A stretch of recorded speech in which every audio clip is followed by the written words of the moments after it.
boy. louiseyhannah, everyone, it's me Makoto that. From that Disco Emporium.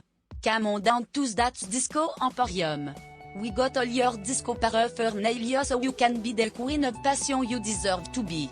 Visit that Disco Emporium today. Oh my goodness, I love Dart's Disco Emporium. I am a proud customer of Disco's Dart. No, Dart. Hi, how's it going? Hello, gamers. Happy Thursday. It's Disco Kim Day. Let's go! Kim. Hello, gamers. How we doing? Hello too. Mike, Renoshi, Mr. Sinos, Mijao, Rudsky, Inark, Xylia, Zay, Dothalia, Glitch, hello, Choivel, Kamarichu Lullaby, Elliot, Rudsky, Artisian, Kara, Movemeister, Elliot, Repulsarage, Win, Bluebird, Regplate, Grey, Rachel, Trailer, Wingon, hello, thank you so much for the 100 bits. Downpour, hello. Silver, hello. Raven, hello. KGD, hello. Sam, hello. Hello. There's a body in a tree. That's a what? I don't really like dead bodies, so... Anyway, thank you so much, Mr. Pylon, for the 10 months. Thank you! Double digits, thank you so much! And thank you once again, Wingon, for the 100 bits. Hi, Golicious. Hi, Central Kitsune. Hi, Valentine. A tree and a body. Are we even sure that trees exist? Well, we do keep seeing other trees, but those trees are remarkably free of dead bodies. Curious. Hello, Deus Ex Machina. That's such a good username. Holy moly. Best username. Hello. I don't like dead trees. Tree. Nishiki, no. Nishiki? No. Perhaps the tree is dead and the body is okay. Yeah, that sounds about right. I've been watching disco YouTube essays and planning out my replay. I need help. It hasn't even been a year since I first played. Ooh! I don't even know how about you go planning a replay. I guess like, maybe as I go, there'll be like kind of key events that I'll be like, oh, this one I can do differently or something. I don't know. I don't know how this game works. So can you do the whole stream in lizard voice? Yes. I am your reptilian lizard brain. There you go. At least that amount of the stream has been completed. Hi, Minerali. Hi, Great Ghostby. How's it going? Trying to do so well. Fuck you, Jack. You seriously do that so well? I don't know. When did we open the game? I don't know. I just speak really far in the back of my throat and then pitch my voice down and then talk and it somehow works.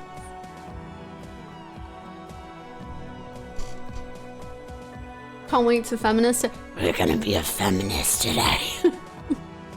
We're gonna learn the feminist agenda. Yippee! We're gonna become as a feminist and then we're gonna... What else are we doing? Hobocop. Whatever that really entails. I don't know.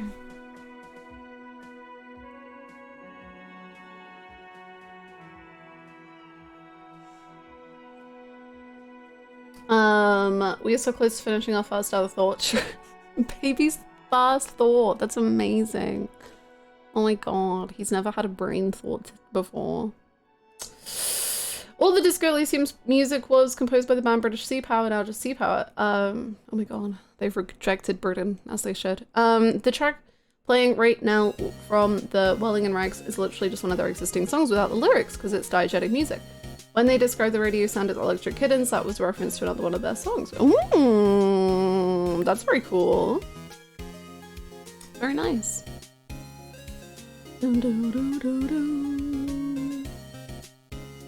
Welcome back! Yes, many people were avoiding Rebirth spoilers, as they should, because that game hasn't left my brain.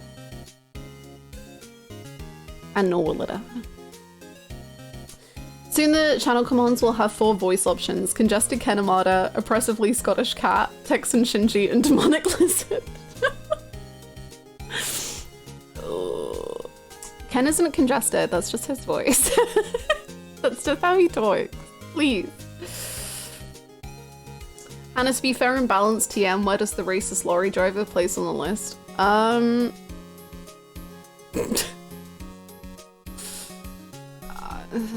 He places,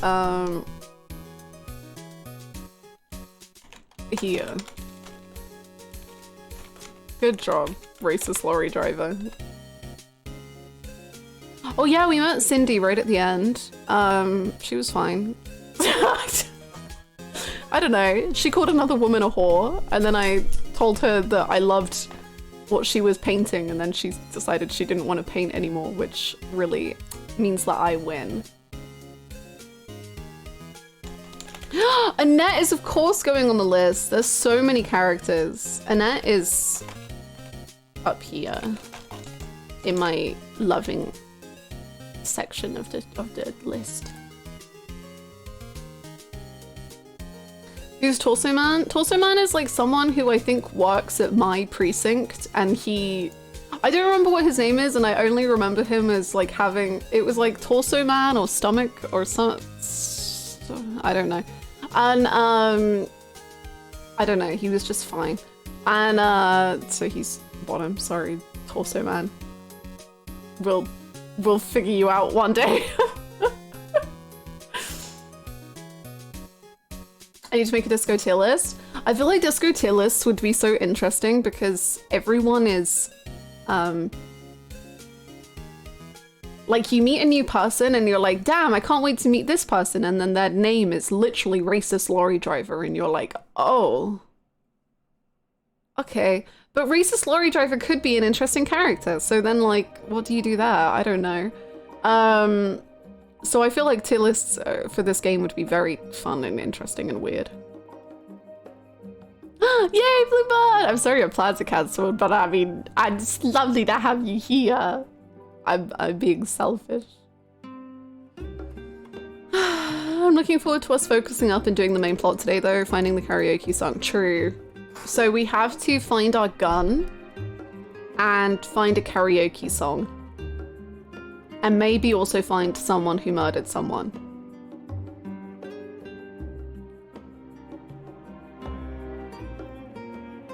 But I feel like that's last on the list. Where does Measurehead? Measurehead's cool. Like, Measurehead is scary, but Measurehead cool. I love Measurehead's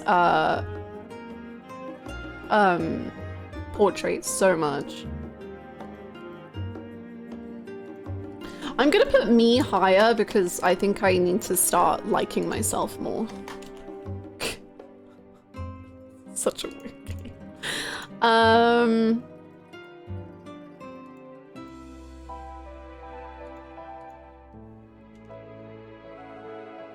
I'm gonna put Measurehead here. I feel like that's a measured placement.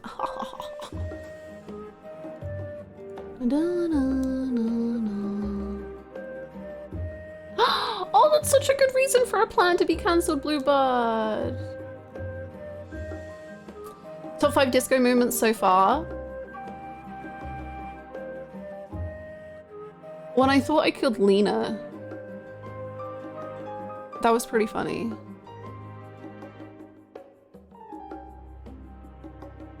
I mean, it wasn't funny at the time, but it was funny when I didn't kill her.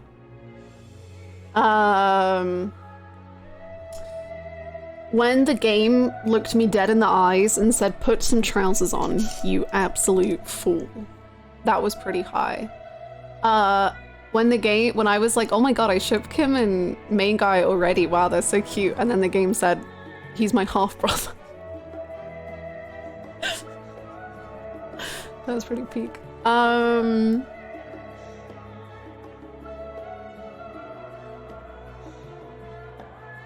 I Want to Make Fuck With You was very good. I'm trying to think of what else happened.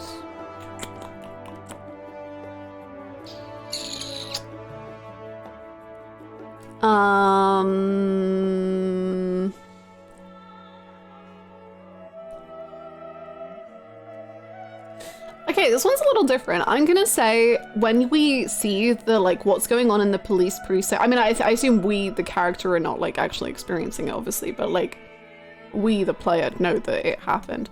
Of the police precinct when they're all kind of like laughing and joking about the main guy, and then in the end, the whole like group really bands together and they're like, okay, but we're not actually telling anyone about this, and we're giving him every chance we can to like figure this out and like find himself. And I just thought that was really good. Like, it was very sudden and very emotional to me.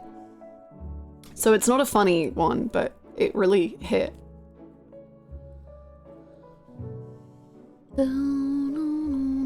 Hi, Bigster. I come into I think I should start liking myself more, which is beautiful advice. True. True. We should all do that. I hope you've had a good morning. Oh my god, I was so confused. I came to watch the VOD from yesterday and was wondering why I couldn't seek to the point I went to sleep. You're alive. Hello. I'm sorry. What are we talking about? I was asked my top 5 disco moments from yesterday. And I said, almost killing Lena whilst I was flipping off the cafeteria manager, Kim being my half-brother, and I want to have fuck with you, and the game saying put on a pair of trousers, and then a really emotional moment where the police guys are like, let's look after him and like not tell anyone about this. Top 5 voices in our head. I don't really remember many. Inland Empire has to be one, because Inland Empire is just like, what is Inland Empire doing? They make me so stressed. Like, every time they pop up, I know it's about to be a bad time. Electrochemistry is pretty rough too. I like empathy, but empathy makes me miserable. Drama, because that's my fave. And I guess my necktie is that a voice? Or is that...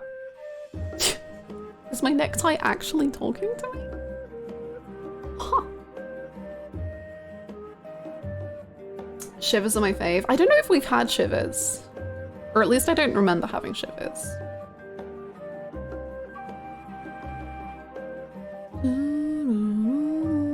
Empathy makes me miserable is just our channel motto. True. Hi Tristan, how are you? Authority was a bit intense.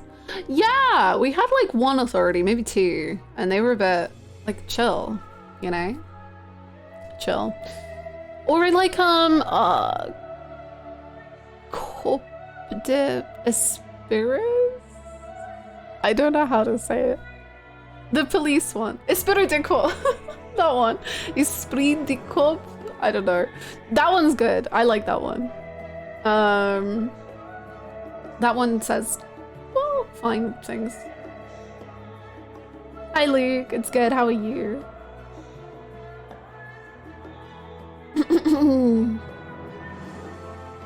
Wasn't Esprit the one who told us about Kim being our half-brother? I don't know. I think I was too overwhelmed to even... At that point, honestly, I wasn't really understanding what was quite happening with the voices. I think it took me a few hours to like get what was going on there. I have to say also, genuinely, I think I'm gonna have to really like manage my playtime with this game, because I don't know what happened yesterday. Maybe yesterday was a one-off, but I suddenly just like hit this brick wall where I was just like, wow, I have read and listened to so much text and words that my brain was just like not into, like I was just like, whoa, it's no more. And then I ended like 10 minutes after that, and then I had a headache for 3 hours or like 4 hours even. And I was just like dead to the world. I was just gone. So I think I just have to manage how much information I intake before I'm like, okay, I can't do it anymore. Take care of yourself, thank you. Getting stabbed by the word count. Yeah, I think it's just gonna like, and also I think it's because like there's so many terms that the game is just like throwing at you with no like help or anything. And like you just have to kind of try and understand what like world you're in, which is really cool. But at the same time, it's so overwhelming. Because they're just like this country and this type of person and this, and like people are being racist against like people you've never even like heard of, if that makes sense. And you're just like, okay, no, okay. And you're trying to like intake it all, and like, you're like, okay, there was a rebellion. Okay, cool. When was the rebellion? 40 years ago. Okay, cool. And you're, so it's a lot. But I think it'll like chill a little as we keep going. Yeah, and then suddenly, like, one of the kings is having cocaine to make his mind sharper. I don't know. So anyway, I'm gonna be good at managing my intake of this game. Just like you should when you take cocaine. Tired but managing, I see GX is losing its lore. GX is losing me. I think today was the first day I was like, damn, will I end up dropping Yu-Gi-Oh! GX?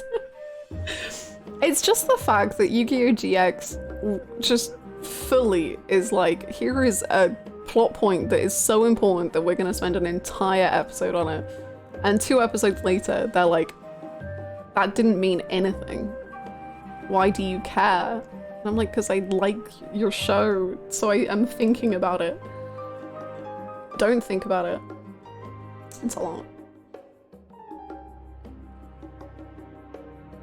This game is very good at making you play for long times without feeling like you did anything. Literally me yesterday. Here I am, like exhausted, have a huge headache, completely overwhelmed from my experience of Disco Elysium, and I only played like 3 in-game hours, and I talked to like 10 people and I didn't do anything.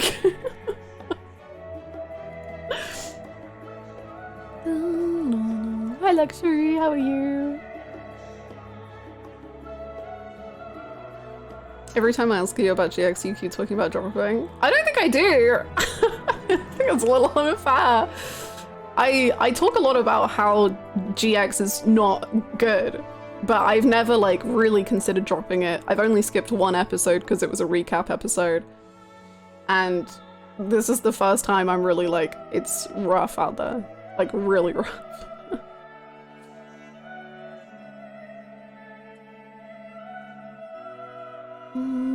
It really makes you feel like an amnesiac depressed cop man. It really does. They're very good at putting you in his shoes, which are the only thing that we're wearing.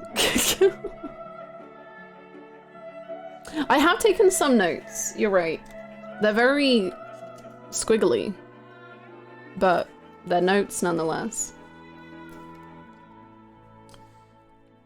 I think that's one of the reasons I fell off Disco too. Like, it's hard to get your brain around, but I ended up playing more Disco today because I got inspired by your last stream. Ooh!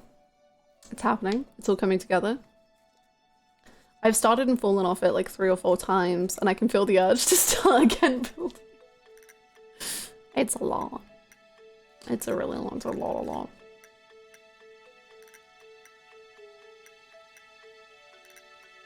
We do wear a tie too. The funniest part about GX to me is that when I watched it as a kid, I'm not sure that all the dub episodes were even aired. I can honestly like see that. And in a good way, like the plot isn't, there is barely enough plot for it to even make sense when you're watching every single episode. Like, I'm watching every single episode one after the other, and I have no clue where the plot is. I have no clue what they're even trying to do. It's awful.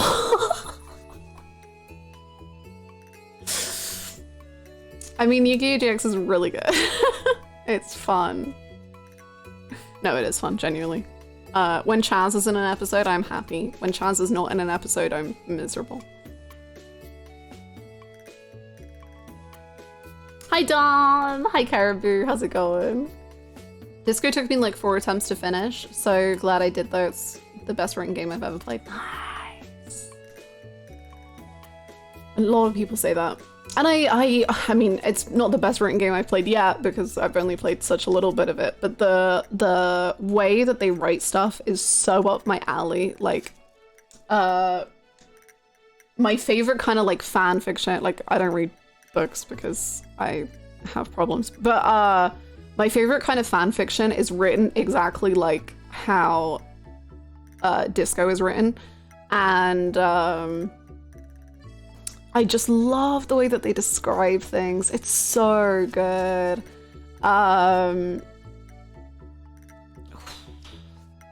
So good. Disco Elysium hasn't surpassed VLR yet for Hannah. True. Unless... I mean, I'll say it hasn't surpassed 999. But I think a sneeze could... No, I'm kidding. VLR's great. Why is fanfic so much easier to read than original books? Because you know the characters. Genuinely. You know the characters and you know the world, so you don't have to spend that time getting immersed in it. You're already there. So fanfic authors can work with information that you already have to make their own story, and they don't have to feed it to you because you already know it. So you just get to jump into the stuff you want to read without all of the world building, etc., because that's already been done. And it's great. I'll be honest, I think if I wasn't playing with my friend, I may not have been able to get into Disco properly, but I'm letting my friend backseat the hell out of me so I get the most out of it. It's definitely been worth it because no other game is like it. That's so cool. That's so cool. There was some things I did ask. Actually, no, I think there was only one thing I asked. I asked AJ about with one gameplay mechanic because I was confused about it. About the white checks. So that was a good backseating. Yeah.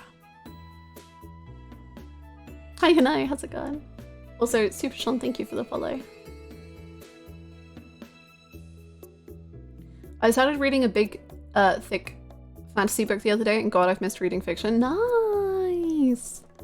I have books on my shelf that I really want to read, and I just keep putting them off. I do know that one is one of the, like, the most miserable books ever, so that is making me keep putting it off, but I'll get there. Yeah, you can retry these, but they're not telling you how it's a little silly. I thought that. I assumed that I just missed it because, as we all know, I don't read tutorials or listen to tutorials, or I just don't intake any information that a tutorial tells me. So I assumed I missed it, but I don't think it tells you. But I know how to do it now, so that's good.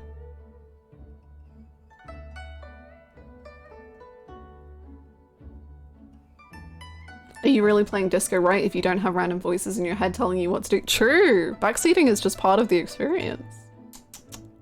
Damn!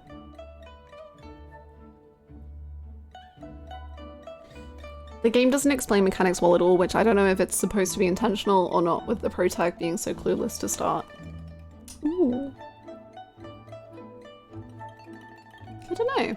Because, like, Tutorial Agent is, like, pretty... like, clearly, like, out of the world. I don't know. Tutorial Agent perfection. Congrats! I hope it goes well, Chazes. I'm generally bad at picking up books and read them through because there are so many other things going on, but I love reading, so I'm trying to read more. I used to just love reading so much. I would have like a book for like so many different place it. Like I'd have a book that I would be reading at school. I'd have a bedtime book. I'd have a in the bath book. I'd have a book for literally everything. And that's where I would have like 5 books on the go at once, and I would love all of them. And then I got a phone. And that's where the problems began.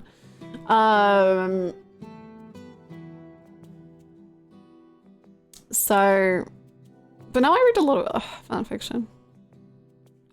And to me, fan fiction is like, fan fiction is reading. Like, some people are like, it doesn't count. It does.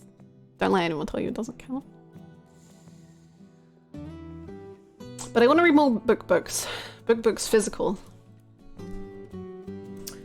I used audiobooks to get through the last series I read because attention span is bad. Manga is easier though. When I read the first volume of Witch Hat Atelier, it was easy at least. Yeah! I feel like I'm with manga, like once I start it, I will like finish that whole book very, very easily. Yeah.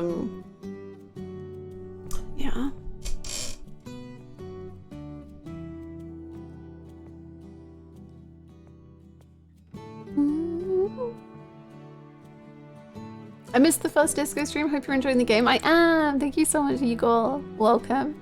It's peak. It's really good. Every single hour of the day since starting the game, I have thought about how I'm probably disappointing Kim and it's ruining my life.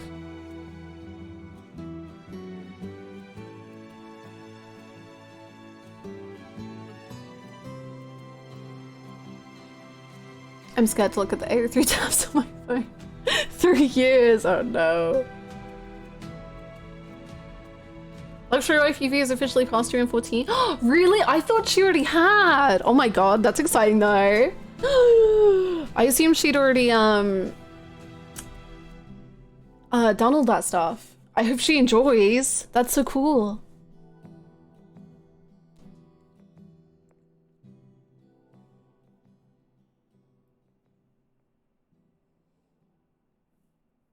Audiobooks really help. I used to listen to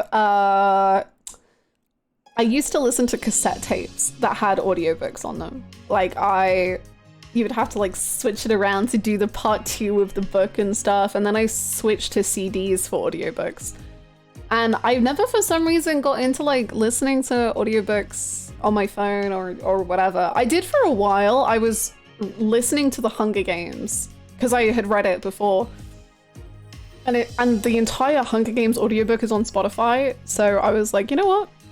Might as well. And then for some reason I fell off it, but that was really good. I enjoyed doing that. I should listen to more audiobooks. I don't know when I would listen to them, but I gotta find a way.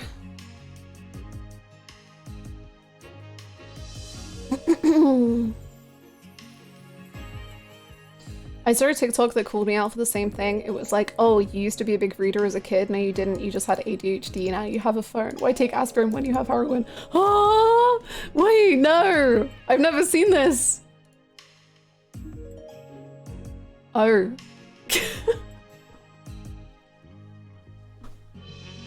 Oh. Damn. Okay.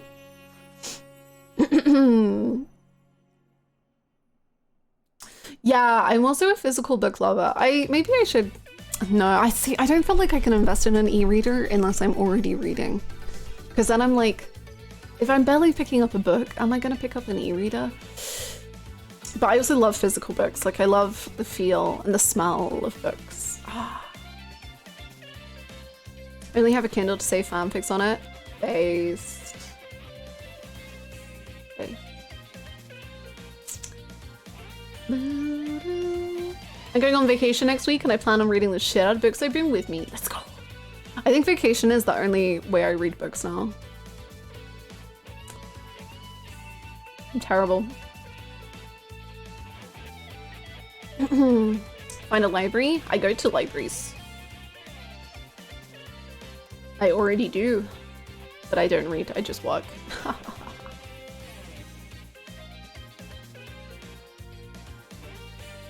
Just make physical copies of fanfiction. People do bookbinding of their own fanfictions, and it's so, or like not of their own, of just like in general fanfictions, and it's so cool.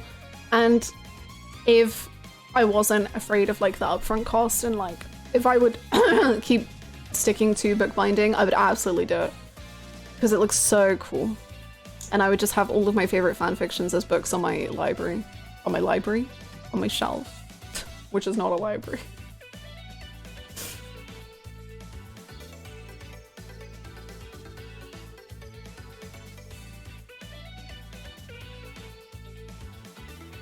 I'm going to try to start reading fanfic just to know what people out there like, and I saw that most read fanfic about 14 by lot on A3.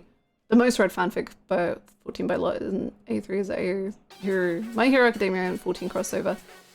So, well, I mean, what people like is like so subjective and stuff, and tags are hell, and I don't know.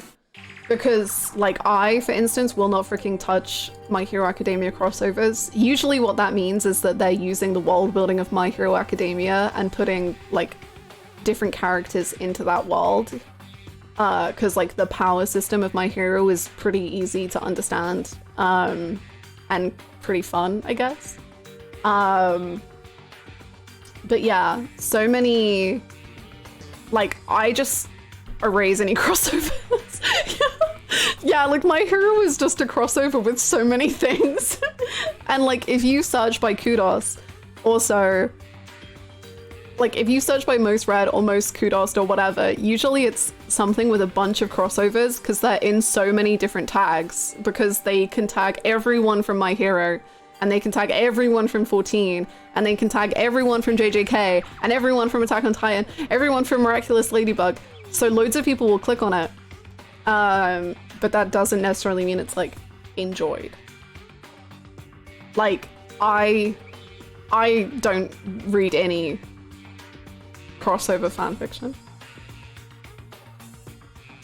Top 5 fanfic fandoms. Final Fantasy 14. Yakuza 0 and Kiwami 1. No one will know who I'm reading for. It's very subtle. Let me see. You know what? Why am I trying to guess? I'll look at my AO3. Final Fantasy 14. Baldur's Gate coming in second. Oh no. Yakuza, Fire Emblem 3 Houses, and Jujutsu Kaisen. There you go. That's my top 5. That's my top 5. Date, you know it. You know it. I've recently got into original works in AO3. I've been reading some too. I like found someone who had done something in a fandom, and then I was reading that other work, and they were such a good writer that I was like, okay, I'll read the original stuff. And I was like, whoa, and then it was great. Fire Emblem 3 Houses means Golden Deer playthrough, it's a sign. Yeah. I don't think any of the Fire Emblem fanfiction I've read even includes Golden Deer characters. It's a lot of Hubert and Edelgard and Dimitri and Felix. And there's some Felix and Annette as well.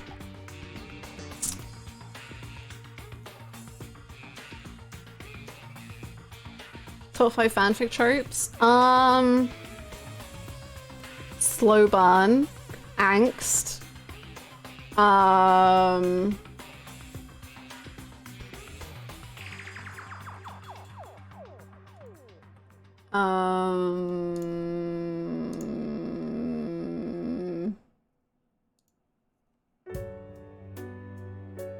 General pain. Sure. Hold on. I'm a big fan of like not necessarily enemies to lovers. They don't need to be enemies, but just like people at odds. People diametrically opposed to lovers. But they don't need to be rivals and they don't need to be enemies. They just need to have like different They just need to be like, I don't really see the world the way you do. Anyway. The stream title. I thought it was pretty good. I was proud of the stream title. So true, Bluebird. Heart No Comfort is definitely one of my favorites. No Beta We Die Like Blank is my favorite. I agree until you don't understand who Blank is and you're just like, who's gonna die? Like, it's like No Better We Die Like, and I'm like, who is that? I didn't know that they died. What? Major character death, yes or no? Oh, I don't mind. It's not like a, it's not a no, but I don't seek out major character death. But I'll read it. I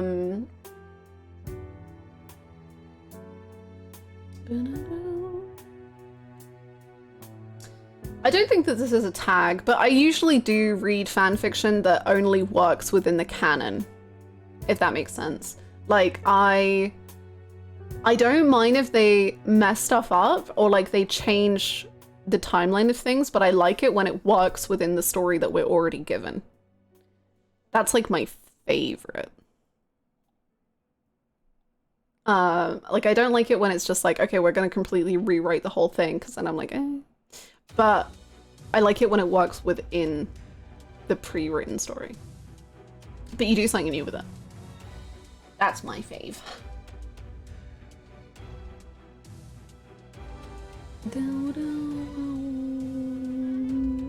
Hanahaki disease is fun. I've never like properly read it though. I need to. I've read some with it and it was really good.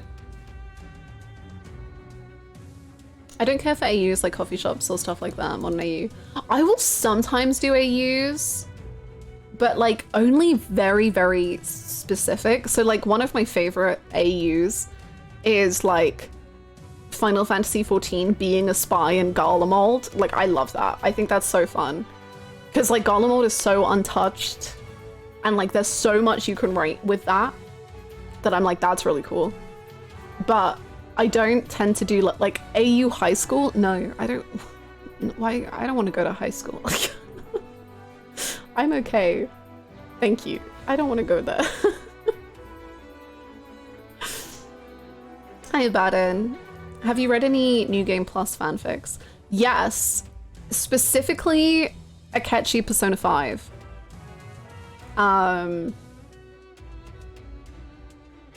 There's some good stuff there. You did show up for fanfic discussions. You did. AU high school, so those are characters are grown as adults. It's even like, I don't know. Attack on Titan, I guess, is different because there is a canonical like AU high school thing. But I'm just like, the world is more interesting. Like, the world of Attack on Titan is so much more interesting than a high school. I don't want to go to high school. Although there can be like, if you're doing like a reincarnation fanfiction that like is taking place in the modern day, but also has allusions to the past, I think that's fun. I think you can do stuff with that. But again, that's because it's working within the canon, but it's just like adding a layer on top of it. I don't know.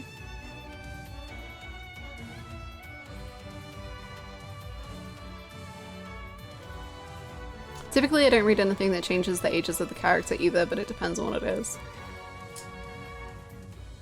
Yeah, I don't think I do too, unless it's like exploring their past. Like I've read a lot of baby Kiryu and Nishiki fanfiction, like them growing up through the years. But I wouldn't read.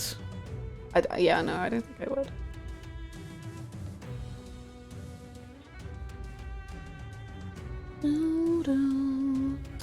What is that? So what I take New Game Plus fanfic to mean, at least the ones that I've read for Persona, is that the characters like know what's kind of going on. At least a little bit, or at least like one character knows. So I've read like fanfictions that are based like on 2-2 and trying to figure out different outcomes through the like idea of New Game Plus. which is cool. I used to have fun with AUs and now I'm like, nah, this shit does not hard enough. However, sometimes I fly too close to the sun and need an AU after. Beautiful. Yeah, that's fair. That's fair for real. I've been reading a lot of 7. See, I don't know if this comes onto New Game Plus, but I've been reading a lot of Final Fantasy 7 fanfiction, and that's so angsty because I'm reading a lot of Aerith and Sephiroth thoughts, and them just being like, "Wow, let's do this again." It's great. It's very good. I love time loops. Also, I'm like, the OG characters are the way they are because of the OG setting. I can't see the characters of like a medieval war-torn world have fun in a modern high school, but I understand the appeal.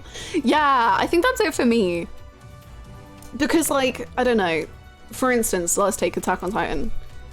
Eren is only Eren because he lives in a world with titans. Like, he is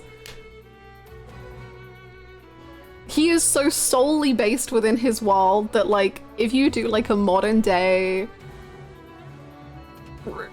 like thing of Attack on Titan, I'm like, I don't think Eren is gonna work very well because he needs a titan. He needs titans in his life to be Eren. But yeah, hi Simon, I hope you're good too.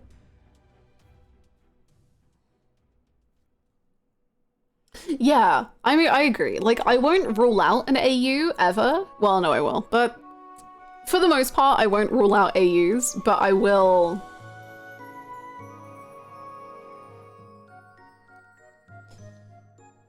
It depends. I'm currently writing an Aerith Sephiroth fic, and let's go again. So I'm like, hey, I'm just saying, send me, I'm just saying, if you ever want to send anyone the goods, I'm just saying that I'm in that tag right now, just desperate for more. So I'm just saying, I'm just if you had, anyway, Aerith and Sephiroth. Oh, I feel pretty cool about it. I feel pretty cool. Maybe I should play. Maybe you should, Autistia. I'm just saying, dude, that's a pretty good game. Pretty good. It's pretty good. I just want you to meet Genesis so bad. I have to admit, I was an ex-Rita fan or Your Name fan, as you should be. As everyone should. No, it's not for everyone. Yeah, Rita inserts are rad. More like I'm wondering if you've already read mine. Or mean mine? Wait, read mine? Hello? I don't know if your name is Cat Lady on AO3, but I gotta go through my history.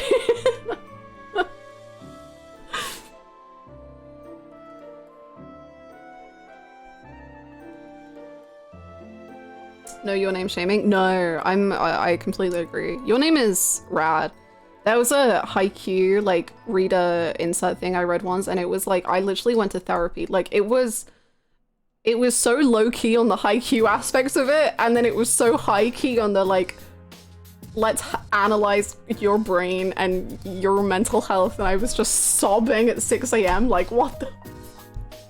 It was one of the most angsty, awful, like, things I've ever read, and it was so good, and I lost my mind. And I can never read it again. Hi, Sota! I'm slowly making my way through the list of games I gotta play. I finally finished AI Somnium 2. I'm so glad you played 999 for Easter egg purposes. And 7 should be soon. I'm so excited for your 7 journey. I'm sat in the front row, ready.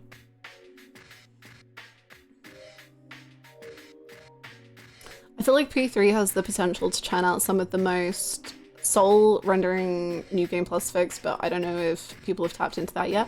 True! I have not looked at the P3 tags since Reload. Because the thing is, for me, I also feel like I do not crave fanfiction for every single fandom. So for some reason, Persona 3 to me is so complete and so whole and so perfect and I got like everything I could have ever wanted, that I don't like need fan fiction. I've read some fan fiction and it's been a delight, but like I don't need it. Whereas for like Yakuza 0 Kiwami 1, I'm like, I want fan fiction of that so bad.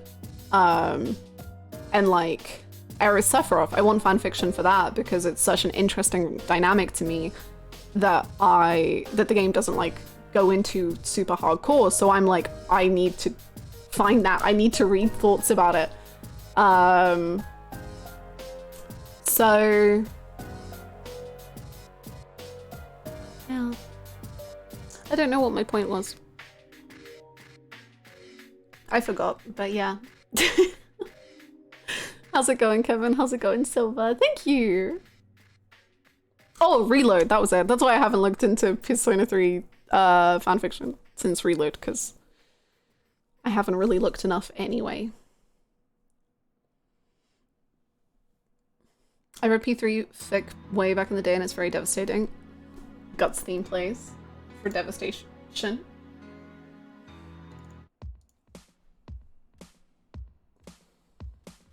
Never enough Shwake. For some reason, I could like never get into Shwake fanfiction. I've read some, and actually those were a lot of AUs that I could read of Shwake. I could never get into it. Wow. Fanfic Talks. Wiley have over 300 tabs fanfic open on my phone. Wiley have multiple pages of Google Docs open on my laptop. All of fanfic I'm writing. Yeah, you know nothing about fanfic. Me too, for real. Me too. Thank you so much for the bid, Silia. I could never get into Akechi and Joker fanfiction, because to me, it always like... So, for me, Akechi and Joker can never, ever, ever have a successful ending. And that's why they're so good. They can never end up together. Like, it has to be a miserable ending. Pretty much. Unless you're changing the canon. But like, there were so many Shwake fanfictions I tried to read, and then the writer would always just have to be like, Haru, go away. Haru, leave. Because like, it's so hard to write around that I feel like so many fics just didn't even try and just like cut her out. And I was just like, shit. And so I just couldn't get into it. But Joker and Akechi remains one of my biggest ships of all time, and I literally have fan art of them right... I'm touching it. You can't see it. Look at them. They mean so much to me.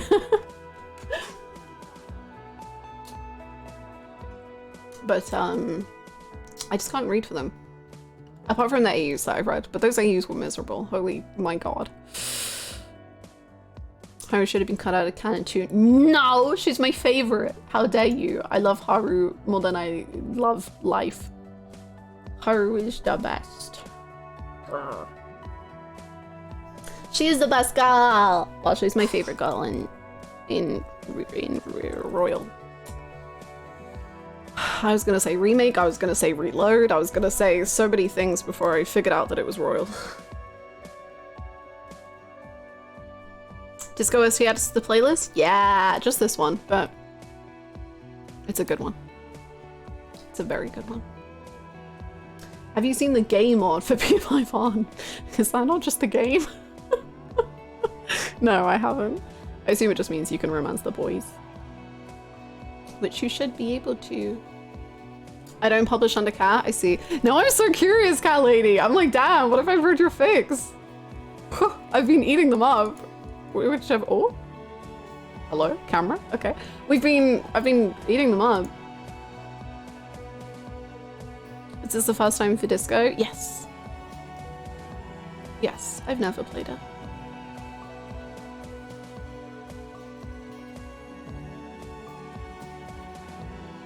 Hi, Cal.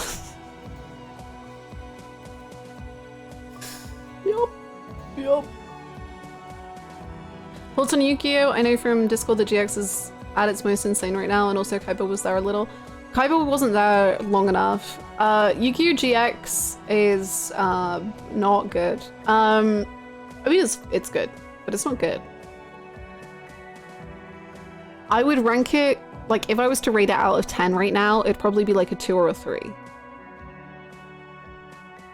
Which, unless Chaz is in an episode, if Chaz is the center focus of the episode, it's a 6 out of 10. And I mean that, like, genuinely very complimentarily.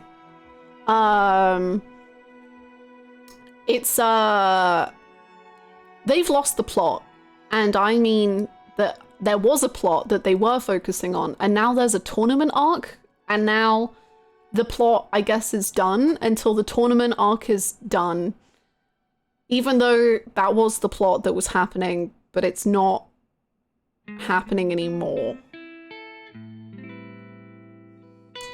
My favorite part of Yu-Gi-Oh! GX is going into the anime channel and clicking on your spoiler tags with no context. How long until we start playing? Probably like... I was about to transition and then we started talking about Yu-Gi-Oh! Maybe a couple of minutes. Is it the VLR of Yu-Gi-Oh? I prefer VLR.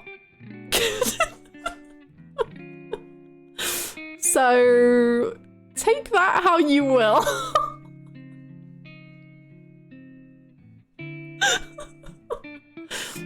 Ooh. I do think VLR is better than Yu-Gi-Oh! GX by quite a lot. That is a statement. I'm sorry. I got her and the first thing I heard was I prefer VLR. I prefer VLR to Disco Elysium.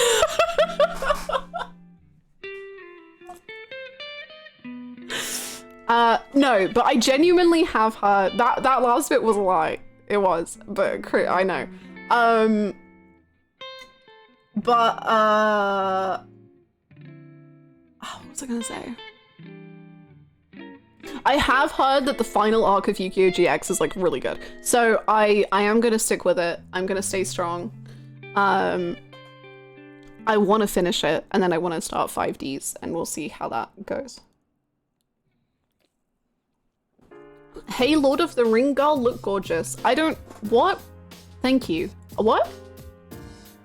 I don't understand.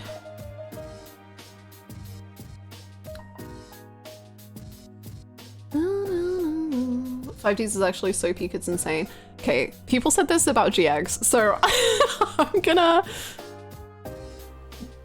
gonna trust you, but trust you with a lot of fear.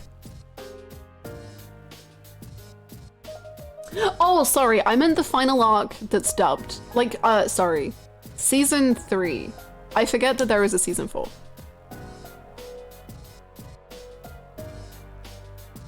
Gollum is best girl. Gollum best waifu? Iwu?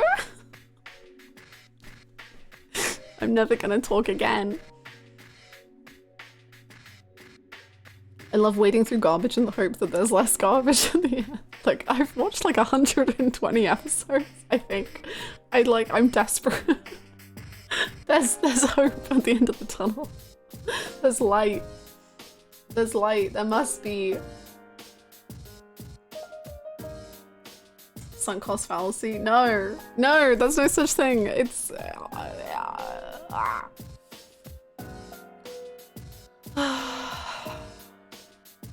He knows you from your famous column Let's Play. Famous. Wow. And you know what? I will say that I think VLR is genuinely peak. Like, even though I don't like VLR, I will not deny that I think it is peak. It is one of the best games I've ever played on stream. It was one of the funniest streaming experiences I've ever seen in my, ever had. It will take so much to beat my experience of VLR on this stream because it was just a collective meltdown. And it had the funniest chats, it had the funniest stream moments. It will take so much to even ever come close to that.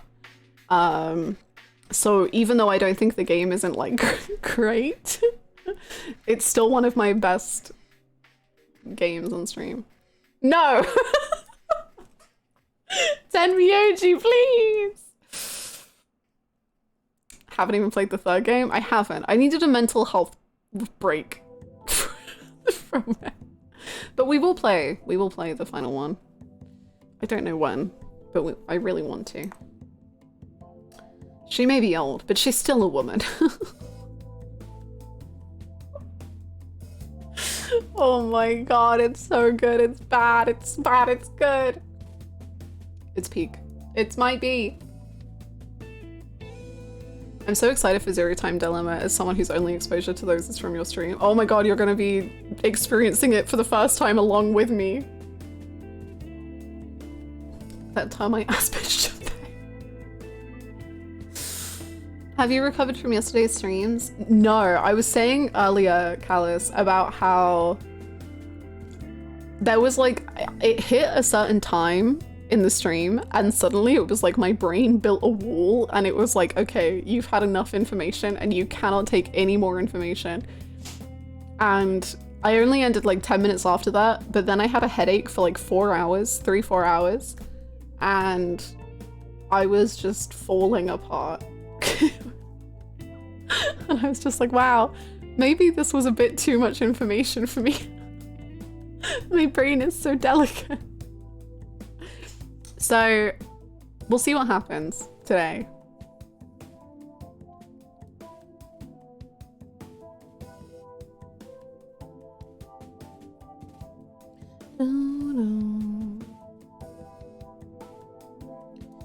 I can't wait to see your brain soup during raid tonight since that's our last raid before hiatus. Ooh, we gotta go big or go home. Let's raid for 12 hours. Let's not, please, please, please, please, please, please, my god. Honestly, I haven't even played Zero Time Dilemma yet. I just wasn't excited to pick up what VLR left. That's literally me. I think that's what I said in my review of the game, was I was just like, this gives me no excitement whatsoever for the next game. Like, all of VLR was set up for the final game, and yet all it did was say no. Oh, okay, I thought we were also raiding next week. Okay, I'm glad it wasn't just me. I was like, wasn't it 2 weeks? But that makes sense. VLR stands for Virtue's Last Reward. And it really was the last reward. 999 ran so VLR could crawl, so Zero Time Dilemma could fly. I was hoping I just didn't know. I'm like, I don't remember it being said, but also I don't trust my own brain at any point, so.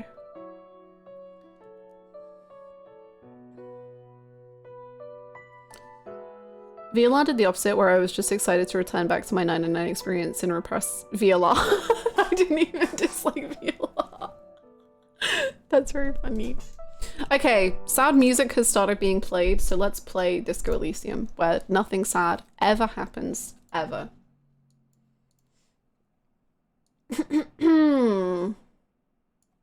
I think what we're gonna do first is talk to an old lady who another lady called a whore, which was, wow. Zero Time Dilemma flew so AI Somnium files could be born. AI's peak. I know AI's peak. I don't know it, but I know it, you know? You know?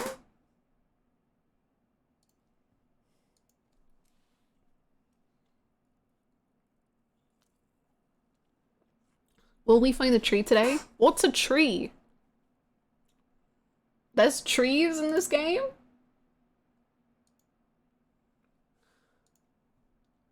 I don't know any tree. I really wish I could wipe my memory and replay all of AI. All I know is that I know that the main character, I'm gonna be so mad at it, but I'm gonna love him so much. And I'm gonna be so upset with myself for the amount that I'm gonna love him. And it's gonna like cause me so much distress and I'm gonna want to just like kill a man, but I'm gonna be so in love with him. He's an idiot. I love him so much. He's such a bitch. I do like bitch characters. They're fun. He's so cringe. Speaking of, I forgot we were fully nude in the rain. Thank you! Thanks so much, Hungry. Are you proud of me? Yes? Yeah!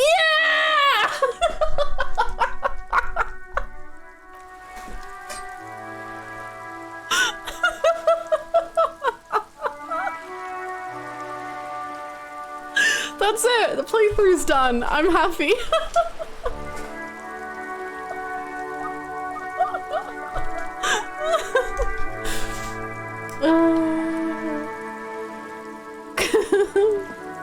It's just that easy. Ooh, what's in here? A sturdy metal door guards the southwest entrance to the apartment building. It's locked. She's a speedrunner? The door rattles against your knuckles, but there's no response. I love how literally everyone wants to please Kim. I just genuinely knowing that I am almost definitely or already have severely disappointed Kim distresses me so much. Like, I want so badly to play this game the way that the protagonist would do things. I want to do that. But there's just this voice that is like, but Kim, you have to make Kim happy. Kim deserves happiness. The door rattles again, but this time you hear an elderly woman's voice calling out from inside. Stop banging on the door! I'm not letting any more strangers inside. Any more strangers? Doesn't matter who I am. Now go on, get out of here.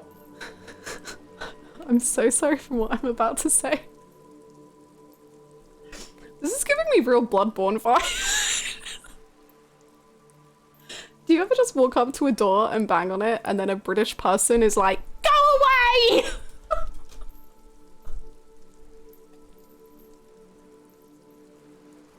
Away! Away!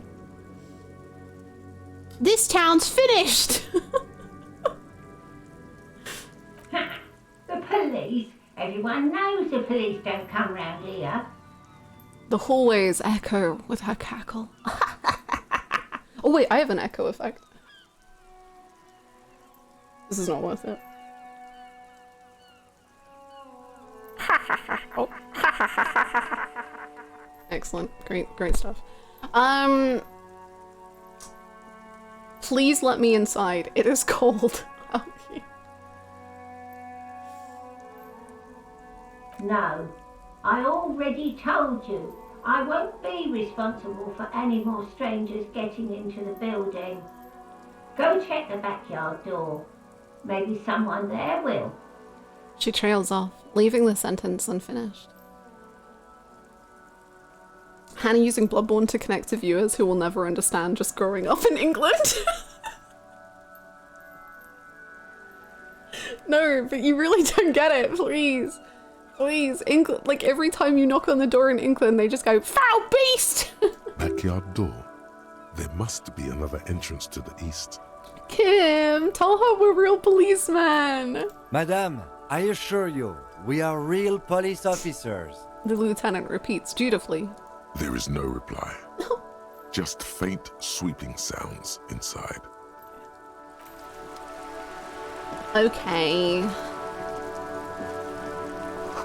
Looks like there was more construction here once, decades ago.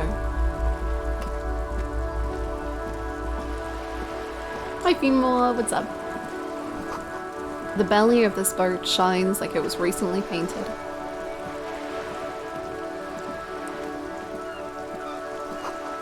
Docking reserved for residents of Rue de Saint-Gilles. You want to come here, Kim? Yeah.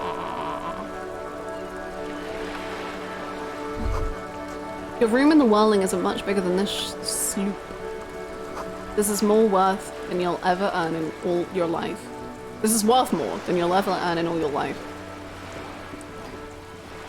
Sick.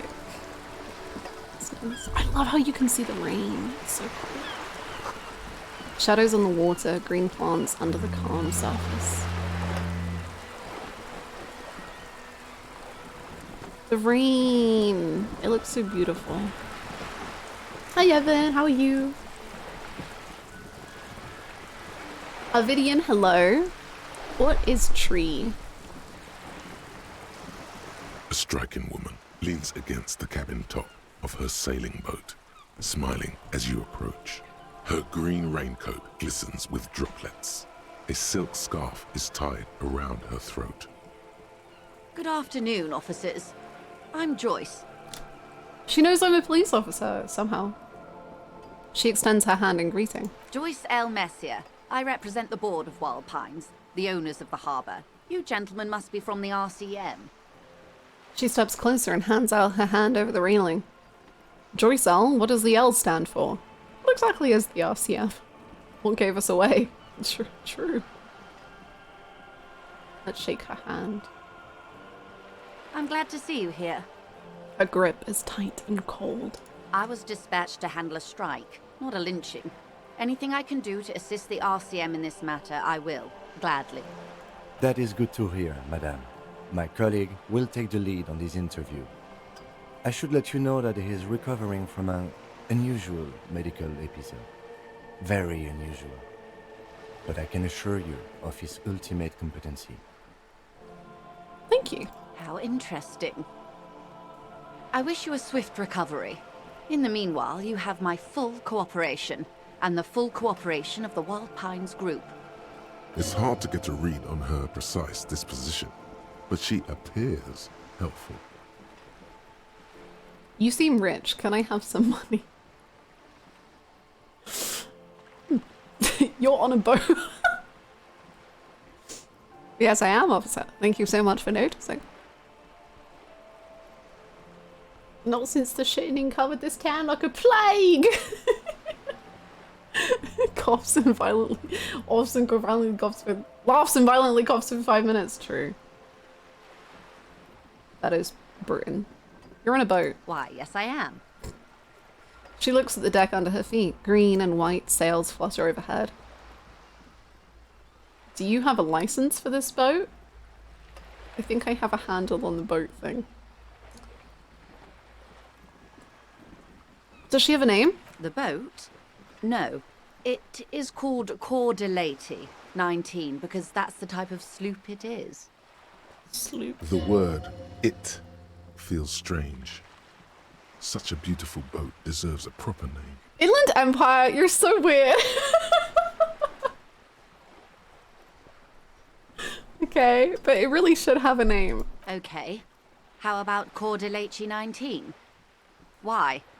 She taps on the side of the boat and makes a hollow sound. Because it was manufactured in Revachol East by a company called Cordelati, and its hull is 19 paces long. How about the sleek fish? How about the X something? How about Dolores?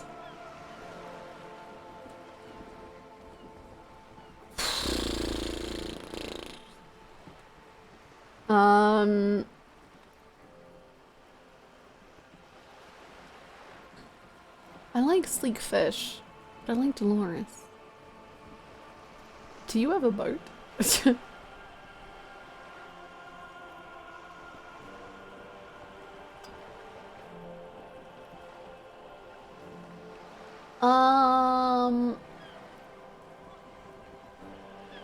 Dolores. Why Dolores? I just like the name. Feels pretty. Well, it means nothing to me. I think I'll stick with the factory name. But thank you for the suggestion.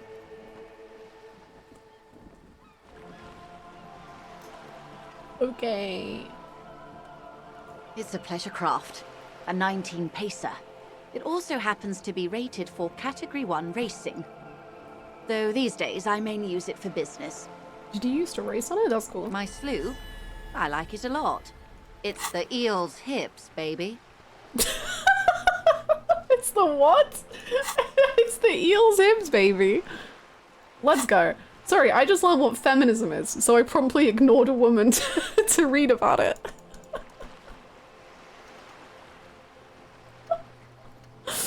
Oh no.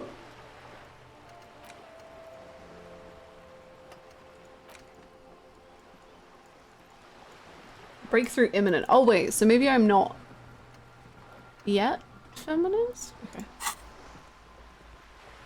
It's the eel's hips, baby. I'm enjoying this part of the interview. It has so little to do with the murder we're investigating.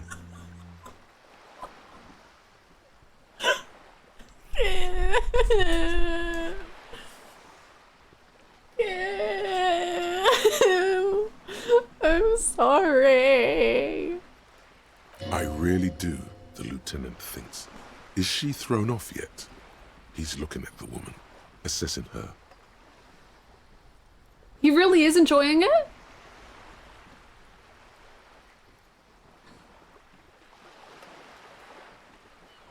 Not a lot of people in boats, are there? Of course there are. We're on an archipelago. How else are you supposed to get around? Wait, we're on an archipelago? Yes, we are. We are on Le Caillou. Caillou? I thought we were in Revachol. Still, I haven't seen anyone else sail a boat around here. Understood. About this boat of yours. I haven't seen anyone else drive a souped-up Capri Kenema motor carriage either. Actually, that motor carriage has been specially issued to serve as a patrol and pursuit vehicle. He loves his car! He loves his car! It's for crossing long distances in the greater Revachol industrial harbor. It's not a toy. Neither is this. A toy, I mean. It's a machine for crossing long distances in the Bay of Revachol, between the city and the islands. She's having a good time arguing against the law. Too good, perhaps. Okay, calm down. Do you have a license? Officer, I assure you I'm a highly qualified pleasure craft operator. Qualified pleasure craft operator. So charming. Where's the damn license? Okay, that's fine. Half-light, chill out, go breathe. Why wouldn't it be? This is Revachol, Wayfair Act and all. Anyone can drive a boat. Yeah, so true. I know the law. Good. She takes a sip out of her thermal cup. Tell me about Wild Pines. What do you do? What we do? I'm afraid I don't speak for Wild Pines as a whole. It's a giant undertaking. Okay, so what did they do? The Pines' core competency is logistics. Container shipping, freight, that sort of thing. See those airships there, blinking? Those are the shipping side of things. And that is the terminal. Another subdivision deals with energy, oil and gas exploration, offshore platforms. She enjoys talking about the company. It would not hurt to inquire more. How much money does Wild Pines have? I'm not at liberty to discuss the company balance sheet, but I can tell you that last year, the company booked more than 20 billion real in revenue. Okay, I have two. A billion? What exactly is a billion? That's it? The money I owe is so much less than that. Numbers like that mean nothing to me. Yes, past a certain point, numbers begin to seem imaginary, but they are quite real for the 72,000 employees who depend on Wild Pines for their paychecks. A conglomerate the size of Wild Pines is like a shark. If it stops moving and growing, it will die. Then what becomes of those 72,000 families? It is a tremendous responsibility. Where do you get money? They started as an exploration and cargo fleet conducting trade between the Samaran and Insulindian Isolas 250 years ago, when Pine ships explored the South Seminese and charted Lomantang on behalf of the suzerain. Centuries of care, deliberation, and madness have gone into this endeavor. Vessels pass through the great unrest to re-emerge with apricots in tow. The logic of the system is totalizing. It's taken everything from its employees to build it. I know what the word apricot means.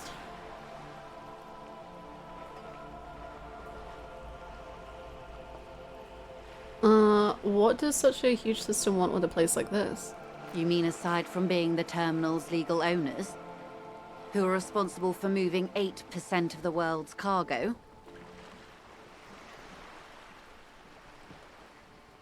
You don't keep it moving, the workers do. The company is nothing without them.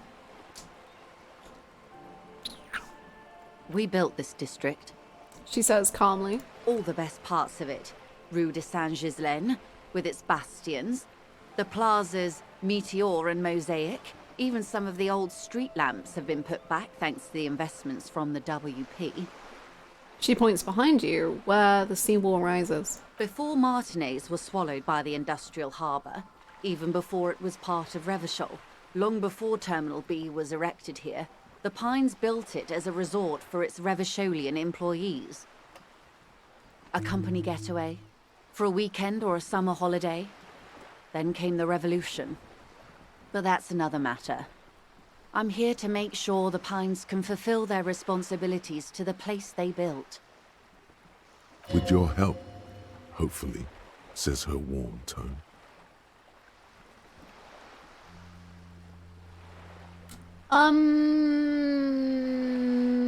You seem smart. I need someone to give me a lowdown on this reality we're in. Jesus Christ. What can you tell me about the strike? Everything. Right up to, but not including, trade secrets. Oh, that's what I'm most interested in. Tell me about these trade secrets. First, you'd have to repeal the Emergencies Act of Trade in Aliments. That gives me the right to silence. It's quite the octopus. It's quite the octopus. An octopus. I will slay it. Wouldn't want to disturb an octopus. It's quite the octopus. That's such a good... I've got to bring that into my vocabulary. Good luck is only kept in place by the vested interests of half the civilized world, including your own. Well, that sounds like quite the octopus. What the ma'am means is that the Emergencies Act and the RCM both get their authority from the coalition government. But I am derailing us. You wanted to know about the strike. What is your role? I believe the official title is Senior Labor Negotiator. In practice, I'm a grocery clerk. I relay the union's demands to Wild Pines and return with Wild Pines' counteroffer. Hannah and Raid night tonight when we... Hannah and Raid tonight when we start learning a new mechanic. It's quite the octopus. And how are the talks going? They're not. That's the problem. The union stopped all negotiations a week ago, after that awful lynching took place. There was what? A lynching? Now they won't even let me into the harbour. There's a 2-meter-20 racist behemoth blocking the gates. Oh, you mean Measurehead? Yes, Jean-Luc Measurehead. She leans back and rolls her eyes. Okay. How were talks going before that? Let's the lynching. say I was not making the kind of progress I'd hoped for when I first arrived. And when did you first arrive? I arrived 3 weeks ago. Yes, in the middle of February. The bay was still partially frozen then. I prefer to do these things on site, like the RCM. But the strike began in December. I wasn't the original negotiator here. I took over after Mr. Gaumont hit a wall with Mr. Clare, the union boss. Mr. Clare refused to speak with Gaumont despite concessions he'd granted the union in prior negotiations. This isn't the first time the union has gone on strike. Someone should call the cops about that lynching thing. Heavens That was a no. what? There have been 2 prior strikes. Both times the union won significant concessions, including overtime pay and a medical plan. This time their demands are more, I guess you could say, aggressive.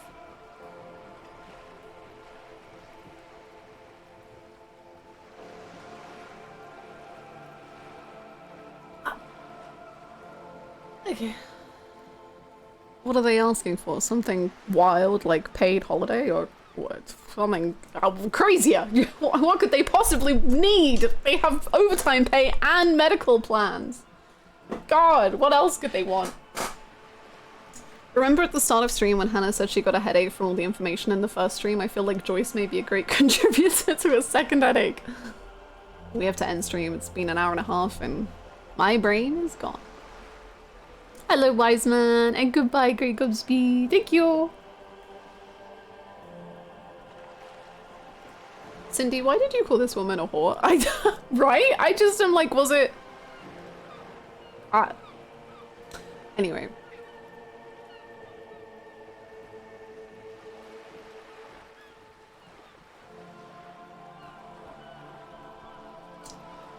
What happened to Gamon? Mr. Clare told him to... How did he put it? She pauses to compose herself. Fuck off, midget. Gaumont is short of stature, you see. Okay. Yes. Keep in mind, this is a negotiator Mr. Clare has worked with before, and who was more than fair with him and the union. Sounds like usual aggressive posturing. Okay, tell me about Mr. Clare. Everard Clare is a man of the utmost integrity. If you can say one thing about him, it's that he always puts the interests of the workers first. Really? Of course not. Everard is fantastically corrupt. I imagine he has a thick, viscous goo where you and I have blood. Whoa! He can't be that bad. He is the most corrupt individual I have ever seen, and I deal with men like him for a living. If there is anyone more venal, more irredeemably nepotistic, then it's his twin brother, Edgar.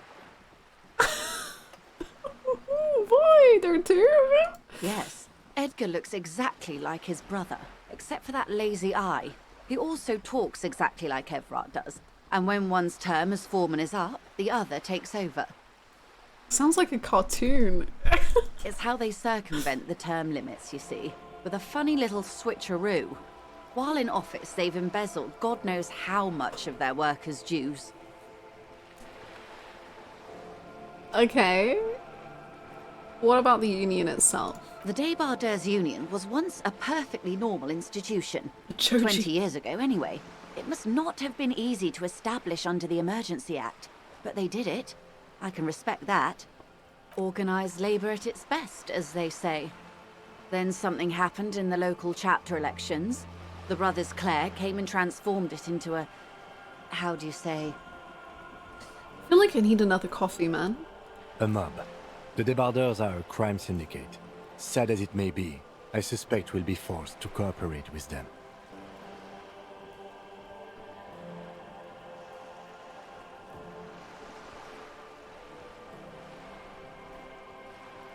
Okay.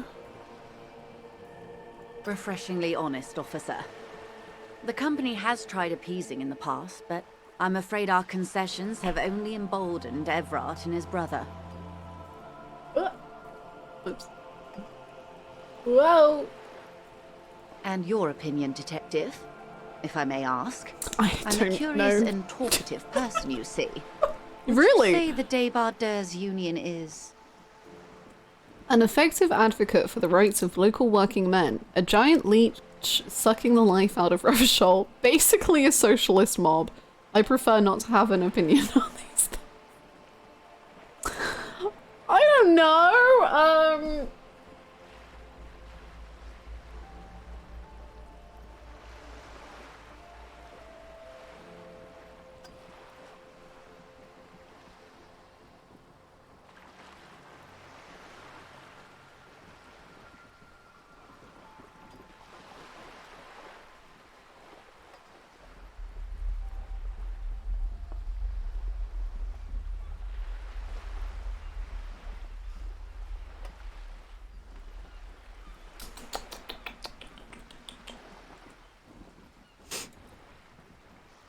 But the union got them to have healthcare, right?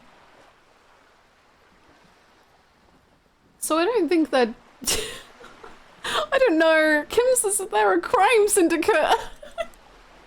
Kim, can you choose? I don't know. I don't have thoughts in my brain. Kim, what would make you happy? I'm a feminist. I'm a feminist and that's kind of all I've got going for me, but I have a tie. Why do you think so? Between Everard the Human Leech and Measurehead, this union sounds like a motley crew. I'm into it. Wink. Sounds like they're all Revachol. I'm all Revachol too. To hell with the rest. They're good labor men. Can't fault them for a little corruption. Haven't we all made mistakes, Joyce?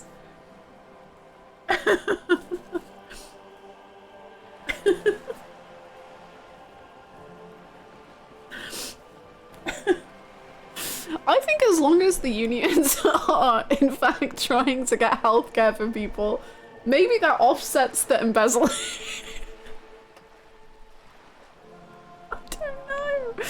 I don't know.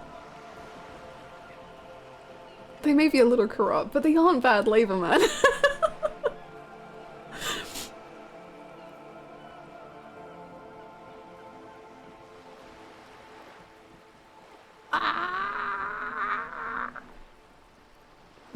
Wink is like Yuko's blush. I want to just do this one because of the wink, to be honest. Otherwise I would do this one. But the wink is really selling me on this one. They may be corrupt, but they're still a woman. Well, I suppose that's one way to look at it. They're an interesting composition, albeit vile. But enough about Everard. What else can I do for you? I don't know. You said I need coffee. No, I need cocaine. And I bet you melt if you were winked at. No. I have no response to any such winking about vile communist manifestos, I'm afraid. I would never. Zoning back into I need cocaine. That's why the cocaine works. It zones you in.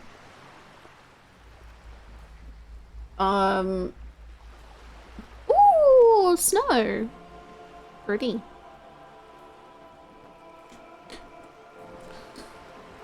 We need to get Annette something to feel warmer. Now, fascist way? No. No.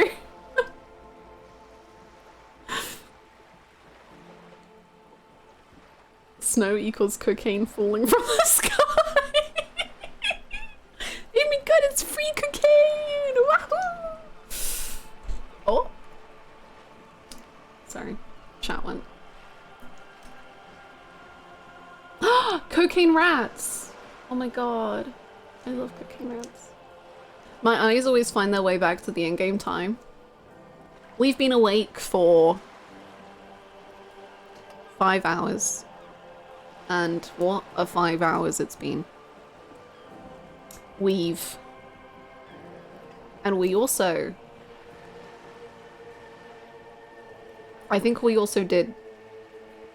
And we found out...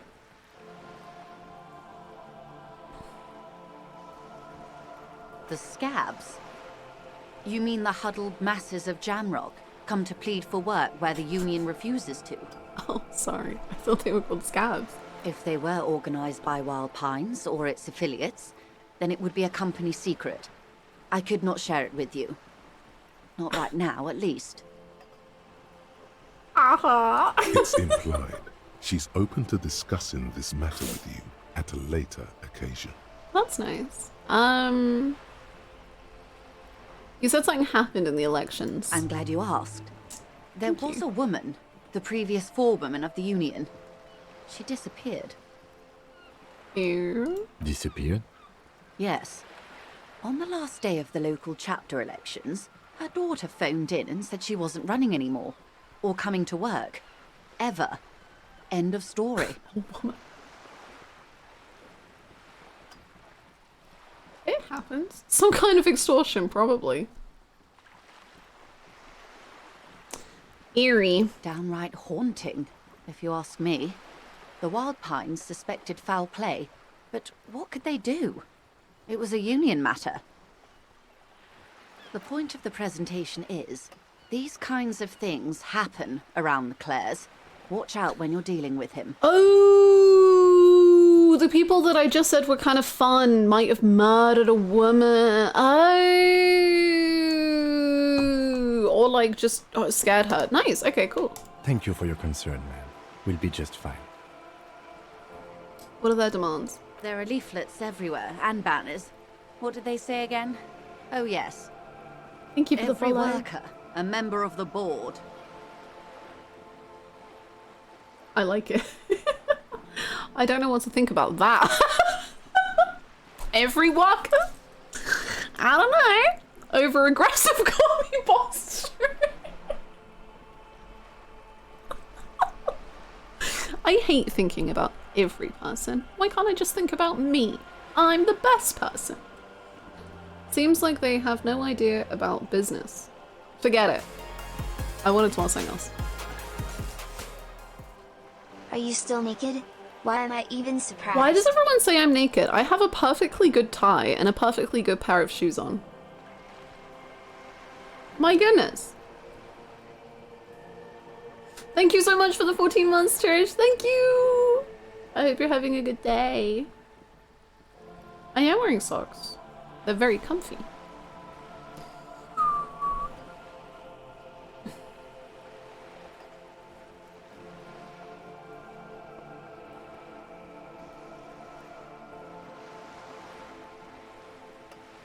I like it. Then you might also like their other slogan. Demand democracy.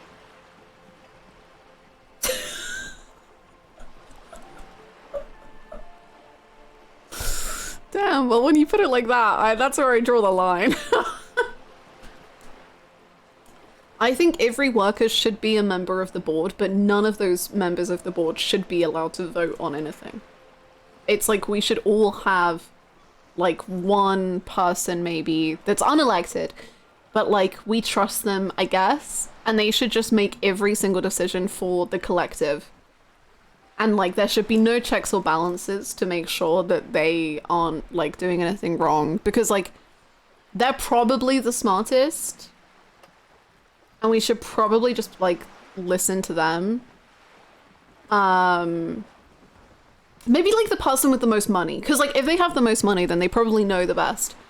So maybe the person with the most money who knows the best can be the person who just like makes the decisions for literally all of us. And we have no way of like telling them we don't want that. I think that's... So every worker a member of the board, no demanding of democracy. I can forgive allegedly murdering a woman, but I draw the line at democracy. Not hard communist enough for me.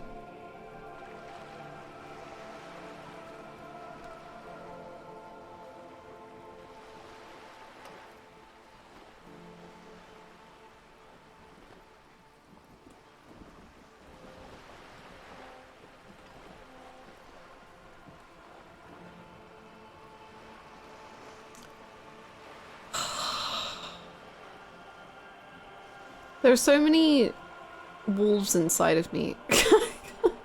And they are each like, do something that the main character would do. Do something that Kim would like. Appeal to Joyce. Speak your truth. Do whatever makes you happy. Be silly. I don't know. What if we take away all of that rich person's money and split it up equally between all of the members of the board? Well, that would be stealing and robbery, and that would be illegal.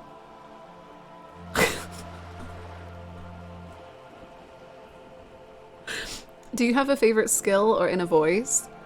I don't trust them, but I like Inland Empire. But whenever they start chatting, I know it's gonna go badly.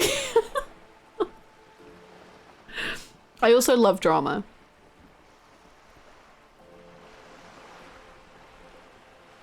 Personally, I agree. It lacks the pizzazzo of every worker a member of the board. What exactly do they mean by it, though? What's the demand? It's quite simple, you see. Every time the Wild Pines group makes a decision, about what? About anything, really, it needs the signature of each of the 2,200 workers in its Martinez terminal. Just so you understand, this is but one of 22 terminals owned by Wild Pines. Essentially, not only are they kings of the company, they are also kings of the 72,000 employees of Wild Pines Group. That's pretty funny. The king is dead. Long live the workers.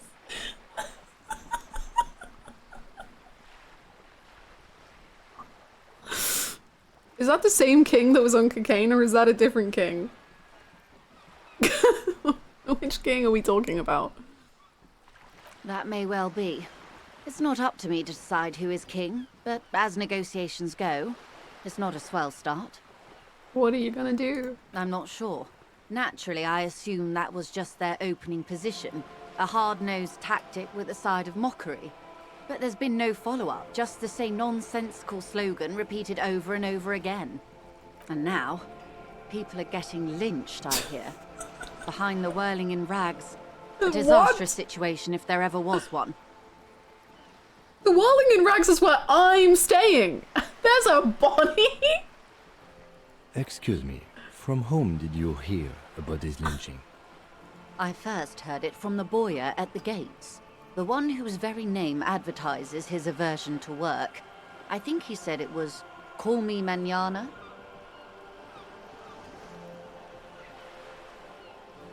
Oh yeah. And yeah. Okay. Of course. How else can I help? Let's get more into this lynching thing. Quite a few things, I'm afraid. She falls silent for a moment, contemplating something. The information I'm to share with you includes sensitive trade secrets. For the sake of my employer, I have to ask for your names and badge numbers.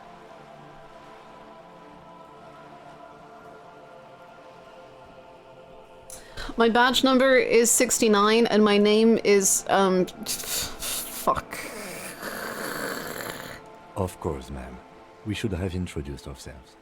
I am Lieutenant Kitsuragi from Precinct 57. And this is my colleague from Precinct 41. I'm afraid he doesn't have his badge at the moment. I hope mine will suffice. How curious. Why is that, Detective? I'm a silly Billy. I'm just the silliest Billy. Awkwardness washes over the I'm conversation. just silly. The woman doesn't like this turn of events. I just am a silly guy. I'm so inept and silly. Remember when my partner told you I'd recently suffered from an unusual medical episode? My lost badge is related to it. I see. So, are you saying you lost your badge during the course of this episode? I'm a silly Billy! It's possible. After a night of heavy drinking, I lost all my memory of my life. No, let's not. I could have eaten it for all I know. Yes. I can't hear you, darling. Speak up, please. I don't want to. I don't want to. I'm silly. I'm a little guy with big feelings. I'm a little guy with big feelings in a dream. I don't know what my dream is.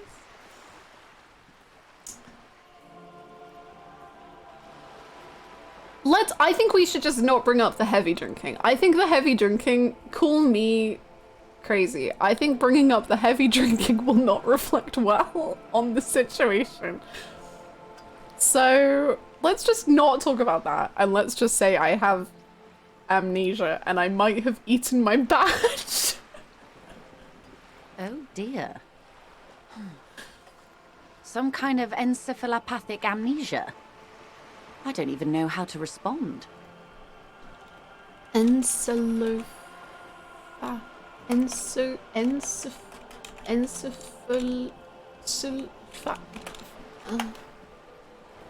A group of conditions. Yeah. I've got many conditions in my brain. I do believe you, naive as that may sound. I simply can't imagine what you gain by faking such a condition. Thank you. As I said, ma'am, his technique may be very unconventional, but he is an officer of the RCM. Of course, I sympathize, but I'm afraid I simply can't share anything more until I've seen that badge. Joyce. Hang on. She's a professional negotiator. She should be open to some sort of mutually beneficial arrangement. Hi! How do I negotiate my way out of this? Yeah. She's a negotiator. Just float a favor at her.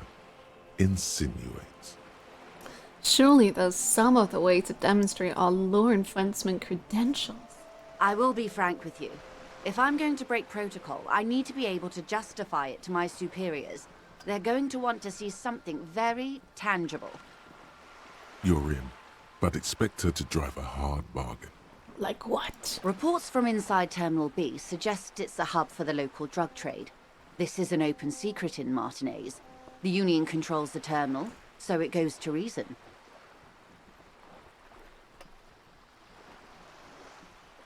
Joyce! The company has tried looking into this matter before, to no avail. Perhaps someone with your authority and resources might turn over the right stones. Or you can recover your badge, though if I may be blunt with you, it sounds like that may be a lost cause. Detective, a word in private before we continue. Of course. Come in. Whatever you want.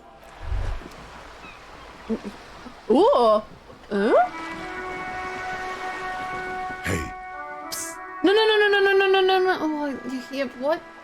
Me? yes, you. Word on the street is you're ready to start building communism again. Kim.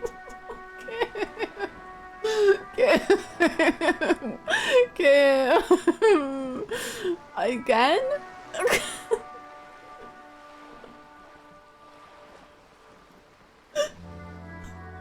Yes, you're ready to start building communism again.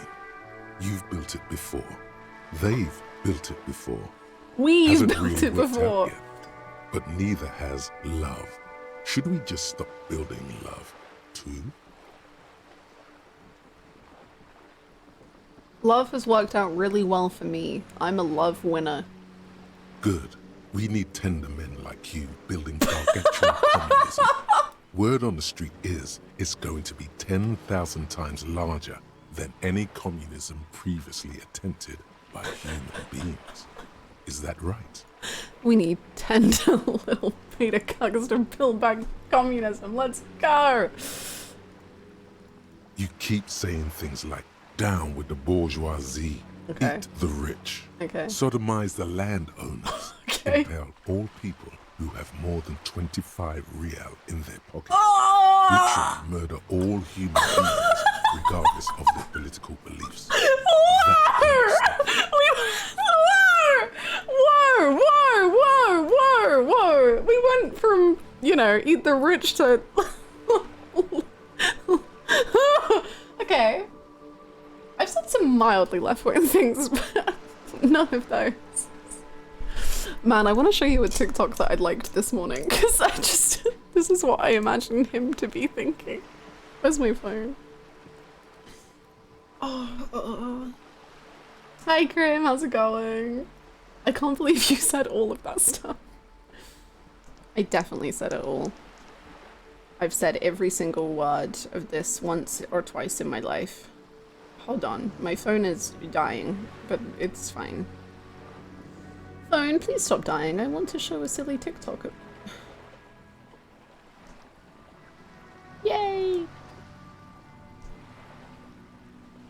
I'm enjoying this game so much. It's telling me to kill people. Okay, here is the silly TikTok that I liked this morning. That is what is currently going on in my character's brain. Oh, you need to be able to hear it.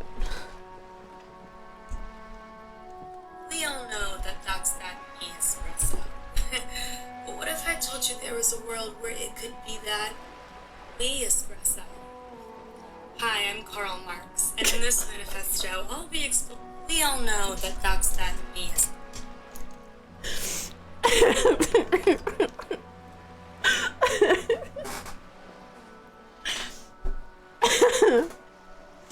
So we could say that, or we could say, let's sodomize the landowners. Either one. This game would be perfect if it just had a dead body somewhere in it. That's what I've been thinking. It's like, we're detectives, but like, what are we even detecting? Kind of weird, huh?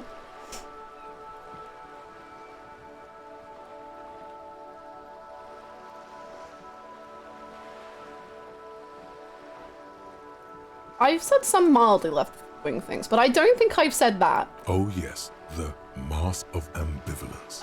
Don't deny it. You're about to rip it off and reveal the monstrous seven-eyed lamb of global communism that would devour and masticate mankind. Masticate, hold on. Masticate. Grind, crush, chew. Everyone can see that. So tell me, do you have any questions before we fire up the big communism builder? Or do we get right down to it? Wait, what is communism? Failure. It's about failure. I don't do failure. Yes, abject failure. Total, irreversible defeat on all fronts. Absolutely vanquished, beaten, curb-stomped and pissed on. Piss? Until you came along. You will reverse the fortune of the workers of the world. Okay. You alone. Sounds great. Against every living thing. Against every human alive. 800 trillion real in the hands of an impossibly well-organized ruling class. Towering city blocks of bankmen who have the ears of prime ministers. Million-headed armies of nations and the love of your own mother. You against the atom, the charm and the spin, where the whole world failed. Matter failed to bend to human will. Human will failed to get out of bed and tie its laces. You alone, single-handedly, will rebuild the dreams of the working class. You are the last communist. Me? Now get to work, comrade. Yeah, comrade! It's time to build communism! Oh yeah. Yeah! Get the firing squads and the animal wagons ready. The what? Run that by me again, what? Too late to back out now. You can't make an omelette without breaking a few million eggs. That's quite the octopus, holy moly. Anyway. Oh no. Inexplicable feminist Yeah, agenda. I'm a feminist and a communist. Yippee! There is something you need to see, sir. We found the remnants of an ancient artifact lodged in your hypothalamus. It is a cylindrical object, piss-weathered and smelling of liquor. So much piss. The paint is peeling off, but you can clearly make out the letters Revolutionary Feminist Agenda on the hull. It appears that some time ago, before you became a joke, you were an actual feminist. Somehow, you've come to that conclusion. Perhaps you can work your way back. Thank you so much, comrade. Welcome to communism. Woohoo! Thank you so much for the raid.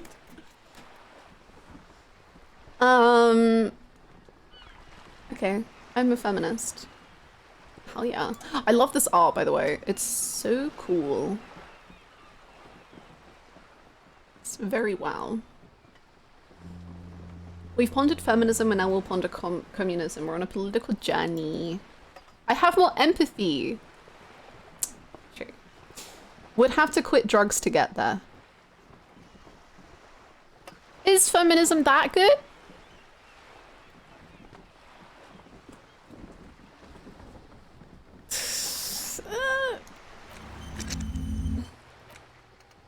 Anyway, time to internalize this. People think communism was some crazy idea that had its comeuppance 40 years ago. A fever that shook the world, never to return again. They were right. Until he woke up today. A spiritual corpse responsive only to the call of Commodore Red prostitutes. For him, communism is still a thing. He will single-handedly raise the commune of O2 from the oceanic trench where it has been resting, covered in ghosts and seaweed.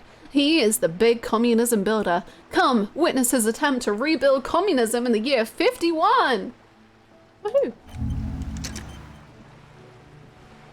That was a great time. You rated so perfectly. We literally just got communismed. It was very good. Kim, I'm ready to talk to you now. I'm so sorry. I just had to think. This is not going quite as I hoped it would, Detective. Oh my god. The Kim ASMR? Wow. Good morning, fans. Hello, fellow comrade.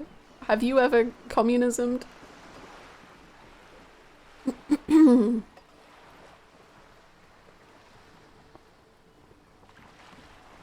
Thank you for the follow. How did you hope it would go? Honestly, I was expecting you to use your unorthodox technique to keep her off balance and, you know, not volunteer us to be her henchman. I didn't, technically. I just was like, if that was something I did, would that... I'm not volunteer... I'm...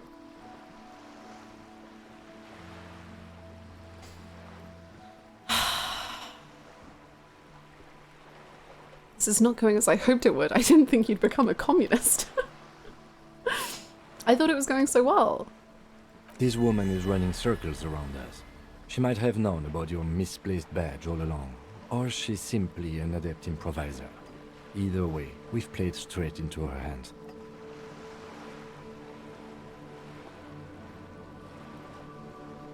Well,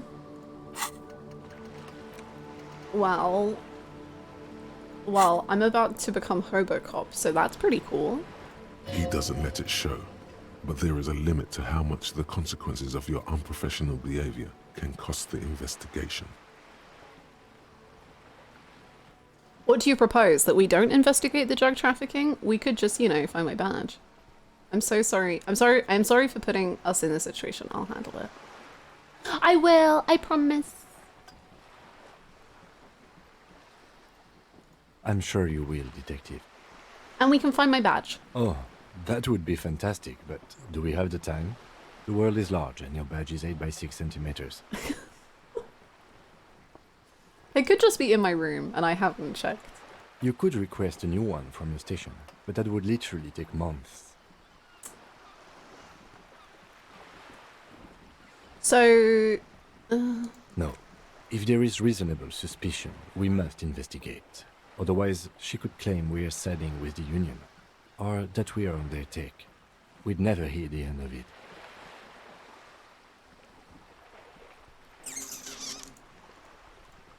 What I propose is, we ask her, then we investigate, briefly. But do not share the outcome of this investigation with her. We tell her it's done, and demand for her information on the lynching. That sounds perfect, just like you. I also feel like I need to take off the cooldown on the Kim I'm sorry command, because I just feel like we're gonna use it too much. And it just, yeah. Anyway, taking the cooldown off. Nice, great, cool. Hobocop. Yippee! Technically, you wouldn't be a cop anymore, but a hobo. That would mean game over for the cop chapter of your adventures. But who knows where the hobo part takes you? To the bar? The old L'Assommoir? To the pier or the sewers? To Le Royaume, where for 300 years they interred the dead. You could plunder royalist crypts for long-forgotten triple malt bourbon, then fight the Arden-Macan beast that lurks the bottommost sepulchres. The secrets of the city are all yours at last. Thank you so much, Comrie Bubbles. Have an amazing rest of your day. Reveals extra special collector's edition tar bottles on the map. More money from selling tar. Oh, nice. Excellent. I don't really understand anything, but that's fine. You're back. Hello. Good. What can I help you with? Okay, tell me about this alleged drug trafficking. It's quite straightforward. Someone is using Terminal B to smuggle raw ingredients from the Samar and Isola into Revachol with the Union's blessing. Wild Pines has suspected it for years. Ingredients for what, ma'am? Meth and dextroamphetamine, GBL, and various synthetic psychedelics. Honestly, it might be quicker to say what you can't make from the stuff. Yes, after they clear the terminal, we lose track. The actual production is taking place at various sites in and around Jamrock Quarter, north of here. Wild Pine seems to be well apprised of the local drug trade, ma'am. Do you mean to say the Union also produces the product? Sells drugs, I mean? We're in logistics. It's our business to know. And no. As far as the company knows, the Union does not produce it. They transport the ingredients for a cut. Yes, but you won't get anything out of Evrat and the Dock Workers Union.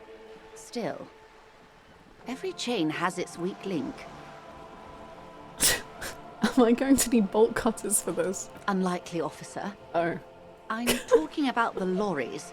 Once the ingredients reach Jamrock, they're distributed to a network of local manufacturers, well beyond our grasp. But in transit, they may be vulnerable. Perhaps you've noticed that a number of lorries are tangled in a traffic jam at the roundabout just now. Interview the drivers who are still hanging about. One of them might be waiting for a crucial shipment. I'll be explicit. If you find this driver, I will share company secrets with you. You'll be indebted to her, in a way. But one step ahead of the Union in another.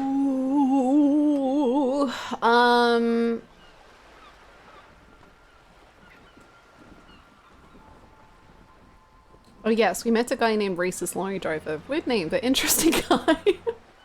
For some reason, and I don't know why this thought is just occurring to me now, but I'm pretty sure Racist Lorry Driver said he had a large container of drugs on his lorry. I don't know, but I would check that out if I were you. What proof do you have that the Union is involved? How do you think they're financing this strike? There are thousands of unpaid dock workers going strong for the 4th month straight.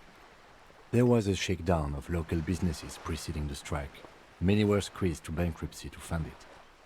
With all due respect to these desert cacti, the contents of a few cash registers cannot provide for 2,000 men. The local businesses can scarcely provide for themselves. Open and shut octopus. So you think the strike is being funded with source ingredients for drugs? Precisely. Smuggled out of that very gate at night, most likely, then loaded onto lorries and driven to Jamrock. You simply need to find one driver who will open up to you. I'm saying, Racist Lorry Driver, he was very open. It sounds like she tried looking into it herself, but she's clearly not the type your typical lorryman would confide in. For what reason? Why didn't you come to the RCM? We did. Oh. On more than one occasion. Apparently, there's some sort of inter-precinct disagreement about whose jurisdiction this area falls under. We know the company has launched its own probe into the Union's alleged involvement. We also know it's come up empty. It's not just the RCM. No one's been able to find any hard evidence. Well, here's your chance, officers. It's no coincidence Laurie is trying to like that. We've been talking to Joyce for 40 minutes, I think. We asked East Motor Track to raise the drawbridge. The road company is a partner of one of our subsidiaries. However... She pauses, looking to the sea. This is a limited time opportunity. Once the complaint has been processed by the Trade Committee, they'll have no choice but to lower the drawbridge, and the operation will continue. She looks north. thousands of litres of raw ingredients will pour onto the streets of Revachol. Not the east across the river, but the west. The vulnerable, the weary. Well, at least this solves one mystery. What is that, Lieutenant? Why I had to call East Motor Tract and beg them to open a drawbridge for me. I'd wondered since I first drove in, on my motor carriage. I am sorry for the inconvenience, Lieutenant Kisaragi, but we need them trapped here. This is a unique opportunity. I'm sure you understand. Uh-huh. Okay. Yes? We will take this case, probe the drivers, and see what it yields. Excellent. According to my reports, there are at least 3 lorry drivers lingering near the roundabout. Hopefully one of them will know something. Okay. It may come to nothing, or it may just blow the case wide open. I can keep the drawbridge up for a few more days at least. You should have the time you need. In the meantime, let me know if there's any other way I may be of assistance. She takes another long sip from her seemingly bottomless thermal cup. Okay, bye. Of course, Detective. Take care. Right. We're not gonna get... I'm gonna go warn all of the lorry drivers that if they have drugs, that I will keep their secrets as long as we can pin it on someone else. And by someone else, I mean racist lorry driver. Okay, we have to get a sad song. That's high on the priority list. Oh, the map.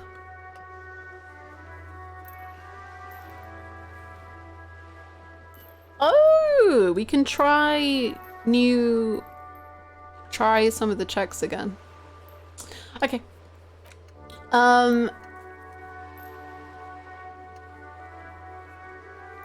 What happened to getting a happy song? Well, that's my goal, is to get a happy song, but I don't think my brain is gonna let me. Is your character wearing any clothes? He's wearing a tie and shoes, yes. He's fully dressed.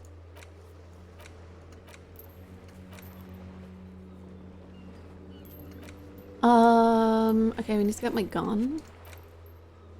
Oh, we need to do it. Never mind, we're not done with Joyce. Joyce, please tell me what reality is.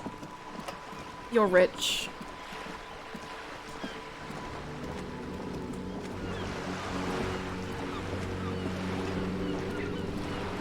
You're back. Hello. Good. What can I help you with? You seem smart. I need someone to give me a lowdown on this reality we're in. This reality? She pulls her hood closer around her neck. Yes, reality is your side case. I'm conducting a personal investigation into the world I find myself in. It's related to that medical episode. I have trouble remembering even the most basic terms of reality. No time to explain! I'm trying to find out who's smuggling drugs. Ah, yes. The episode. Sounds like an acute case of encephalopathy, now that I think of it. She puts down her thermal cup and looks at you. Don't be phased, madame. He functions perfectly well. He only needs a lowdown on all of reality. We may be here a while then. Ask away, officer. I'll help however I can. All right, we're in. I know these all look good, but begin with the first, okay?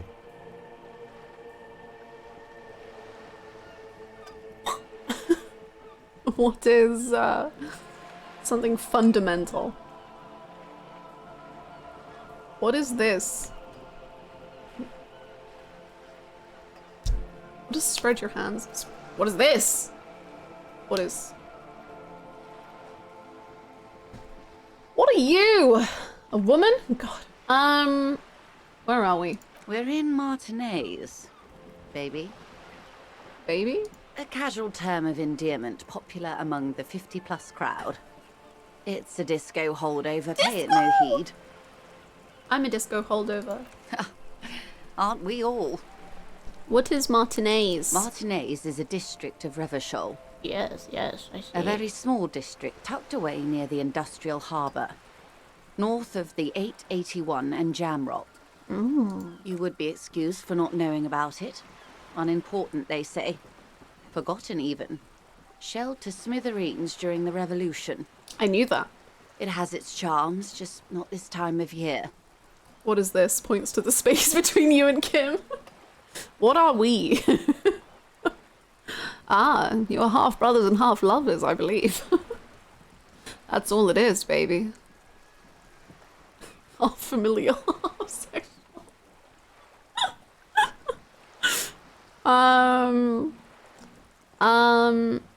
Tell me more. I'm not a good ambassador. Heck Hey. yeah. Prime I've real only estate been here much? once Place is before, smack dab in the as heart a of teenager. Tokyo. Thank you so much Not a for lot the has prime, changed. random. There are ruins, a terminal, fishing boats, reeds, boys with boxy shoulders. Thank you so much. Please enjoy all your new emotes and none of the ads. Hello, Joker. How are you? Half brothers and half lovers and half sure? That's disco, baby. A brief spike of longing in her upright body. The dots under her eyelids shake. As I told you, Martinez used to be a province, a workers' resort before the city swallowed it and the artillery did its part. Now the reeds are the real star of the show here.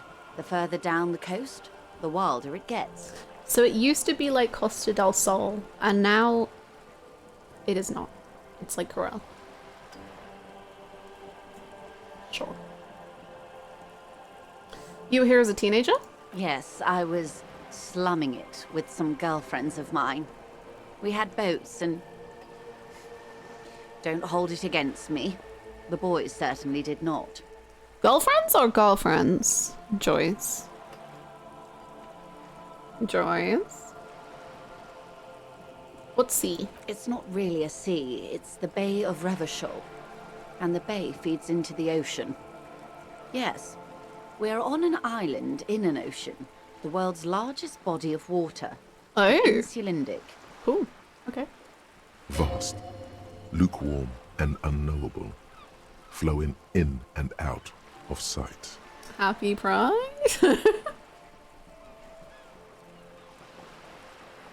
Joyce may hate the union of this city, but she loves the union between two women. Let's workshop that. That wasn't very good. We'll clear it up.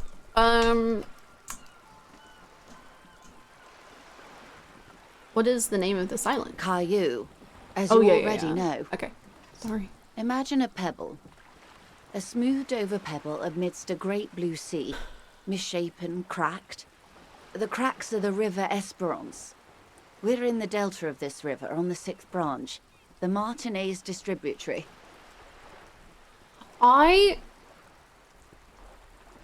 This is so specific. I don't even know.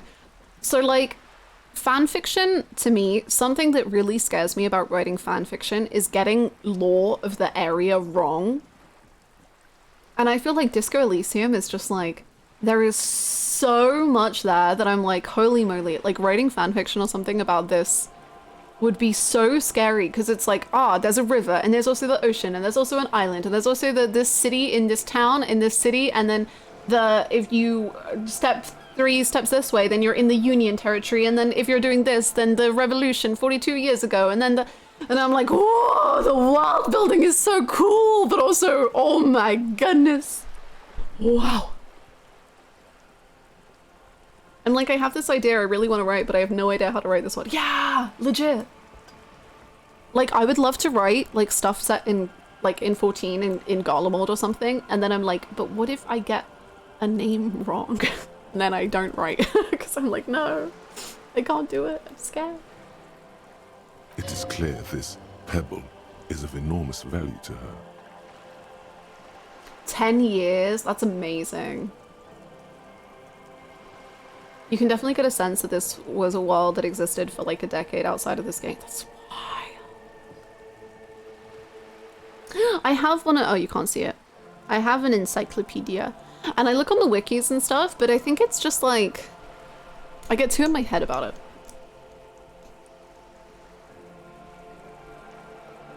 I think him, Joyce, Lena, and us should have a disco party on the boat. Yeah! Disco. I love that you opened the game and got all this super heavy world and political building dialogue immediately. I think it's really cool because the amount of dialogue about like the world and stuff doesn't feel unnatural. And I was talking about how this to me is such a good amnesia story, because I feel like amnesia stories can be really like bland, but this is so rich, and I think it just does such a good job of like I've been talking to Joyce for an hour and 15 minutes in real life, and I could keep talking to her because it's, I don't know, it's just like, this is the current situation. It's not like, oh, I don't know how to explain it. It doesn't feel like they're forcing world building on you and they're like, we worked on this, please look at it. It's just like, this is what the world is. Like, you either accept it or don't, but this is what it is. It's really good. I don't think I explained that very well, but it's great.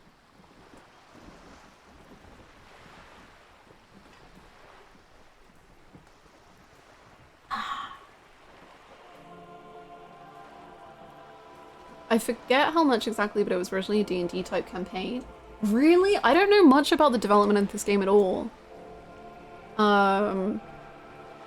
Whoa. That's so wow. Revachol? Revachol is what you call a city. The great kind. As if it's self-explanatory, beyond patriotism, a fact. I'd love to watch them. I'd love to watch the documentaries, yeah. History detective. They built this city to resolve history. Our part in it, at least. Our centuries.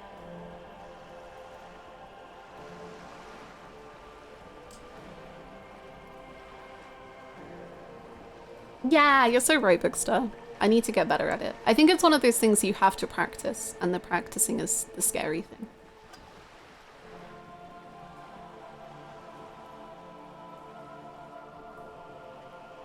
The nations of the Occident, or migrant workers from Seminine and Ile Marat, depending on your creed. In the DeLorean century, 380 years ago, they say it's where the terrible questions of our time will be answered. The tensions are highest, the fault lines deepest. By that I mean conflicts. Ideological conflicts. The stuff of men. We are standing on a fertile, self-sufficient island able to sustain up to 200 million people in the middle of the Insulindic Ocean. The world's connective tissue. It's where the money is.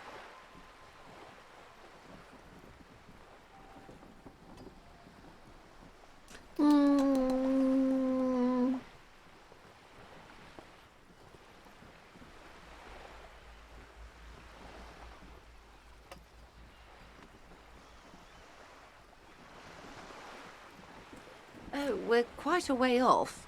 About... She points across the water where the skyscrapers rise. 22 kilometers from the center of the world. That soldering iron is the bank of the world building. The bottom floors are Insiacom. Coalition government, Insulindian Mission Command.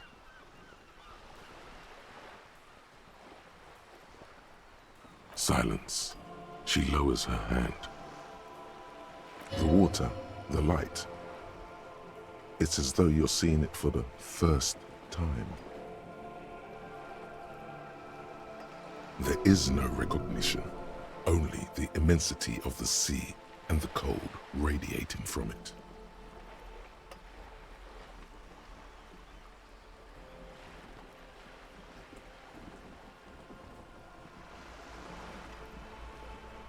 We are where we are. I have no truer answer to give, unfortunately. Oh, derealization. Ooh.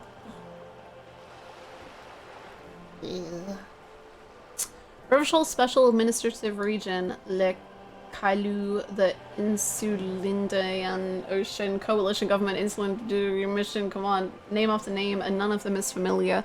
They seem real, but something is wrong. You feel like a kid looking at stickers on the fridge. Trouvant, the Apricot Company, World Games 34. You can almost see your hand reaching out for them. Scratch at the corners, see if they peel loose. This feels like the most important of all the thoughts. The one you truly must complete.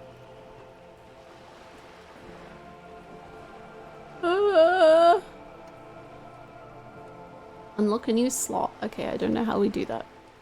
Unlock. Unlock. Unlock. I think we need points.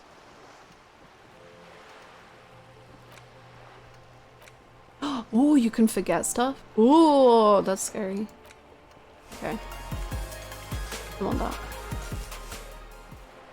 Hello, Louise. You look lovely as always. How have you been? So I'm feeling pretty rough. Haven't slept well at all this week, but I have a 3-day weekend, so I'm already doing better, Lil. Thank you so much. Thank you for the 42 months, and I hope you get a big rest over the weekend. Thank you so much. Welcome back. Derealization is such a cool word, and it's such like a... Like, that was my favorite descriptor of all of them so far. I don't know. Derealization is very,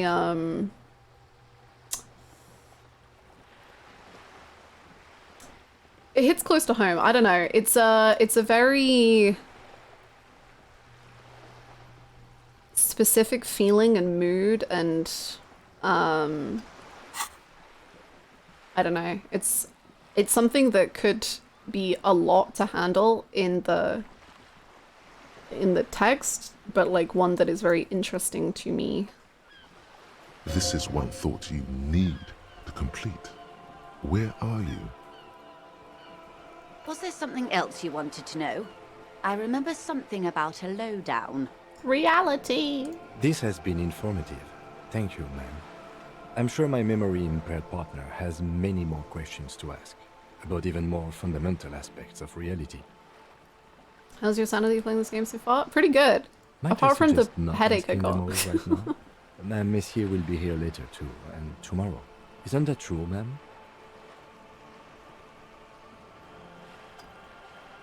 Absolutely. My commitment here is long-term.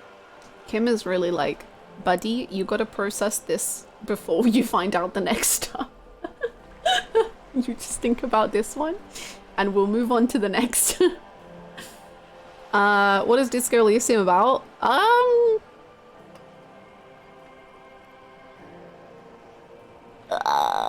don't know.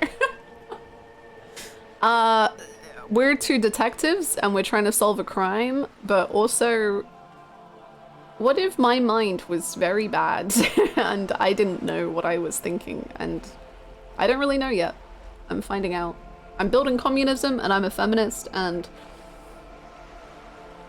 that's all I need. What crime? Yeah. What crime? That's true. What? Never mind. I want to know everything now. Won't I be lazy if I don't do it all now? Ooh. I want to say that. I want to know what the response will be. Oh, of course not. You are already diligent for getting this far, and diligent boys remember where they left off. I'm a diligent boy. Indeed. I'm always at your service. Yippee!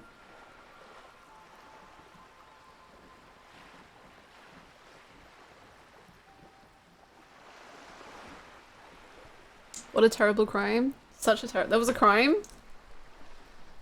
That was terrible? Do we really?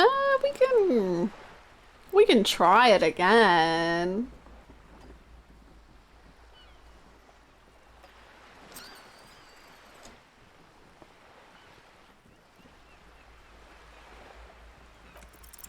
It remains a mystery what you mean by this something close.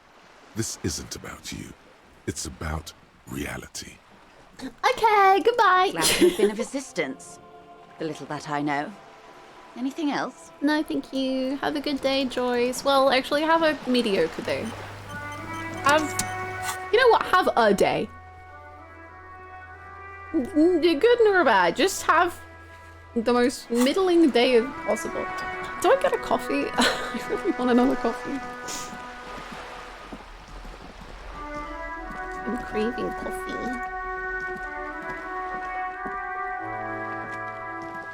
I really like Joyce. I really, really like Joyce, but I do have to just acknowledge that Joyce has said some things that are a little, you know, and but like, she can still have a good day. Fine. Yeah. Enjoy your day, Joyce.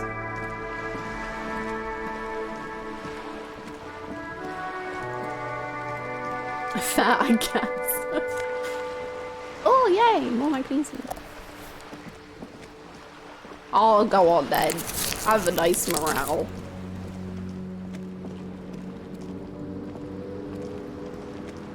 I don't think there's bad people in Disco Elysium. Probably not. I think that, can I go up there? Oh, I can! Okay. I think racist lorry driver is pretty...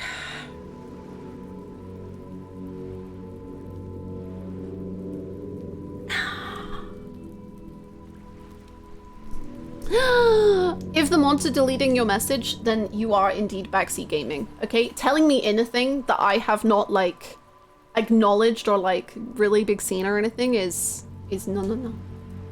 Also, I saw text pop up on the screen and I think it just said dick, so that seems like a great moment to go get coffee. For I do not know- oh, wait, hold on, can I talk here? I don't know, okay, I'm gonna go get coffee. Be right back. Hopefully the music stays. If it doesn't, I'm so sorry.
beautiful ASMR.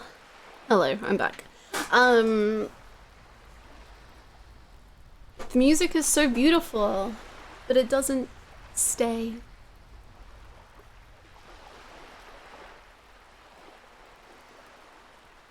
Hello. Thank you, Melody.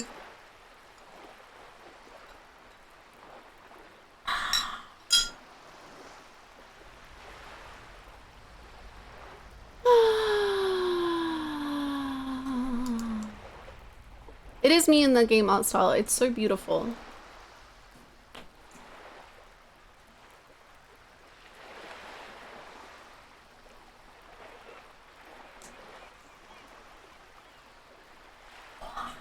It is snowing. It's settling a little bit.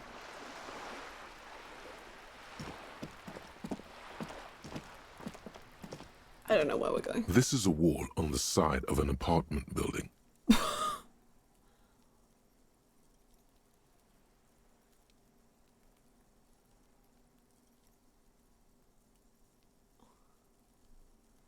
Okay. Well,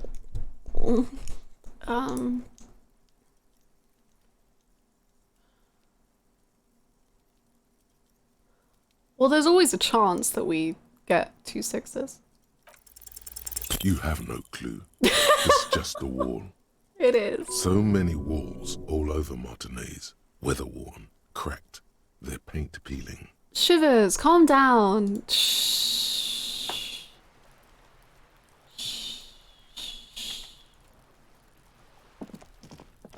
Break him. Okay, hold on. Who are we breaking and why? What? The dead body?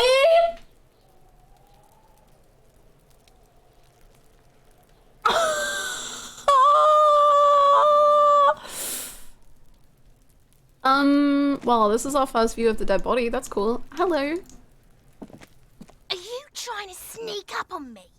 Come to slit my throat in my sleep?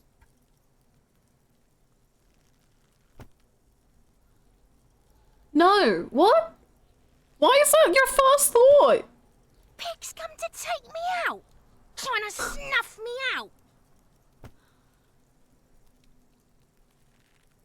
No, why would you even say that? Are you sleeping right now? Don't get fucking clever with your pig. You think you're so clever. She hisses. Oh, you should throw the pig at him, Kuno. Oh, he's too far away. Trying to sneak up on me again. No. Trying to snuff me out. Get away, pig. Okay.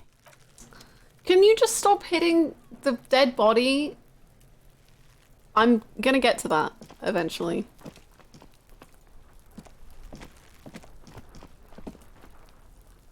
Can we see the oh my god. Oh, is Kim?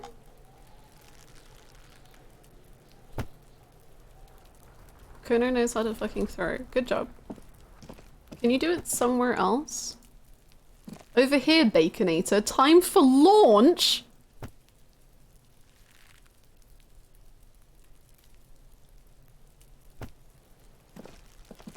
Someone is trying to grow herbs. Yippee! Thank you! Thank you so much, KGD, for gifting that sub to Shalakia. Thank you so much. And your first gift sub. That's very kind of you. Thank you so much. These barrels are half full of rainwater. Just a closed door, but you look at it suspiciously.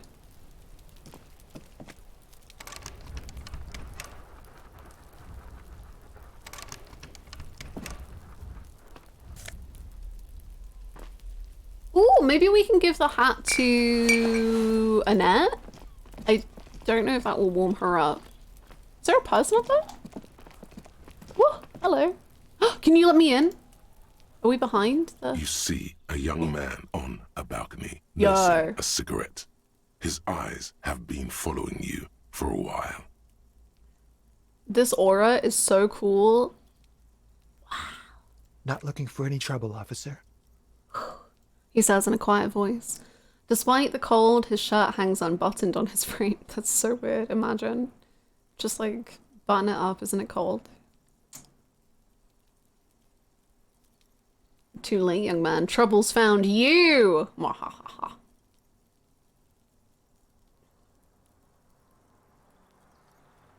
I just want to know what's going on here.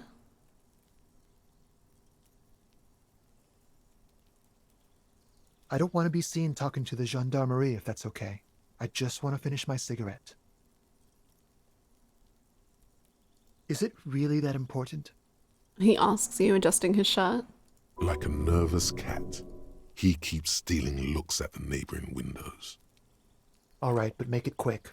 Once I finish this cigarette, I have to run. Can you tell me your name? My name? My name is Martin Martinez.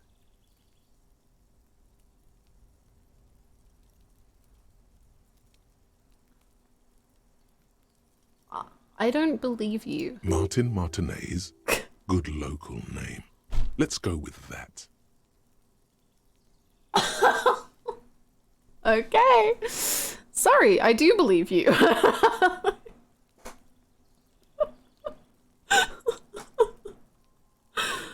Looks like you've got a good view of the Wellings' backyard. Can you tell me anything about that body that child is throwing rocks at or something? I'd even go so far as to say that the view is a little too good, my dear gendarme. Do you have an estimate of when the body will be taken away? There's a what? We will remove the body as soon as possible. Now tell us, where were you last Sunday? Oh. You already asked me that, didn't you? No. Did I? Wait, I can't remember, technically. I'm pretty sure I didn't. No, not you. Some more muscular type.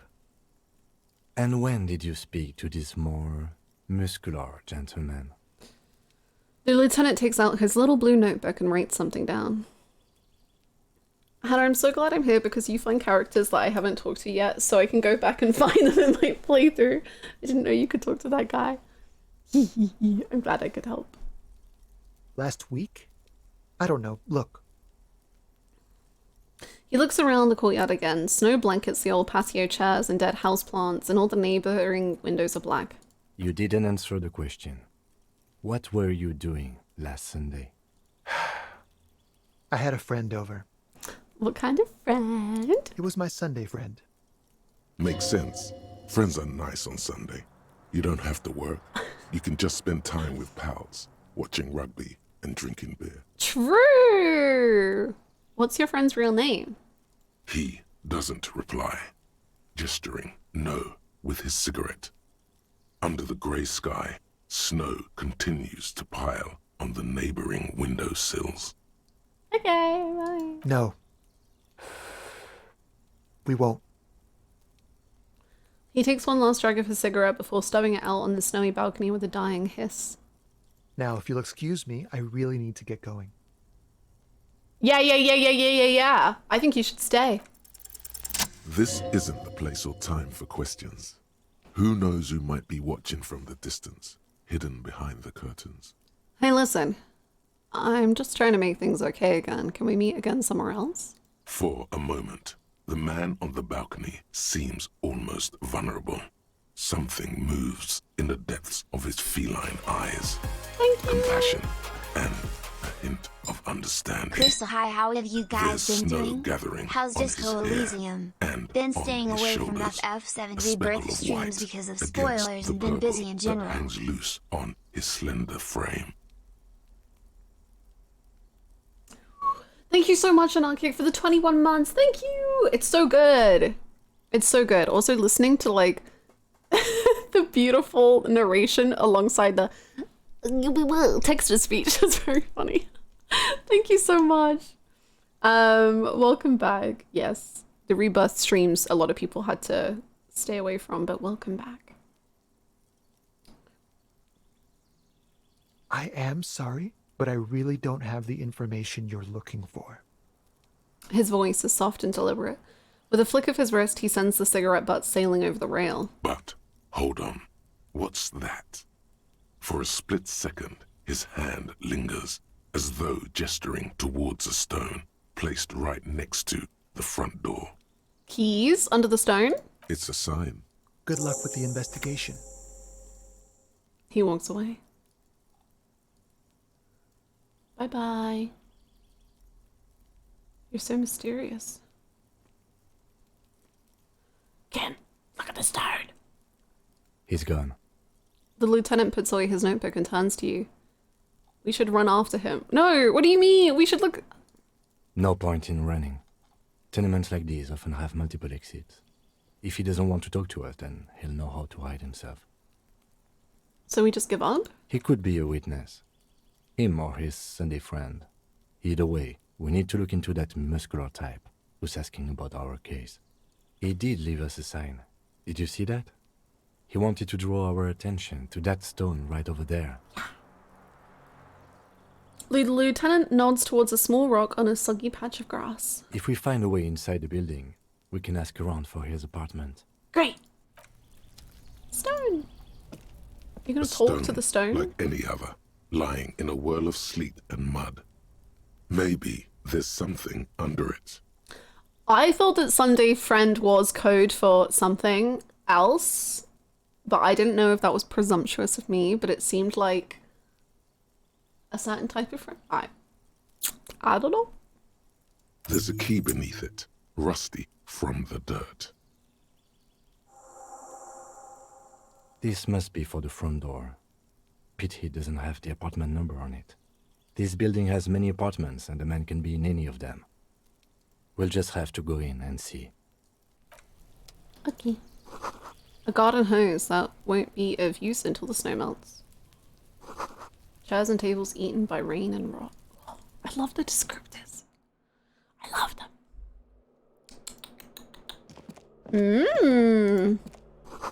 Eviction notices and missing pets are plastered on top of each other. Oh.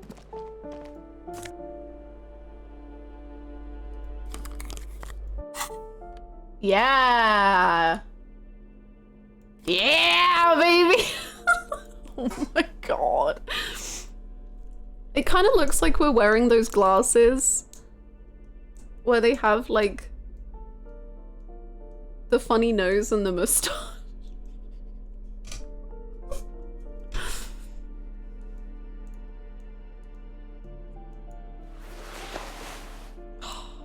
Damn. Okay. Yukiko! Yes, yes, yes! Exactly like Yukiko. Yes. I've never seen a pantsless, shirtless run of this game. I don't know why we're still doing it.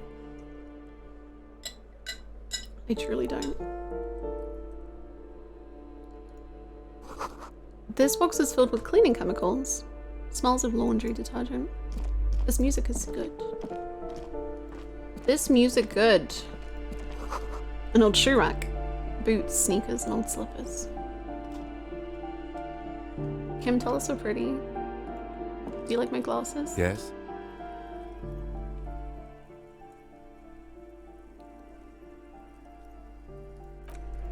I didn't want to engage with Inland Empire, but, you know, maybe I could be sold.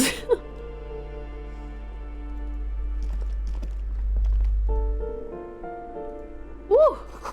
Apartment 12, a loud rumbling snore comes from within. I think this game has my favorite OST in gaming as well as my favorite writing. God, I love it so much. It really reminds me of Silent Hill 2. Which is weird because it's not a very similar OST, but I think just in the like heavy tone of the music. Like, the music just makes me feel so intensely. Same as Silent Hill 2. Like, this reminds me, I think, of the sad music that plays like when you're in the hotel.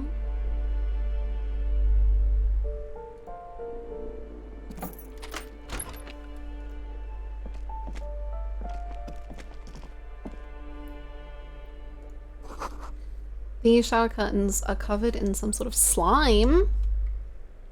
Slime? Money. I like the OST, but I think the OST is the weakest part of the game. I guess if if the OST is the weakest, and that's such a compliment in its own way. Yeah, me too. It evokes tons of sadness even if you can't place why outside of vague feelings. Yeah, exactly. Like, and that's I think what I mean with Silent Hill 2, where it's like you just know something is not right. Like you really just don't, you can't figure it out. As someone who engaged with Silent Hill 2 with eyes and ears closed to all stimuli, I'll take your word for it. I don't know if you would ever be interested in, I don't, I feel weird. I don't like to be like, watch my video, self-promo. Yucky. But because I know I would have been grateful for it, I spent a lot of time writing down every single timestamp in my Silent Hill 2 video in the description of every single potential jump scare or creepy thing, and I described every single one of like what the sound was like and why it might be uncomfortable. And I put timestamps for all of them. So if you ever want to watch a Silent Hill 2 shortcut, then that's potentially there. I can't believe streamer would advertise herself on her own stream. Terrifying. I don't like it. Please unfollow me. Yeah, they do have that kind of liminal vibe. I see that, Yuli. Mm-hmm.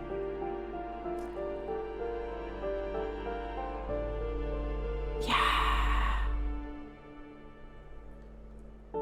I love the Silent Hill 2 playthrough. It was wild. Like, I remember day one was just like a lot of being scared and like not necessarily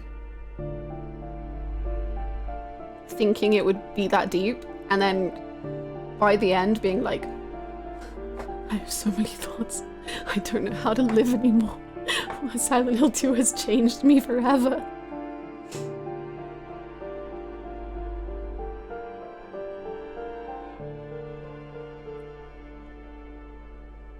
I'm always searching for jump scare timestamps for video. Yeah, I think for me, I'm the kind of person, like if I see someone on TikTok or something and they're playing a horror game, I will immediately like open the comments so that the video is like blocked. Or if I'm watching someone play a scary game on YouTube, I'll scroll down to the comments because I'm just like, I don't want to see, like I'm so scared of being jump scared.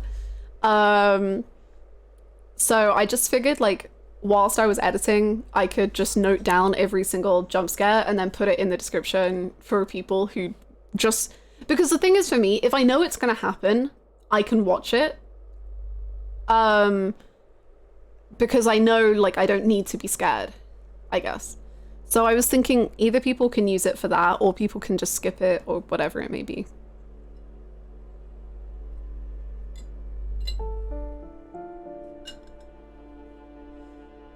I know it sounds weird considering the dark themes of this game, but playing it helped me so much with my mental health issues. I just felt so comforted and really deeply seen and understood. That's beautiful. I personally think a lot of like darker media can do that in such a unique and beautiful way. Like Persona 3, I think has very heavy themes. Or Amori has like really heavy themes. But I think there's such a beautiful exploration into that sort of thing. I talked about it a lot with P3 and like the concept of grief and being so scared to like lose someone or just that idea of death is just so terrifying to me. And playing stuff like that is so cathartic and helpful for me to like be able to process and understand those feelings in a way that is like safe and I can self-regulate, you know? And I think it's such a incredible part of stories like this. The fear in your voice every time you brought up the future Silent Hill 2 playthrough in the months before you and now I'm gonna do the same thing because I think we're gonna do Silent Hill 1 this October. I don't want to.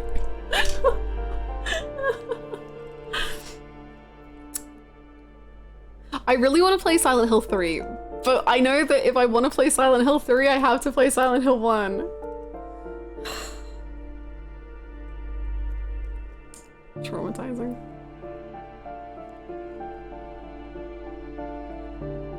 Also, in the chicken, was it good? I remember people talking about it. Someone has drawn a 5-pointed star on the wall. This door has been closed with a padlock.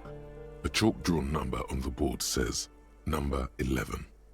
It's a solid lump of metal, but the shackle is deeply corroded. A solid pair of chain cutters would make short work of it. Let's knock fast, maybe. You're gonna love this. A lot of people find Silent Hill 3 the scary. What? I thought Silent Hill 1 was the scariest. Why did I start with the least scary? And it made me cry of fear. You don't want to play Silent Hill 1? I do. I'm just so bad with horror games. Like, I literally cried playing Silent Hill 2 because I got so scared. And so I had heard that Silent Hill 1 was the scariest by far. But now I'm finding out the truth. Silent Hill 3 was the scariest one for me. Silent Hill 2 wasn't really scary for me. Yeah, me too. Forget what I just said. Forget it. I think it was because Silent Hill 2, it was throughout the prison section, and I think I was just getting increasingly scared and more scared and more scared and more scared. And then there was like a big jump scare, and I think that was just the straw that broke the camel's back, and I just started crying because I was just like, this is so much. I've been on edge for so long. I just crumbled. Are you planning on playing the remake? Not necessarily planning on playing it myself, but I am really interested in it.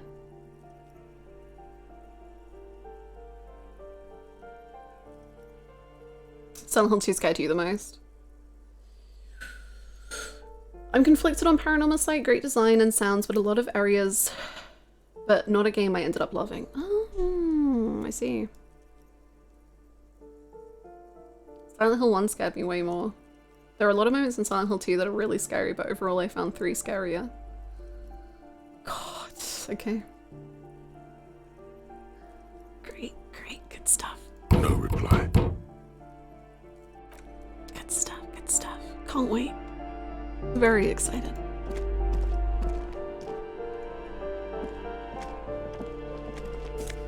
It's the lady who yelled at me. I found Disco Elysium the most scary of all. Communism, am I right?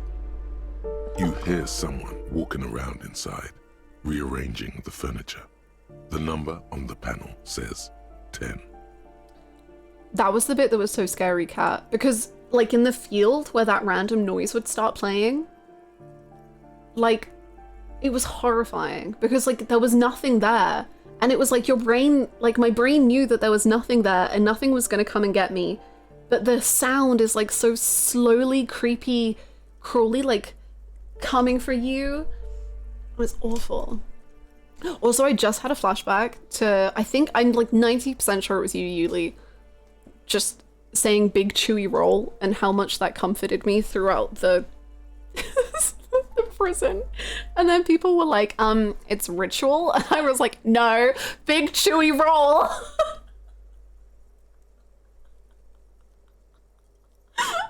Big chewy roll, not ritual. What do you mean?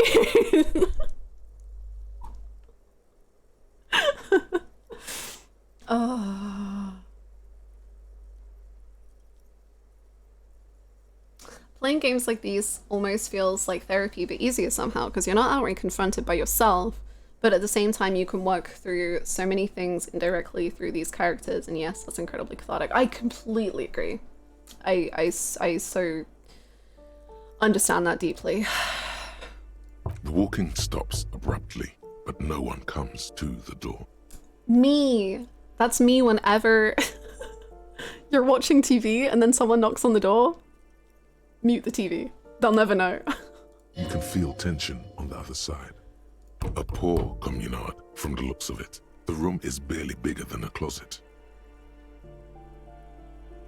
What? Did he just speak as if... We're already inside? Uh-oh. Do I have to open the door? Oh well, that's okay.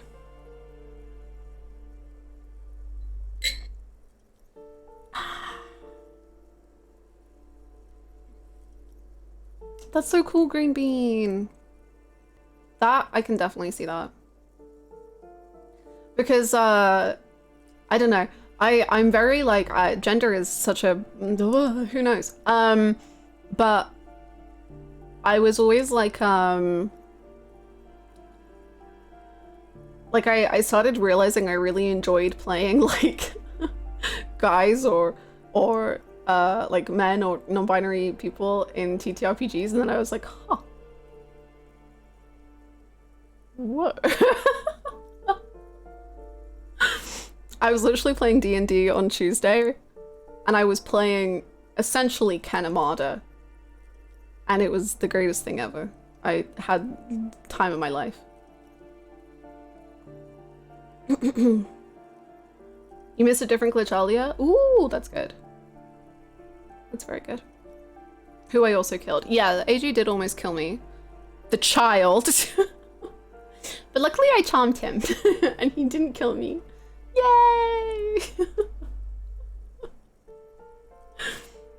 Who? Ken Amada? Ken is a 10-year-old from Persona 3 who he when I play him, hi, I'm Ken. Wow. Oh my god, Shizuru-senpai, you're the coolest. And that's the voice I had throughout the whole TTRPG. It's very good.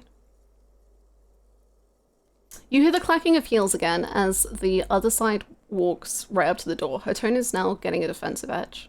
Do you have a warrant? I'm not obligated to open the door if you don't have a warrant. Let's go. We don't have a reason to get inside that apartment. But I want to, Kim. It's generally easier to do things if you have literally any reason. You know? Fair. I guess. Mine is locked. Oh, but we can look in this. Should we read people's mail? I don't know. This crumpled up postcard depicts an open air market in Boogie Street 5 years ago. A vendor smiles as dead roosters line his stalls, hung by their feet from canopy. Red blood flows onto the muddy street. Blurry shadows of people pass. Oh. Okay. Also, I didn't realize I could read all this for some reason.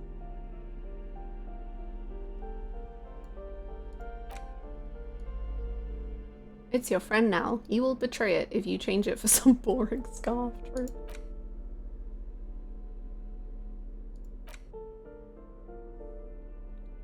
It smells like someone took a piss in the armpits? Okay. Tank top, gym vest, reeking of sweat. This sleeveless shirt is the best choice if you're not afraid to show off your masculine upper body and that hairy chest. I'm definitely not afraid to do that, that's for sure. Hi, Megan! Oh no, AJ, oh no! You know, sometimes when you put it like that, it doesn't sound good. Where's the cocaine? It's falling from the sky. Yeah, we have glasses now. There's someone's piss-soaked gum snake.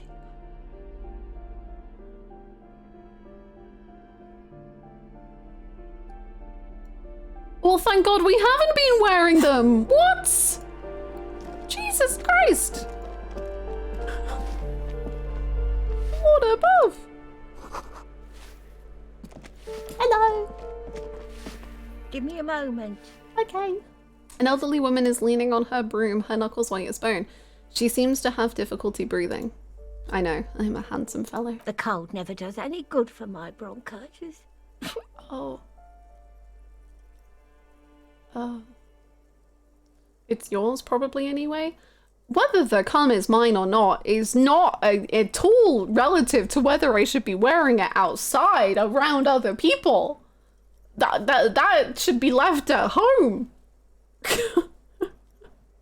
I'm fine. Fine. Don't you worry about me. You're still worried. It's very worrying. It should maybe be washed. Maybe? Now, what do you want from me, policeman? I feel like those adjectives would also apply to the underwear. My underwear is very clean. Please look at my underwear. Look at them. Look at this part clothed bottom. Boxy. It's pretty boxy. She's the cleaning lady. She knows the floor plan and the residence. I'm looking for Martine Martinez. Oh, buddy boy.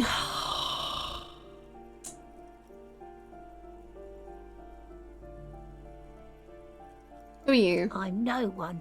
Just an old woman who cleans these hallways. You're someone to me. If you could call it living. I have a little room upstairs right next to the coal room. It's barely bigger than a closet, but I don't complain, no. I have my bed and my aching bones to keep me company, and that's all I need from this world.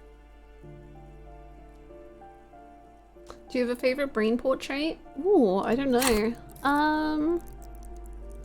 I really love empathy. I love encyclopedia. I love rhetoric. I love Half-Light. I love electrochemistry. Shivers. I like them all. They're all great. Oh, we're gonna have to say it, aren't we? God. Oh, you'll find plenty of Martins here. Don't you worry. She smiles, a gap-toothed smile, when she hears you mention the name. You even love Half-Life? What? Why not? It looks so cool.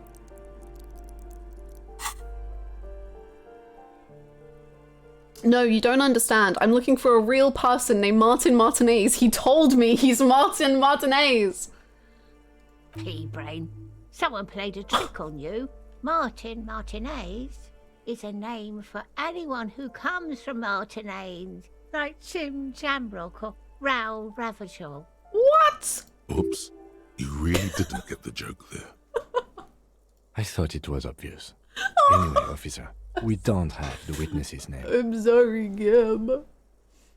I'm sorry. Okay, how about a young male in his mid-20s, dark hair, skinny build, a smoker on the balcony? Yes, yes. I know who you mean. The scrawny boy who's always smoking like the devil, right? She looks at the other end of the hallway. What's he in trouble for? Okay, let's not say he's wanted for murder. No trouble. Talk? Oh! No! No! She's so sweet. The cleaning lady starts laughing, but it turns into a violent coughing spasm. She squeezes her broom, trying to catch her breath. He lives upstairs in room 28. Go to the balcony. It's one of those doors there. He's usually home in the evening. Okay. Thank you. We should go check out his apartment on the balcony. See if he's home. Okay. I will leave you for now. I hope you feel better. A firing squad for the rich. True! I agree. I also believe that we should... What was it? We're sodomizing someone and we're killing other people and we're eating the rich. That one I remember. Kill anyone with more than 25 real. Okay. We can do that. Kim, how much money do you have? The sea below looks cold and winter grey.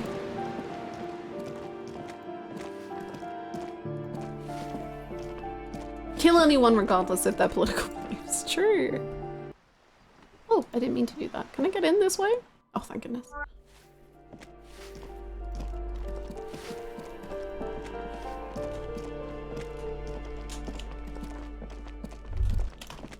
That isn't just a five-pointed star. It's an inverted white pentagram cradled in a wreath of antlers, the iconography of communism, in other words. The star and antlers I was love developed communism. in the 6th decade of the last century and quickly adopted by Mezov and the communards during the revolution. Even today, half a century after, the star and antlers retains the ability to evoke hope, disappointment, and fear in equal measure. Why is it upside down? To symbolize the toppling of the old order. Also, Why? some social democrats were already using it. What's the deal with the antlers? The wreath of antlers represents a natural crown. It was about building a society that could exist in accord with the natural world, and at the same time above it. Why white? Because white is the color of peace. Cool. What does it evoke in me? Gone is the glory of hope. Only the scribblings of impoverished students remain in empty hallways. Okay, great. Thinking hurts me so much. Ah, balcony.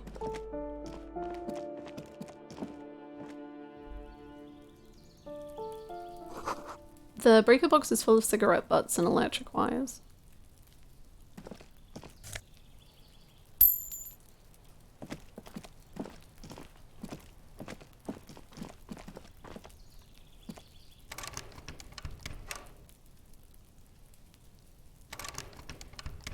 Sure, that's fine. Just a door, nothing for you here right now. I feel like I have that bloom around down flash several times a day. Oh no. Oh no. Someone's growing rosemary, thyme, and a cactus. Nice. 29. 30. Wow. Okay.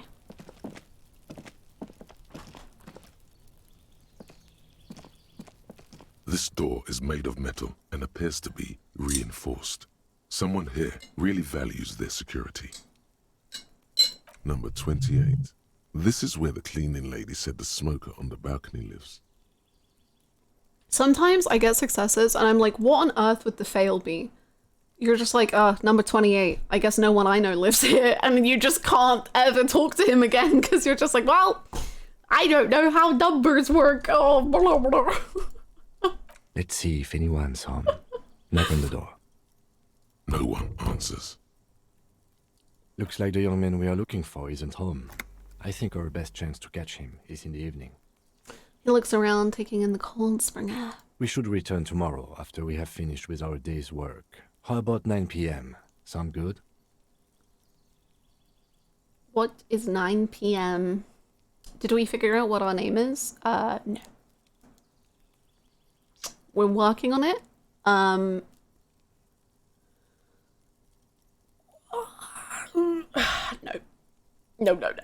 What do you mean? The smoker on the balcony. This is why we are here, right? Oh, He might know something about the murder. So tomorrow 9 p.m.? why tomorrow? Suddenly, he's a little worried about your memory. No, don't be worried about me. I'm useless. I'm not worth worrying about. That's kind of sad. I take that back. Kim, I'm fine. Please worry about me, but I'm good. So there's nothing to worry about. Tomorrow, 9 p.m., right here. Apartment number 28. Good, let's go. Okay. Remember, tomorrow, he's probably gone for today. Okay. I really feel like I need an active notepad myself. Kim, I forgot my last name. Can I have yours? Hey, yo! Why haven't we pulled that one on him yet? What? Well, we might have the same last name. We're half brothers. No. No! Okay.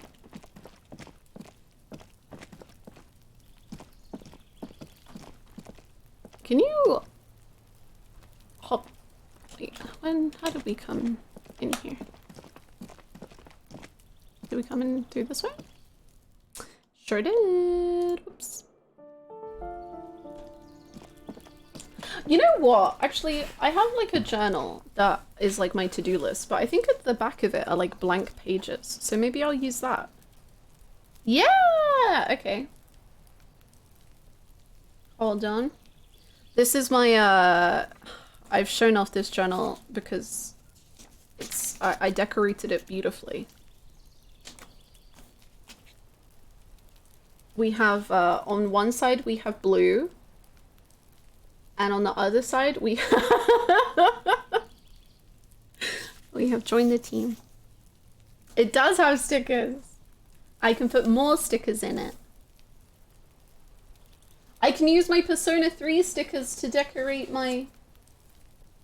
I can use my Komahina stickers to decorate my Graha ones. I can use this to accessorize my feelings about Kim. And if you didn't see my Persona 3 stickers... Whoa, I can use this Igus one! It's perfect! Look at her, she's thinking so hard. Yippee! Okay, I need a pen. Do I need color coding? I don't know. How into this are we gonna get? Orange! I can use orange. Okay. Because he likes orange. Okay, so to-do list.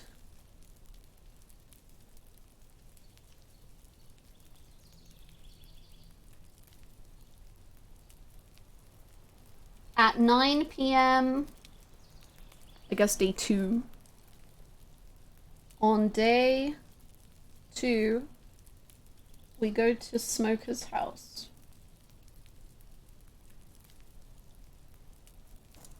Okay. Disco Elysium Village Journal! I need some washi tape! I need some Kim stickers. We need to find a song. That's pretty high on the importance list. Find song. I would like to do that by the end of today, if we can. If we can find a song today. I don't really know how long our day goes. I'm guessing until like midnight, but... Is there inspect a dead body on the to-do list? There's a what? No. Really? Do we think Kim puts cute stickers in his notebook too? Yes, of course.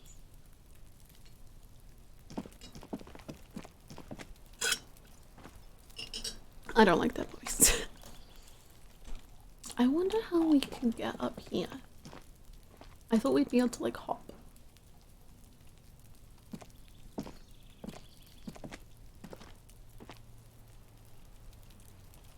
Okay. I can't tell how I prefer moving around. I feel like I like clicking, but...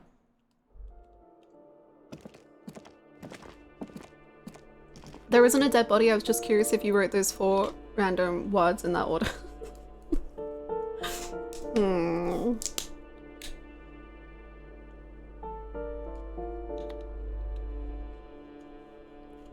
He has 30 rolls of washi tape and colored pens. Oh, based.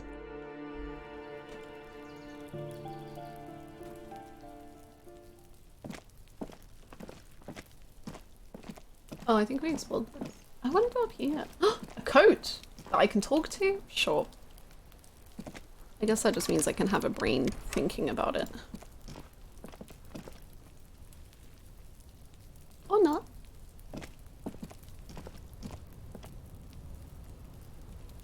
Life's hard. Life is very hard.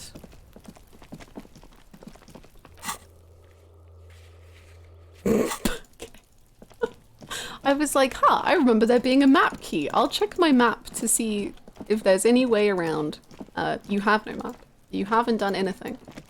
You are useless. What is wrong with you? Okay.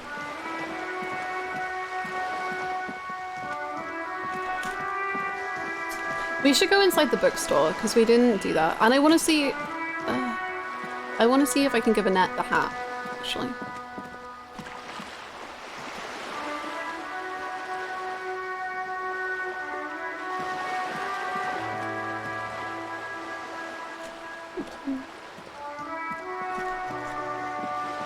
Hello. Oh.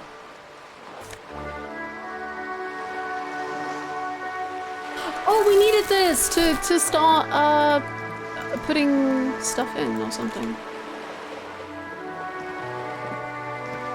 This coin-operated viewer is facing south. The instruction manual says to insert 25 centimes and pull the handle while looking inside. Then use the focus knob to zoom in if necessary. Okay. Why place a tourist attraction in the middle of such poverty?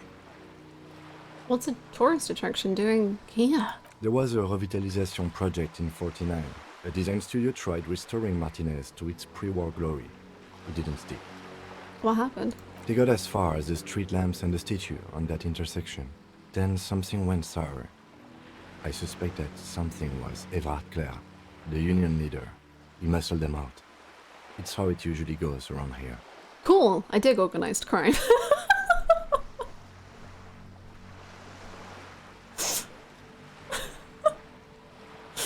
Oh no.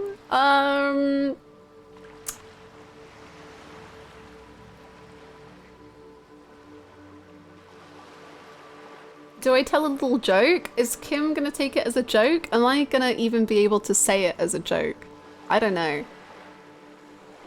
Thank you for the hydration.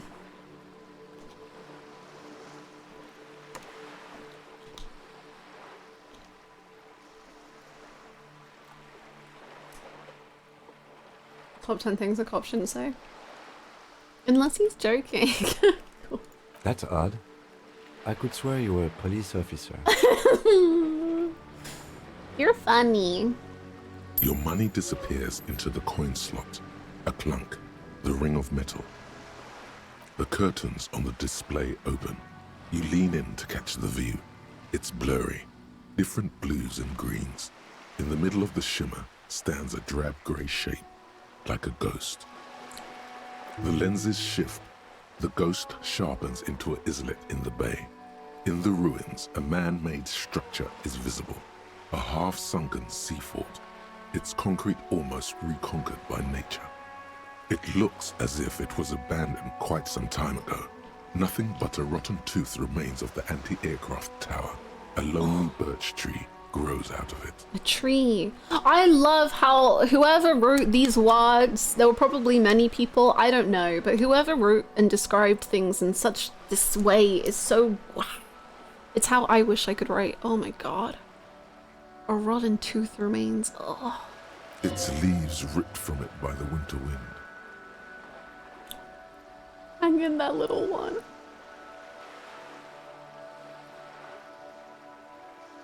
The little brave birch tree seems to wave back in the wind. Oh, why does that make me so emotional, man?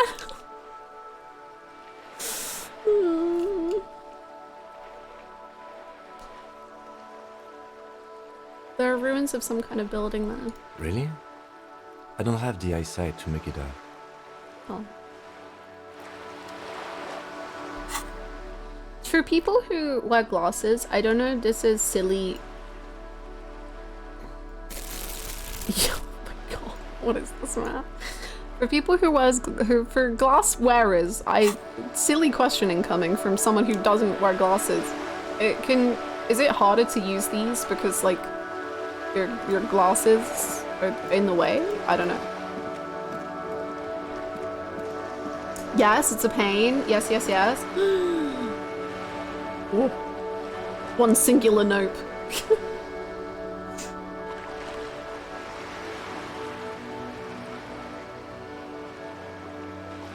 Good luck on that.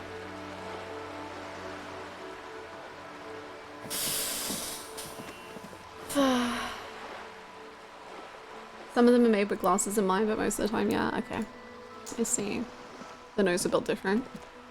Skill issue. Simply get better glasses.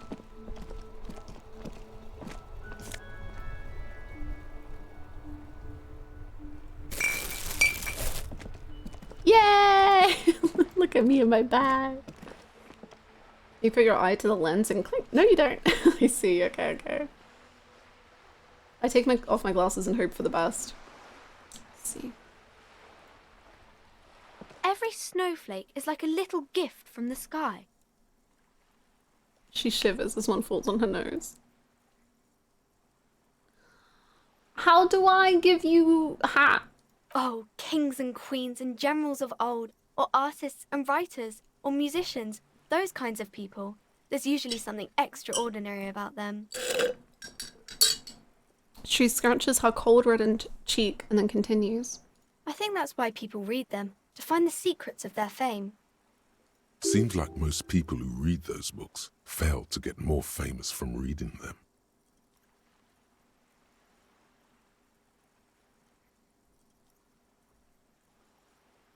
But it does make the famous people more famous. She smiles gleefully. Fame sounds delicious. Maybe someone will write a book about me one day. Fame is for vain people. I have better things to do.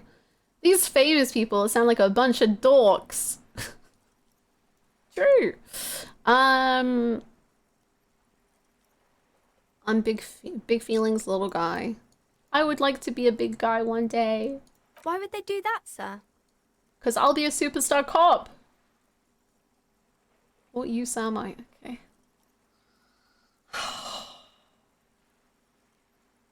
You're not that old. Maybe you'll do something really important, something that wows the world.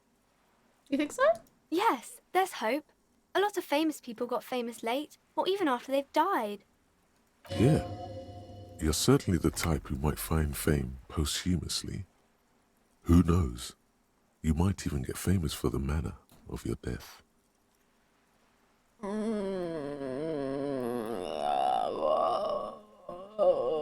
Okay.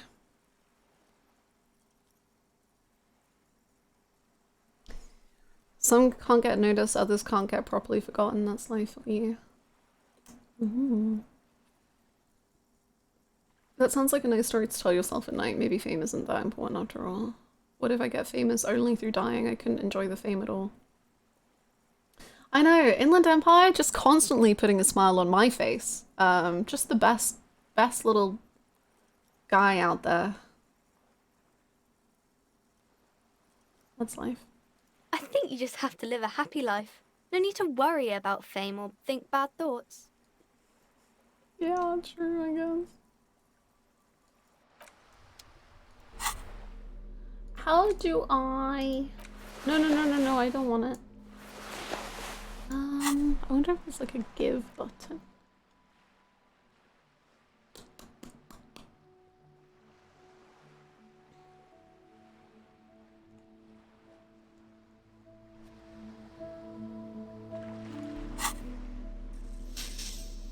Maybe if I wear the hat, it can be like, do you want my hat? Every snowflake is like a little gift from the sky.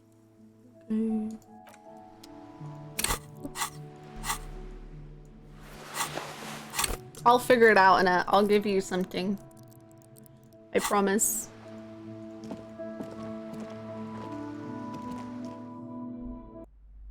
Hello.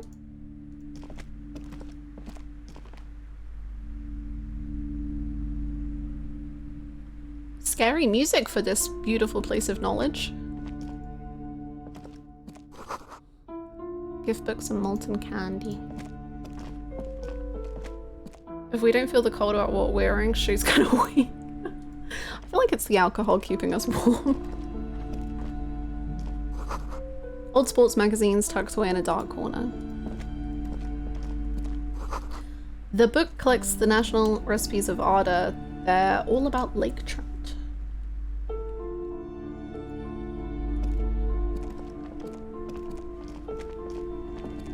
A small mountain of colorful board game boxes. There are numerous types of games for all ages. A lot of shelf space seems to be taken up by Wirral-related merchandise. An endless variety of source books, lore books, and codices litter the table. The topmost book is titled Welkin Compendium, 2nd edition. There's also a large hardbound tome with intricate cover art The Hunters of Katawak, Boreal Creature Compendium, and a Pick Your Path adventure gamebook titled Tales of Wirral, Cavern of Velkrag. Oh my god. There's a box that says Wirral, 3rd edition Mega Setting Supplements Module. The side panel notes, a fantastique adventure board game, new maps and miniatures. A sticker on it displays 25 real. Kim, would you like to play Wirral 3rd edition Mega Setting Supplements module with me? And I will give 3 real towards it and you give 22. And then we have fun for a whole day. 25 real, that's enough to annoy a communist. I'll steal it. I'll put it in my sock. That price is steep, but then it's the 3rd edition Mega Setting Supplement, so it makes sense. It makes sense. Well, I can't buy it, but one day I will. Okay, fine. After we investigate the corpse. The what? The what now? There's a who, what, where, when, why? Wonderful board games, sir. The Viticulturist is a classic for sure. Or perhaps you'd like Archipelagos of Insulinda, a very educational game for those interested in geography. What's geography? Browbritter is a fun game of economic competition, but can get quite intense after a while. We have games for the whole family. You can play with your children. Do I have children? Who are you going to play board games with? Do you have friends or family? Oh, it just makes Inland Empire, you ruin everything. You're so fun and cool, but you just made me so sad. Oh, do I have friends? Are you actually friends? Or just colleagues thrown together by circumstance?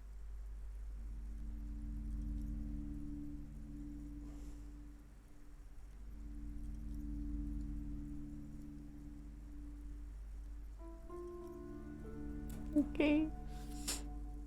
I don't feel as if I have kids. Friends are technically like family. She fiddles with her pendant, thinking. For playing with friends, I'd recommend Suzerainty. It's a civilization building game where you build a civilization, set off to brutally colonize and repress other civilizations. It'll cost 12 real. Wow!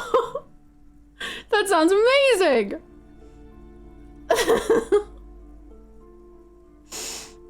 An endless variety of... There's also a large hard... There's a box. That price is steep. Lousy auras there. No, role-playing games are popular among those types. Oh, yes? You know, who are into those kind of things. Personally, I don't like them. Not at all.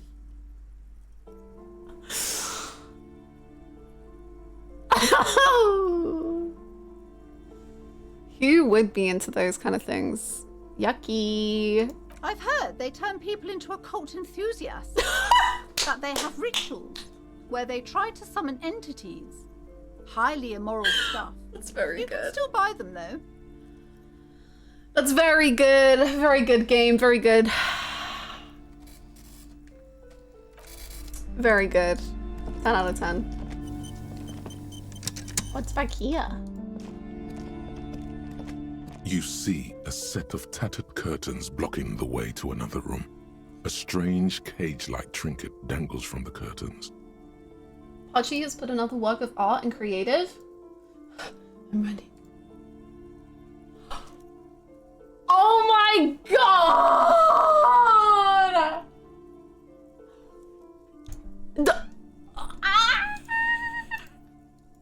Oh my god.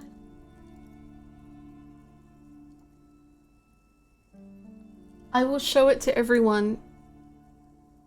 Pachi. Oh my god.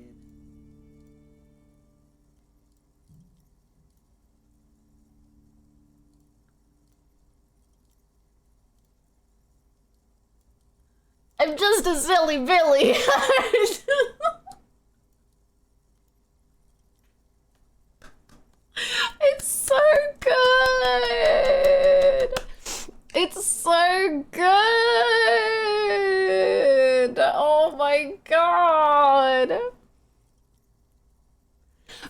Pachi, you need to show it off. This is amazing. I didn't like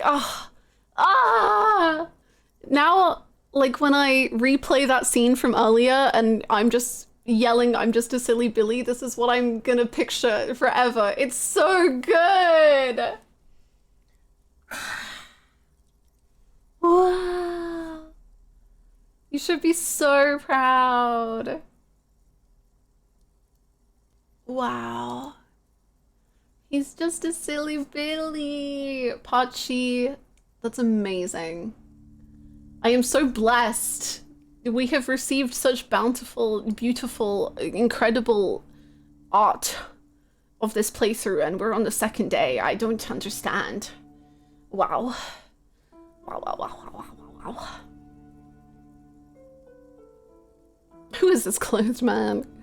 Excuse me, officer. The back room is strictly for employees only. I'm an employee.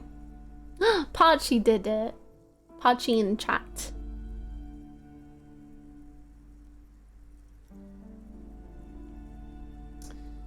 I'm gonna examine it.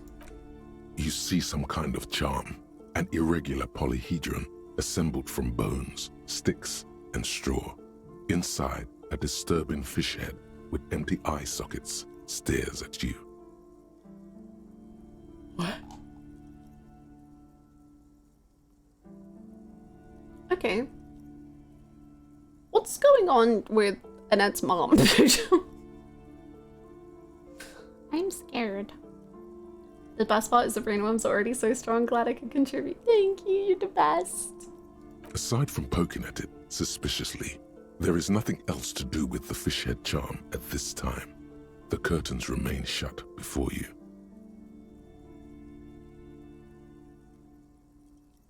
Nothing. Now please go back to browsing the books. Don't you feel compelled to look at the books? The books are all you care about. Oddly enough, the more she tries to draw you away from the curtains, the more alluring they become.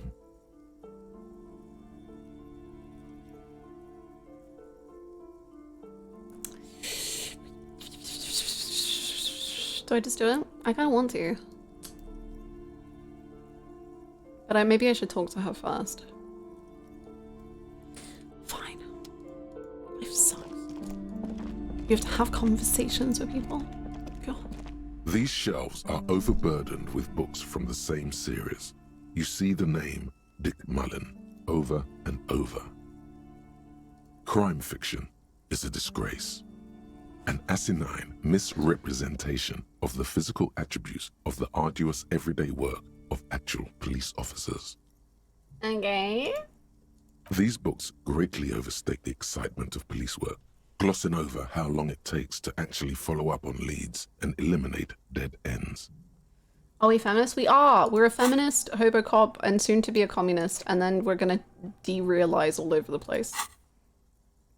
What's more, they completely ignore the psychological hardships of year after year coming into contact with people during the worst days of their lives. Not a single mention of all the stress this work creates upon the officer's family. Detective fiction just doesn't tell the truth at all. Now, would you like a list of all the books found on the shelf? Yes. You see Dick Mullen on the job. Get Me Mullen. The Stalwart Adventures of Richard P. Mullen. Dick Mullen and the Murder in the Orchard. The Sordid Affair of Dick Mullen. A killing is declared. Dick Mullen in the Murder House. The Final Case of Dick Mullen. An Obvious Lie. Dick Mullen in the Clock Tower. The Ordeals of Dick Mullen. Dauntless Dick. Dick Mullen's Funeral Pyre.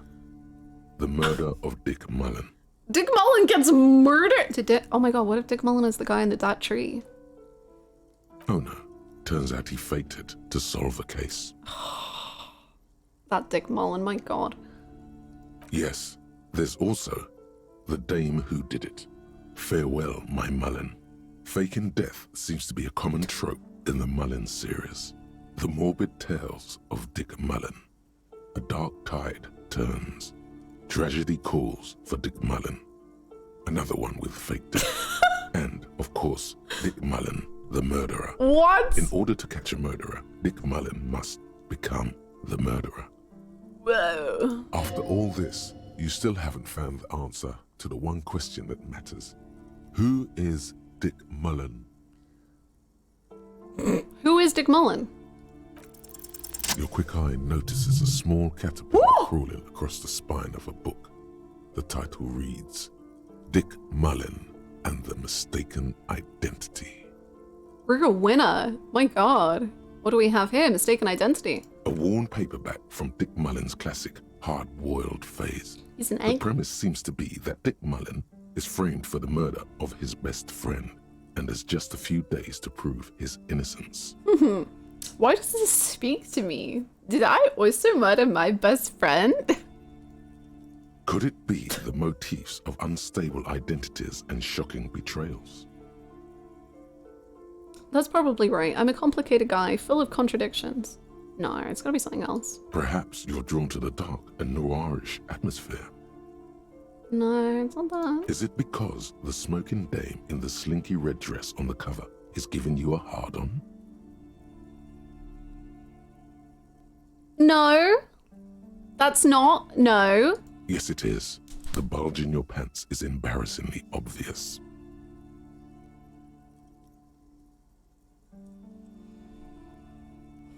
Relax. It's not that bad. Also, this means your blood flow is returning to normal. Good news, really. This is the worst news. There is nothing shielding my...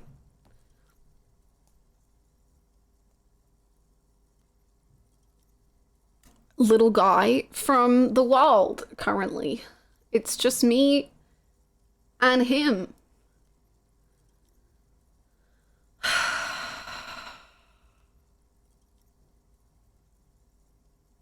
Bro is fully erect for the masses. At least Kim isn't looking. Kim is probably rightfully horrified. Something the matter, detective? Let's go. I don't want to be here anymore. It's time. No, Kim, don't. Oh my god. Oh my god. Oh my god. Oh my god. We're not going to casually adjust our pants. We don't have any.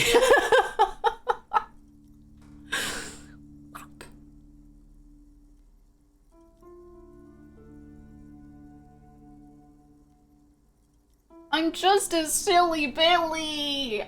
I'm just a silly Billy. It blah. Help me.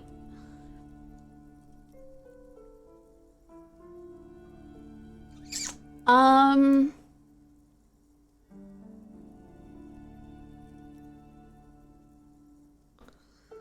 don't know. This.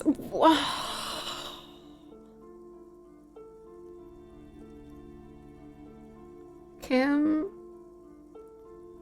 Maybe we can distract him. Maybe he'll get too. He's just a silly Billy with a silly Willy.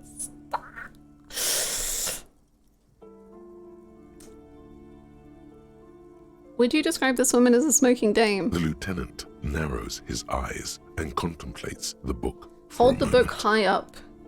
I would certainly say she fits the description, providing that's your type.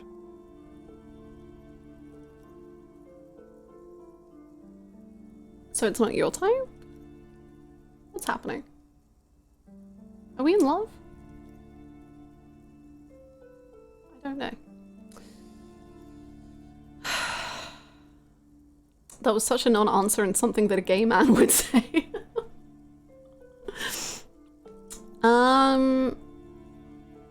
What's all this crime fiction? Oh, crime, robberies, murders, even sexual crimes. What? We're fortunate to have Dick Mullen and his stories to sort all that out. There's a sexual crime happening right now. I can certainly confirm that.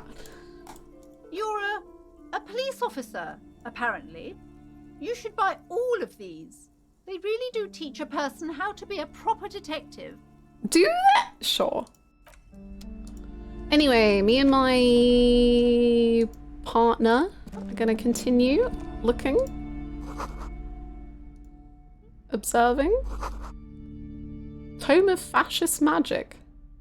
Can we buy that? I want to see what that says. What? The plaque on the shelf reads, Biographies of Famous People. You see a large variety of names, none of which ring a bell. Oh. Browsing through all the books with all their names makes your head spin. None of these seem important or relevant. It's all just vapid egoism. Yippee. By partner, do you mean your... Is partner what the main character calls his... You know his name. It's Kim. Come on now. Suddenly, a particularly odd title catches your eye. It reads, High Speed Love, the tragic true love story of Jacob Irv and Alfie Delatraz, by one Cecilia Averbrook. High Speed Love chronicles the romance between two of the finest tip-top tourney racers in history. One of them is the madcap driver, Jacob Irv. His blonde mane graces the cover. Yowie is real? Next to Irv's life story, you see a slim biography of an Occidental rock star called the Anti-Star. He's famous for shooting morphine into one of his eyeballs and cocaine into the other.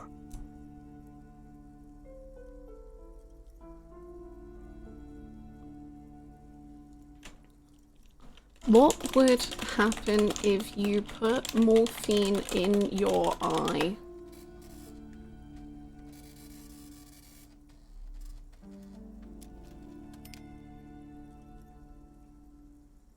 What would happen if you put cocaine... Coconut oil? No. Cocaine! What drugs hurt your eyes? I think if you're Googling that you're all of... Is cocaine an anesthetic for eyes? Cocaine HCl 4% ophthalmic solution is for topical ophthalmic use and is commonly used as a local anesthetic during eye surgeries. Cocaine good?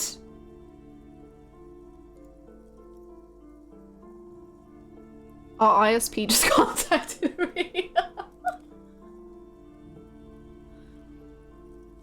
Okay, someone asked Reddit, what happens if you get cocaine in your eye?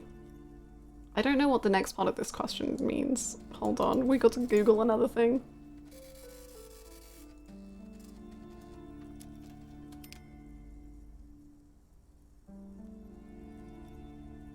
Okay.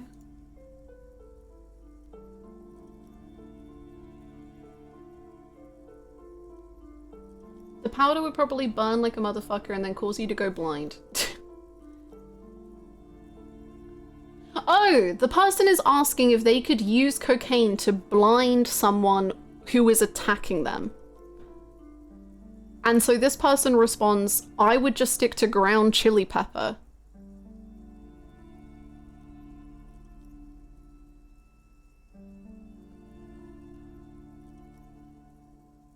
Okay. Reddit is such a place on the internet. I know! I just am like, why would you use cocaine for that? Is there not... Like, yeah, I agree. Ground chili pepper. Next to that, Rivasholian radio personality Guillaume Bevy stands in front of a rundown drug den. He's a permanent fixture on Channel 8, reporting on real-life crime and ruining cops' days. Exactly, Mug. Exactly. I really must insist you buy one of the books. Why? Reading them is not for free. Do still browse, though, but not too long. She understands she has erred against the customer and immediately corrects course. I'm sorry, I did not mean to rush you. You are browsing. Go ahead. Take your time. Time is commerce. I would say... The Greatest Innocence. Yes, most certainly. It's an important educational tool, delving into the depths of history, religion, and their relation to innocentic power. Great. I don't need to know anymore. Who or what is an innocence? A very influential historical figure. But surely I don't have to tell you that. You're a law officer, and law officers have at least some education. What I'm gonna say is gonna blow your mind. The book is also very daring. The author aims to re-examine the universal understandings of the innocentic system, creating a fresh vantage point and a shift in the tired order of things. You grab a book off the shelf, with a smoking hot diamond the cover. You being a silly Billy turn around, book held aloft, knocking over a vase of flowers with your sleeve William asks 1. What is book? 2. Is Kim a smoking hot dam? Not knocking over with your silly willy, no! Thank you so much for going on for the 100 bits. Horrendous! I love it, thank you. I'm honored and horrified. Silly Billy with his silly... I thought it was about which of these innocences is the coolest and greatest.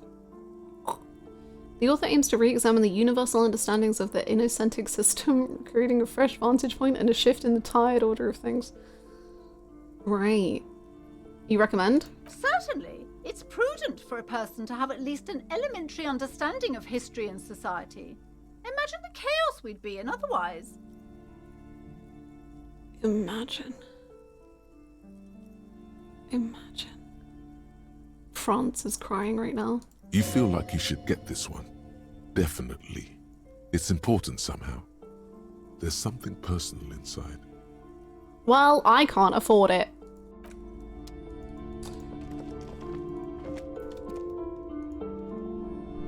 Several maps have been attached to a bulletin board hidden inside the alcove. They're held up by small pins. The board has come loose from one corner. The maps look old and faded.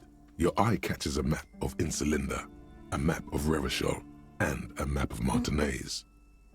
Can I buy the maps? I'm sorry, officer. The map of Martinez is the only one available. The I'll other two take are it. not for sale anymore. Oh, and besides, you could scarcely afford them. They're quite valuable, though they might not look it. The map of Martinez is 90 cents, though. You seem to underestimate your resources, but sure, okay. Yes, yes. Are you interested or not? No. Can I try again? Okay. Okay.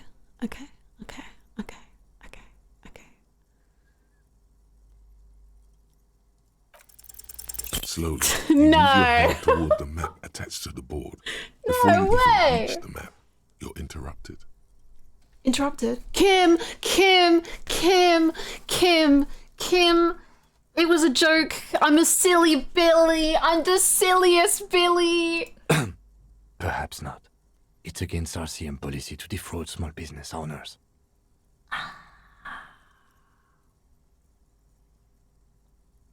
I'm a silly Billy. I don't want to give her money. I'm petty.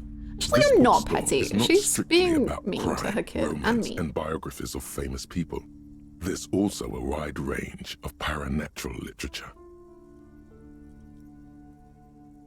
Amidst the various books, you find one written by someone named Matthias W. Dundas. It's about wholeness, unity, balance.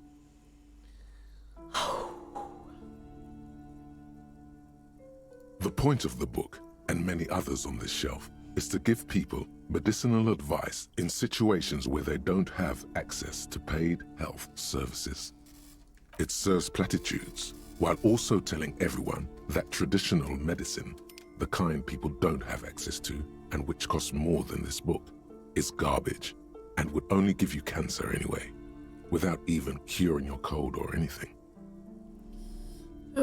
Wholeness, unity, balance, on the other hand, can basically take care of anything.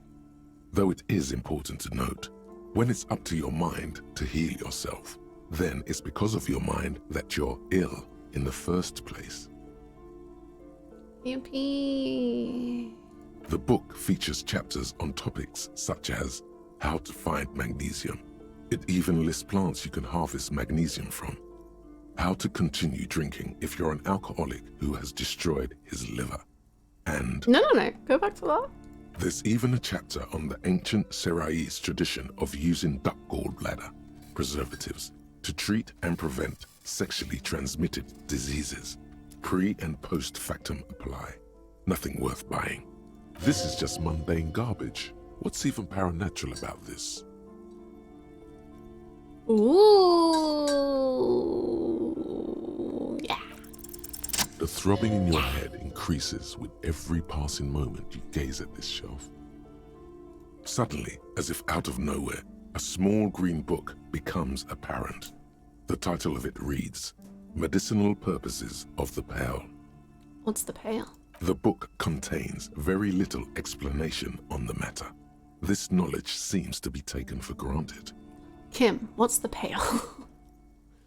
The book contains descriptions of various pseudoscientific therapies, alternative medicines, and folk remedies involving the pale, also known as le territoire. For example, it recommends vigorously swatting one's naked body with a venik or hand broom, made from the leafy twigs of a young birch tree from the near pale. Well, that sounds invigorating. It is, and good for the circulation too. It also recommends consuming distilled spirits like vodka or whiskey that have been aged in the pale. Readers are instructed to cover these jars in a shallow hole just inside the pale and leave them there for 30 to 60 days, depending on the potency desired.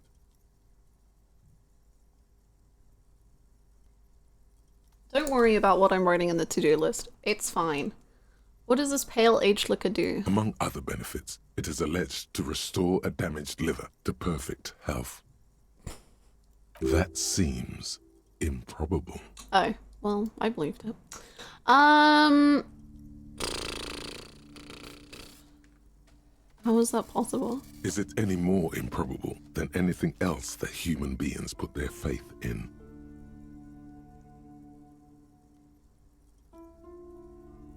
Fair enough. For general health and well-being, readers are encouraged to take regular strolls through the pale, though a sidebar cautions readers to limit each stroll to less than an hour.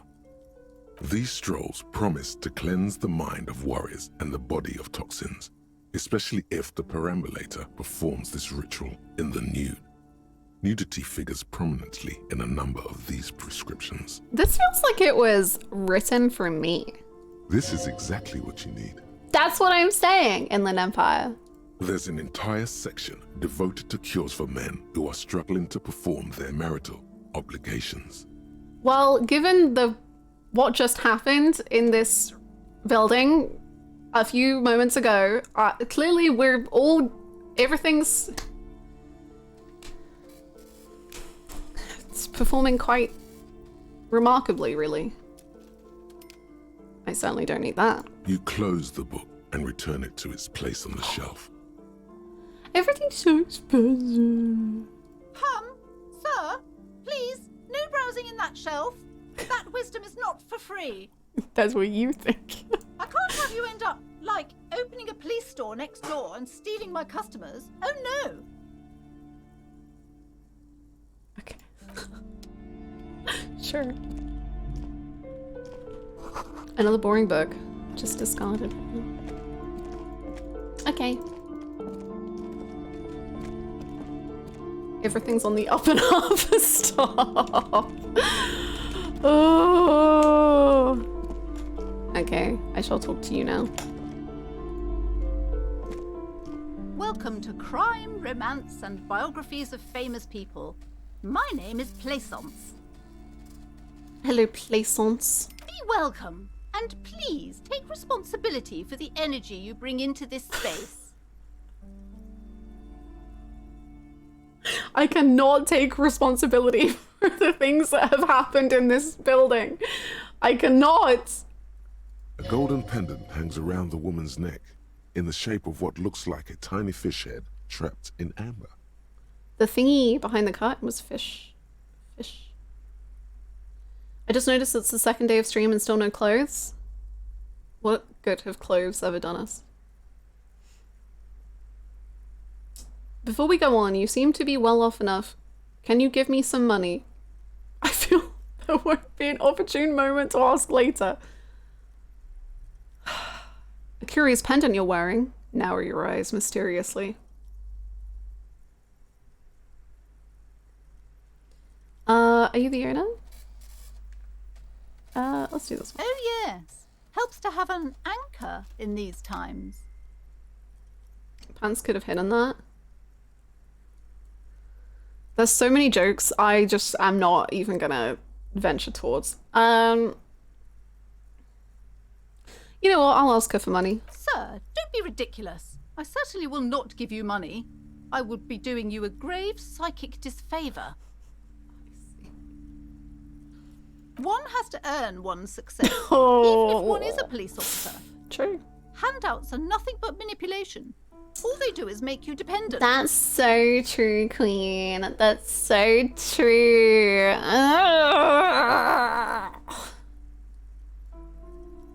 You know, you shouldn't give money to homeless people because they'll only spend it on drugs. You should give them food instead. No, like they don't know what's good for them. Just give them what you think is good for them.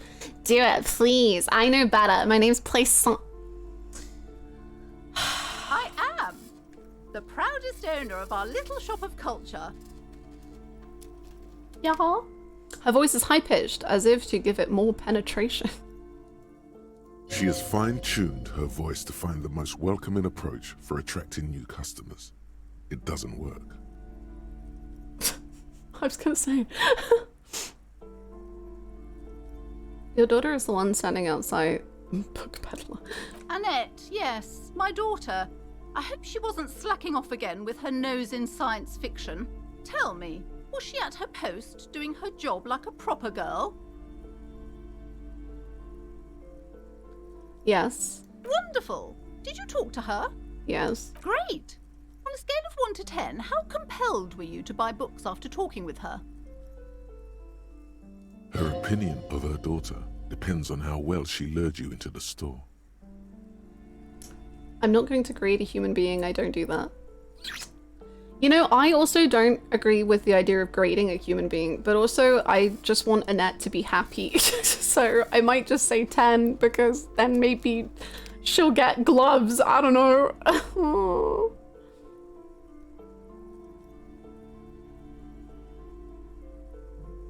My precious, her dedication brings joy to my heart.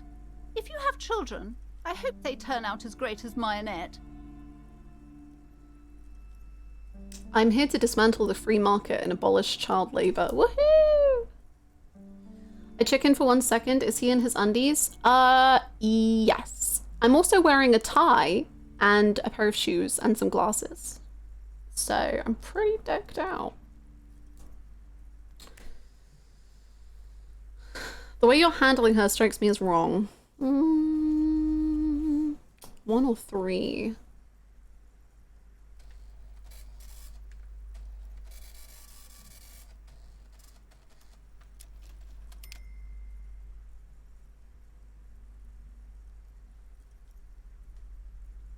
We just had a bit of a silly... Well, our silly willy does not count as clothing, I don't think. Is it an accessory? I don't know.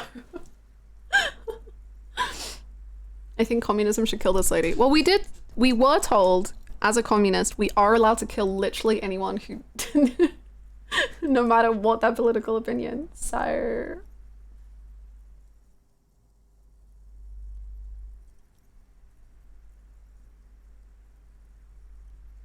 You must be kidding. There's nothing like that happening. Depends. How much do you pay the kid? Good sir.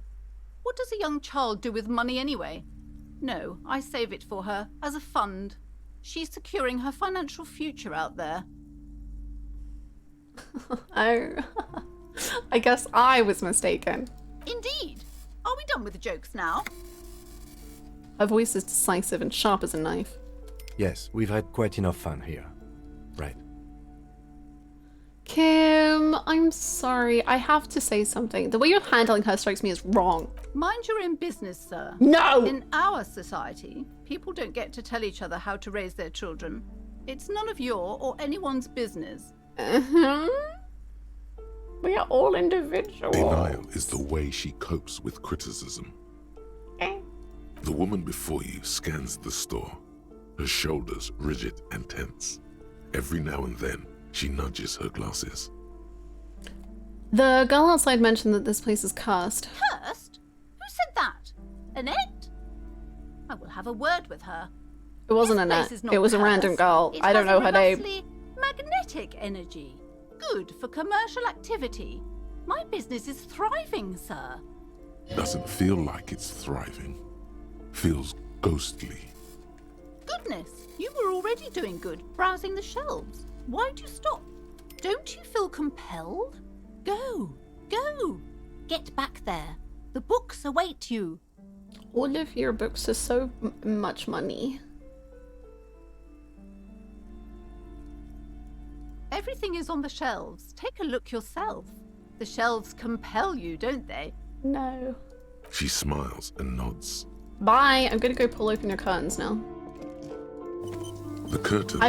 It was all dependent on whether I thought you had you, any redeemable taunting features. And you don't. So therefore. Just as you're about to pull apart the curtains, the petrified voice of the shop owner cries out once more.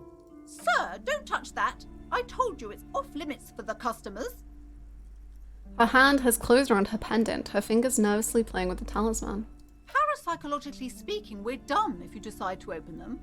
I won't be held responsible for the consequences. It's too dangerous. I'm sorry? Parapsychologically speaking, we're done. Well, parapsychologically speaking, I don't care. This is about the curse? That's why you're afraid? Man, this is different. I'm a police officer. But I sense this place calling for me. I must investigate beyond the threshold. You do? Yes. My God, even more reasons not to mess with the curtains. Just step away, dear sir. Next time someone upsets me, I'm telling them that we're parapsychologically done. Me on Twitter. I'm parapsychologically done with you.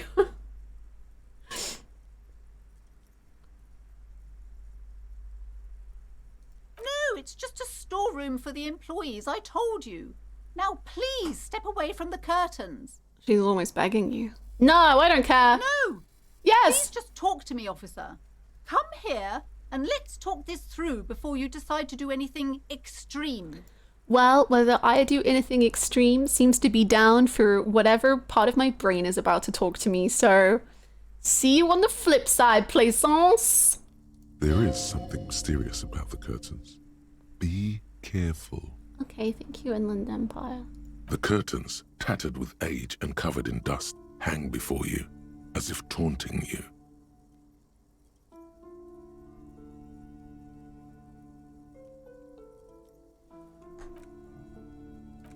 Oh, frick. I wasn't gonna do anything.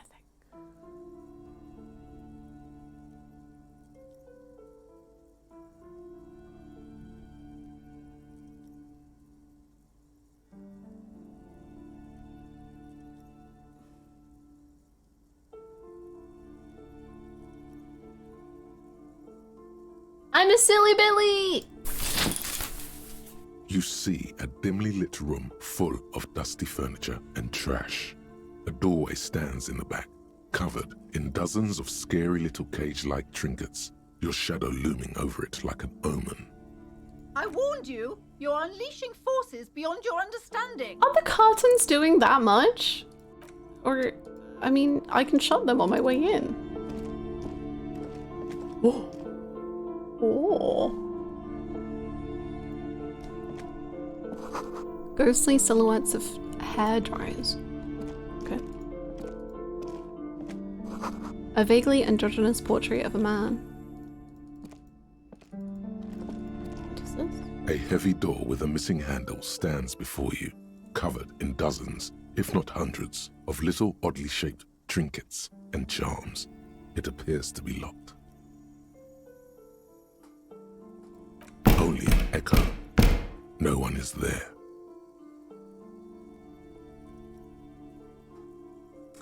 There's always a chance.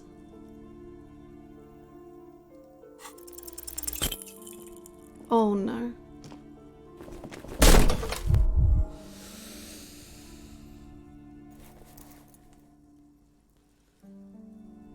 Ow. Whose moronic idea was it to just run through the door? Don't you know that things like that hurt?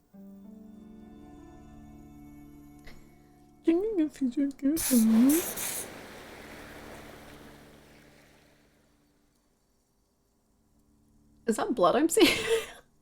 Please don't cry. Please don't cry.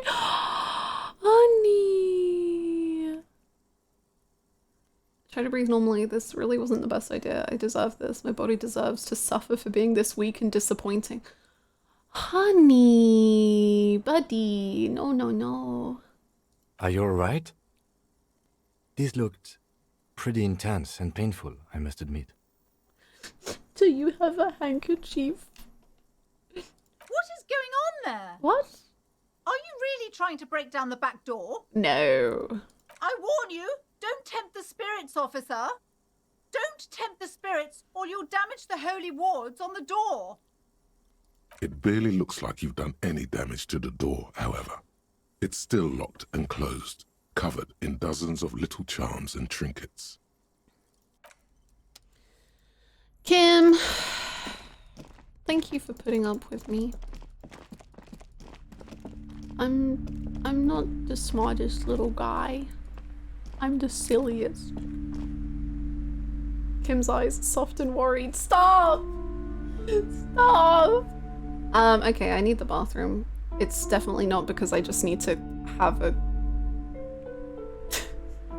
cry over Kim. I would never. That's so embarrassing. I would not even dream of that. Anyway, I'm gonna be right back. Hold on, we can add. Hold on! We can add a new face. I think it's this one. Is it? Hold on. I'm back. Okay. Image 20. This is what happens when I don't label the images I import. Boom. Okay.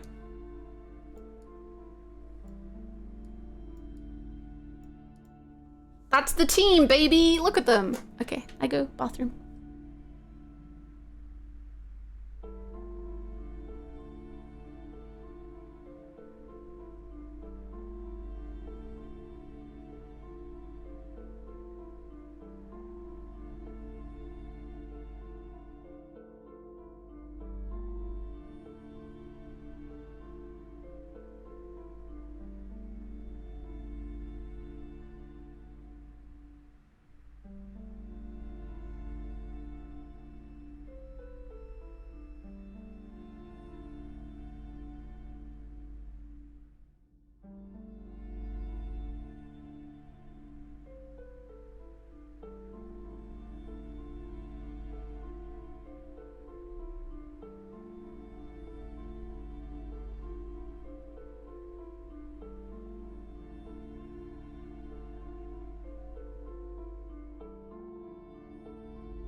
Hello. I've just noticed something I find very funny. On the pausing the game screen, it says, police work is tough. Take breaks. Talk to strangers. Explore. I fear we haven't done any. We have only taken one consecutive break for how many hours have we been awake? 9, 10, 11, 12. 1, 2, 3, 7 hours.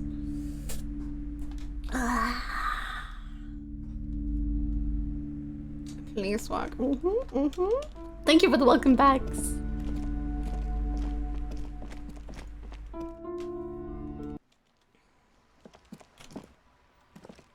I went inside. Hello, sir. Hello. Ah. Not yet. One day. We thought about doing police work. We had a good think. Anyway, something's over there, but let's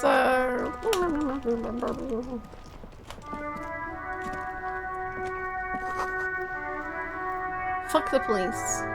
Sure.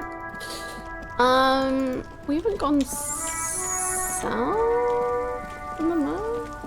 I don't think.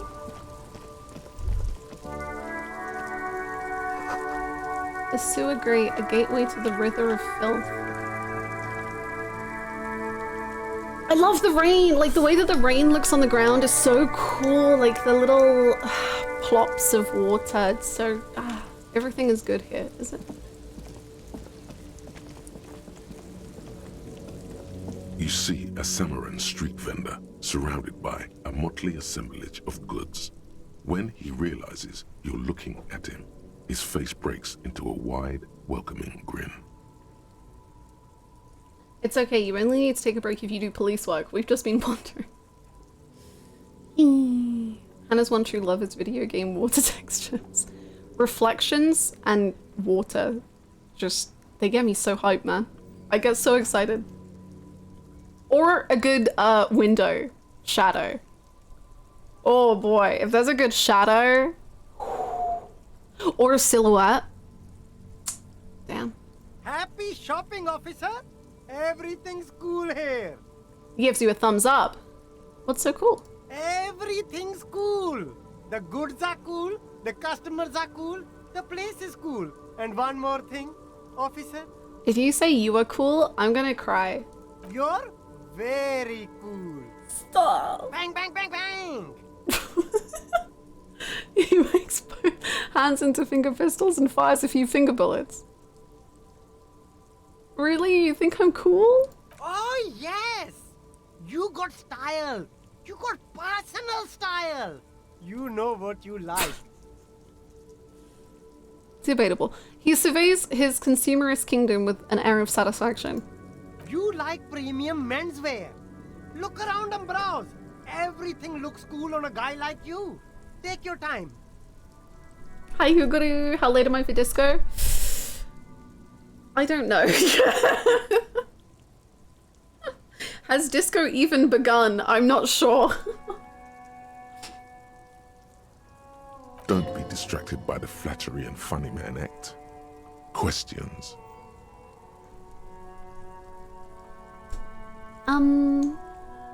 No, that's not this way. I don't know.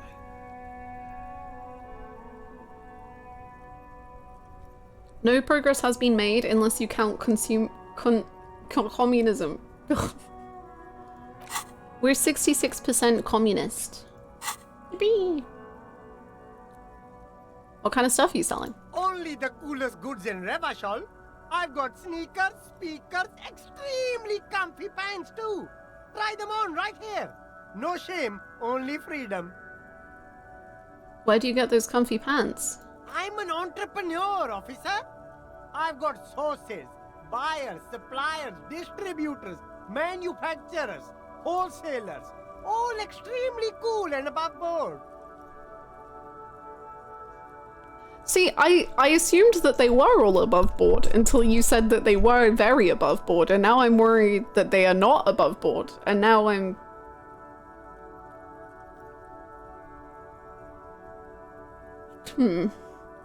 Is there a discount for cool officers like me?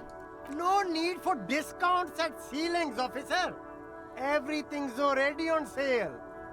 Anything you want, 50% off. Oh, nice, okay. But did he first mark them up 100%, just so that he could put them on sale?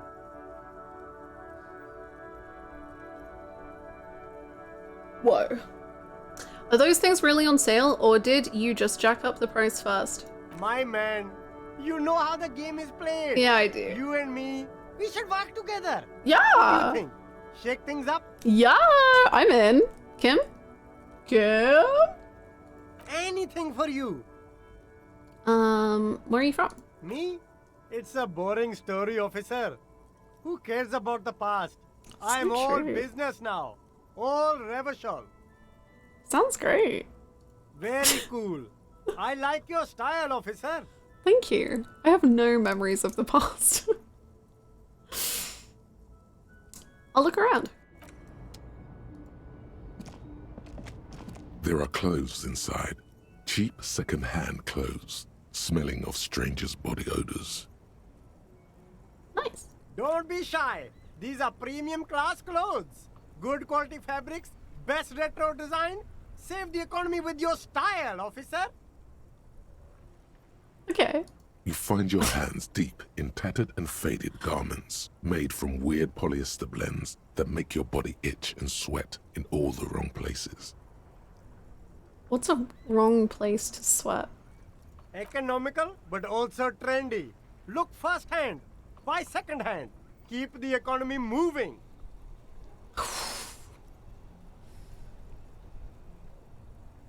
Okay, I think we can do it. No good. All you can come up with are some treated wool pants. You can tell they're too tight around your thighs and too loose around the waist. Touch them. They itch. like hell. Oh. Like an itch pit in hell. Oh. All natural materials, see? Real wool, 100% skin friendly, and they're yours for only 2 real. I'm okay. Thank you, though. Maybe next time. Your teeth?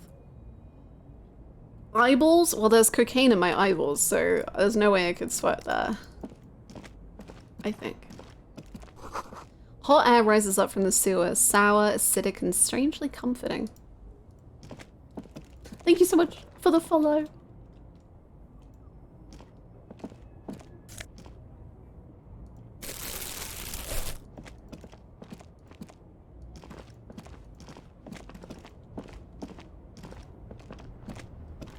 There's a pile of cheap sunglasses in a small box, a variety of shapes and colors. You like sunglasses, officer? I do. I've Do you got see the mine? latest styles right here. Rummage. These are all boring. Oh. Boring third-rate ho-hum sunglasses made of cheap Syrahese plastic, the kind of plastic that melts in the sun. Those UV stickers are almost certainly just there for the show. If anything, these lenses probably direct more UV light into your pupils. A UV magnifier. Okay, drama. These are all first-rate sunglasses. Premium design, super material, very cool. UV resistant. These will definitely keep your eyes safe and cool while doing your dangerous police work. Okay. Oh my god. Yeah. Yeah. Oh. I see. A pair of water blue shades. The writing on the left temple says sub-insulindic rendezvous. The frame appears to be hand carved out of bone. Oh. Oh, very interesting choice, officer. Uh-huh. Very high culture. For the first time, the street vendor's voice trails off as he watches you inspect the glasses. This is how a sea monster sees the world. You've become a sea monster. Giant, hidden, and strangely tender at heart. Oh. All is blue. Oh. That's one hell of an octopus, baby. Yes, but they also make your soul quiver like jello. So deep. Wow, officer. You look so cool. The street vendor has picked up his pace again as you observe the world through deep sea-tinted lenses. And they can be yours for a mere 3 real. My regular customers have passed them all up because they've got no taste. But you found them. Kim, do you like them? What about these? The lieutenant tilts his head and steps back, eyes narrowed in a thorough examination. It's a case to him. You look like a musician. Ooh. Like a blind musician. Ooh. But you could do worse. Ooh. Take them if you want.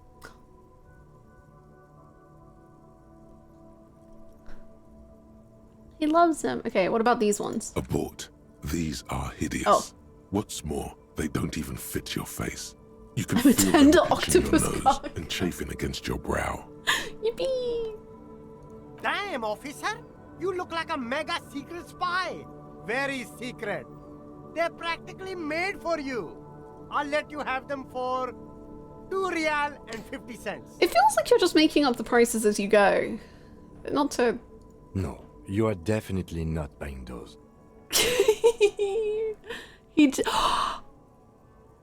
The lieutenant gently removes the glasses from your face.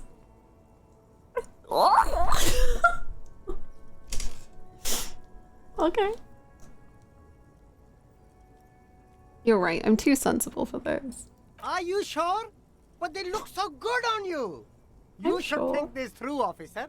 I'll take the ones that Kim like, please. Oh, they're Inland Empire, baby. Okay.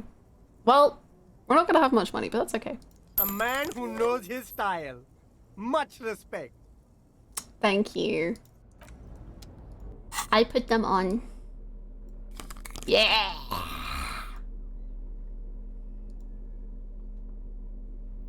Is this the half brother or the half lover?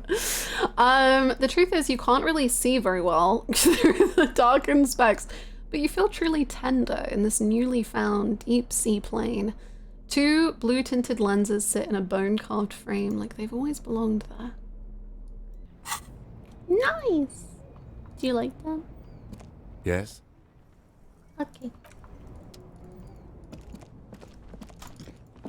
I'm just constantly begging for your approval, and I don't deserve it at any point. I'm noticing we're very naked. Is that by choice or circumstance?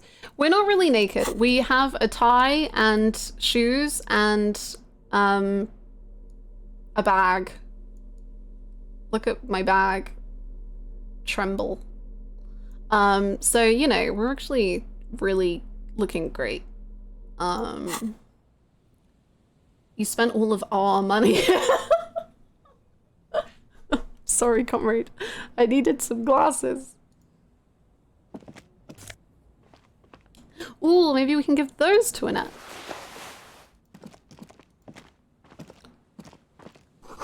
Waterlock out of order until Wednesday, 7:15 AM. That's so specific. Roy's pawn shop. Oh, I can sell my stuff here, I think. Oh, and I also was wondering if my gun was here. That was something. That was something.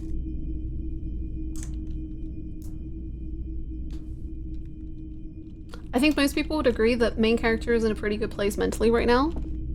Hell yeah, like this is the best place. Some kind of machine, an antique cash register. In the dark, a film projector is wearing away. Ah, yeah, okay. I like it. A bust of a woman. Don't look. You've too much. You've done too much today.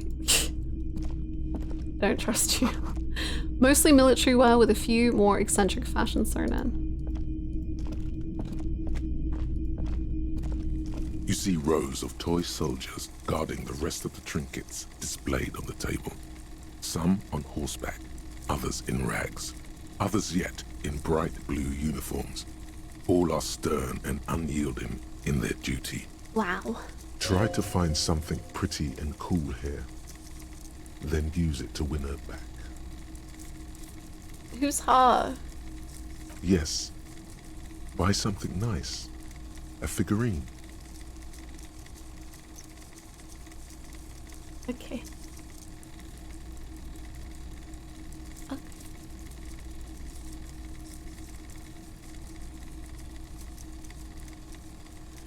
I like the horses. Big men on big horses, clad in lamella armor and carrying flintlocks, the kind that would mow down a line of enemy soldiers in the blink of an eye.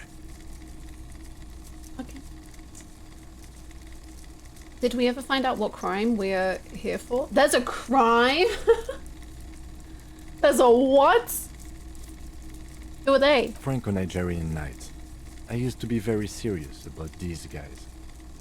Did you? A long, long time ago. They're not all blue. These figurines also wear gold coats and caps, complemented by orange trousers. They I'm are orange. variously posed, wielding swords and rifles with bayonets. This looks like Renee. This is what the loyalists looked like, yes, at first. Then they wised up and got camouflage. Are these royalist soldiers? Which ones? Oh my god. Ah, those. Yes, they are. I find the paint job a bit gaudy, but children like the bright colours indiscriminately. Okay. Hello, Roy. Lovely to meet you. This set of soldiers isn't meant to look impressive.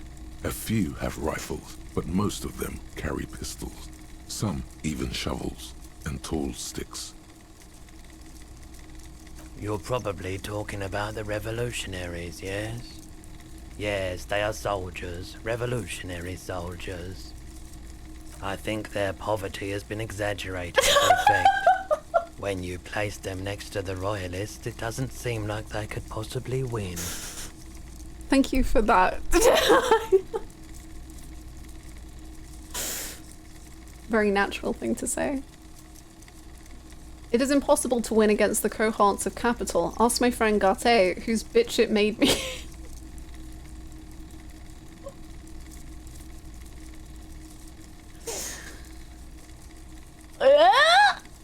The contrast is meant to be disheartening, as it ought to be. It is meant to give people hope. Even we can do it. I wish it was more nuanced. As it stands, I cannot comment. Oh my god, these are all incredible.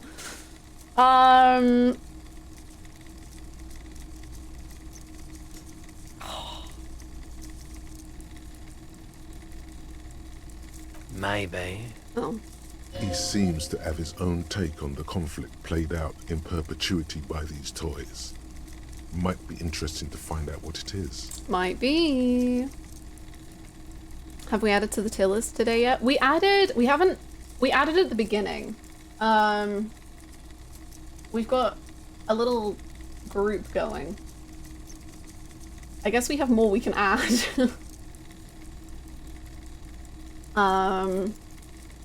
I like Joyce. I like Smoker Guy, he's fun. I like Cleaning Lady.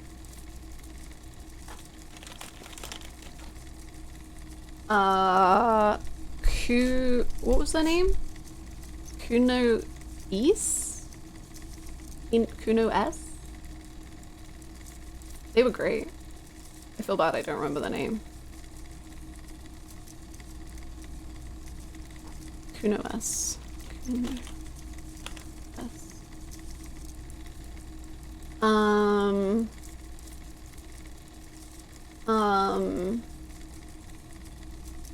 We also have, well, I guess we have Roy. Roy seems nice. Slightly strange, but fun.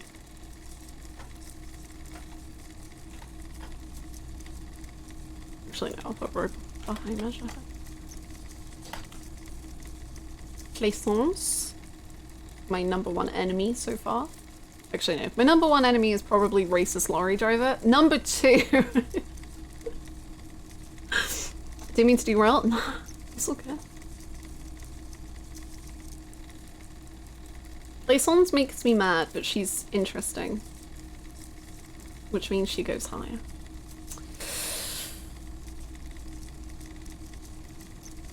We'll say Plaisance goes here. Manana. Wow. Just butchering. It's gonna be Park all over again. You have Racist Lorry Driver, not last. What are you? Racist? You have Oda in 8th place. What are you? A trafficker? You support traffickers? He's Torso Man. I don't remember his name, but I think it was something about Torso. Measurehead not last. Measurehead's portrait is so freaking cool. He's so like interesting to me. Really like the portrait is doing most of the work, but it's so cool. Hi Chris, what's up?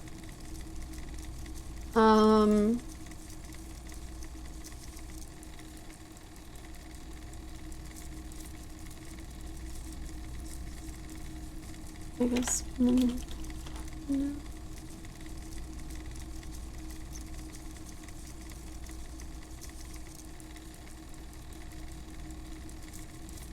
Was Dick Mullen?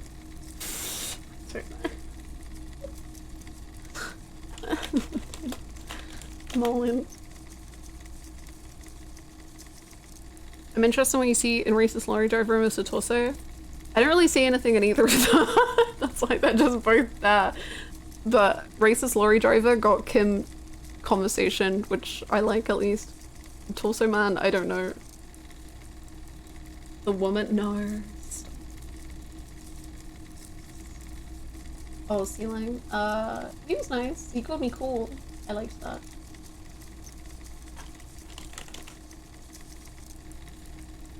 Wasn't doing anything wrong? No, he didn't. You're right.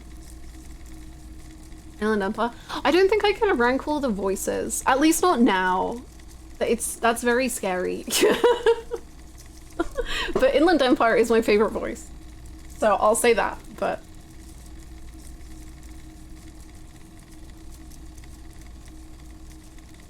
Oh yeah! Renee and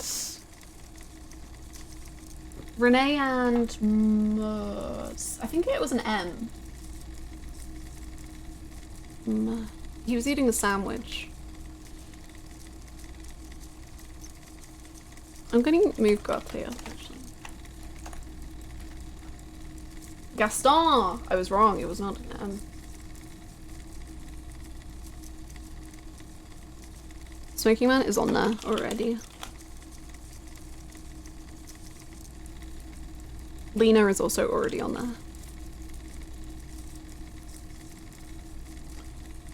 Kunoes gets that high with only 3 lines? Yes.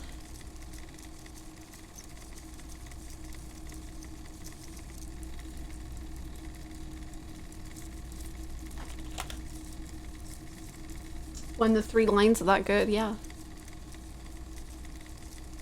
I don't remember what Scab Leader guy's name is.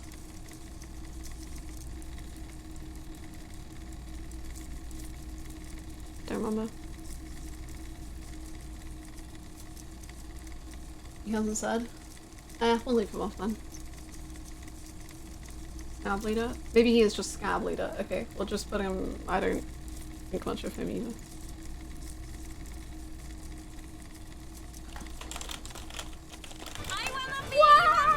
Thank you! Thank you so much, my Lady Sprout, for the raid. Welcome on in. Thank you! How's it going? I hope you had a good stream. Thank you so much for raiding. Cavalry of Friendship. Aww! I love it. Thank you! I hope you're doing good.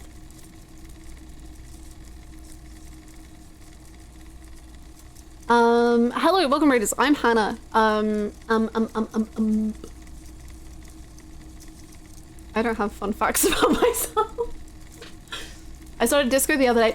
Are you enjoying? I'm loving it so much. I'm only on my 2nd day, so I haven't gotten far at all. But I love this game. It's so good.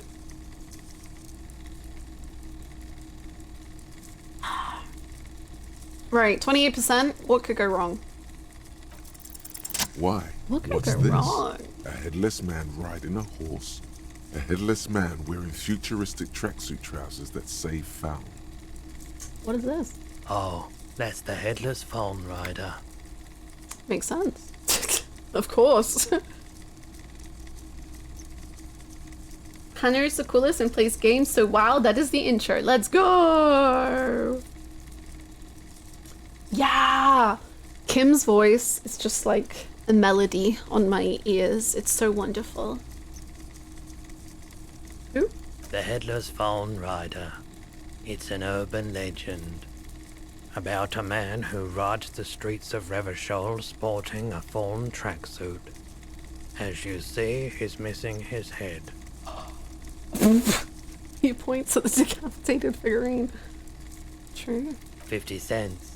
Oh, Bargain I can't even afford that. I'll throw in the tiny cap too. I think he's looking for it, or something. That part of the story has many interpretations. I will, when I can afford it. Actually, I think I can sell you things and then maybe I can buy it.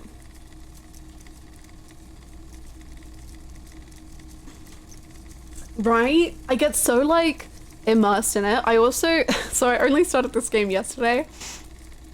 And then after I finished stream, I was literally just like, at the end of stream, I just hit a wall and I was like, I don't think I can intake information anymore. And then I had a headache for like 4 hours because I was just like, I've been paying attention so hard for so long that I think my brain is just like, genuinely like I've pulled a muscle. Like it's so ouchy. It's been 4.5 hours. What? That's absurd!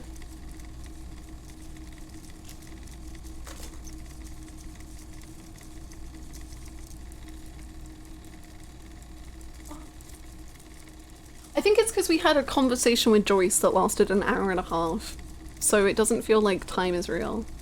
I am also taking notes. Me too. Me too. Yeah. Yeah.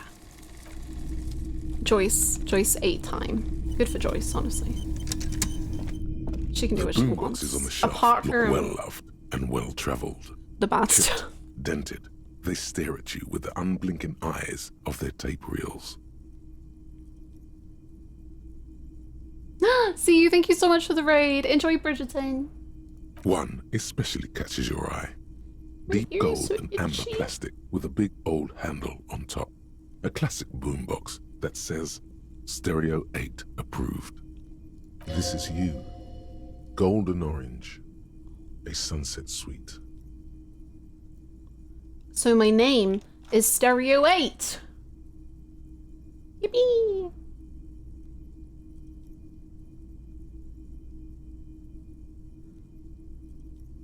Is the Harman Welsh W2, made in Vespa, designed in Seoul, plays all reel-to-reel formats, 2mm, 8mm, 12mm. It's even got a little radio in there. It'll set you back 12 real. Could this device come handy in my police work? No. If police work means playing tapes, sure. You can use it for that. Or any other time you'd need to play a tape. Like a beach party. With sand and sun and seagulls dancing on the breeze. Turn to Kim. Theoretically, could I bring it to a beach party? Theoretically, yes. But we don't have time right now. It's generally murder investigation first, then beach party. There's been someone's investigating a murder? Okay, Kim, I'll just work out with the pawn shop owner then. Actually, it doesn't have to be a beach. With a boombox like that, I'll bring the party into the streets. You're right, Kitsuragi. Work first, party later. I don't like we're on first names. Unless we're on, like, nickname is the surname. Wow, that was a development kind of out of nowhere. Why did no one tell me about the body? I mean, what body? I don't know that there's a body.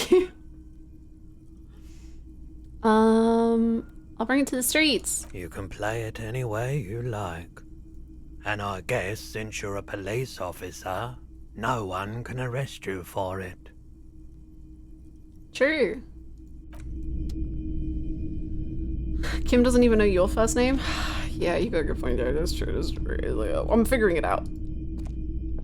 A typical Martinez streetlight sits among assorted floor and table lamps.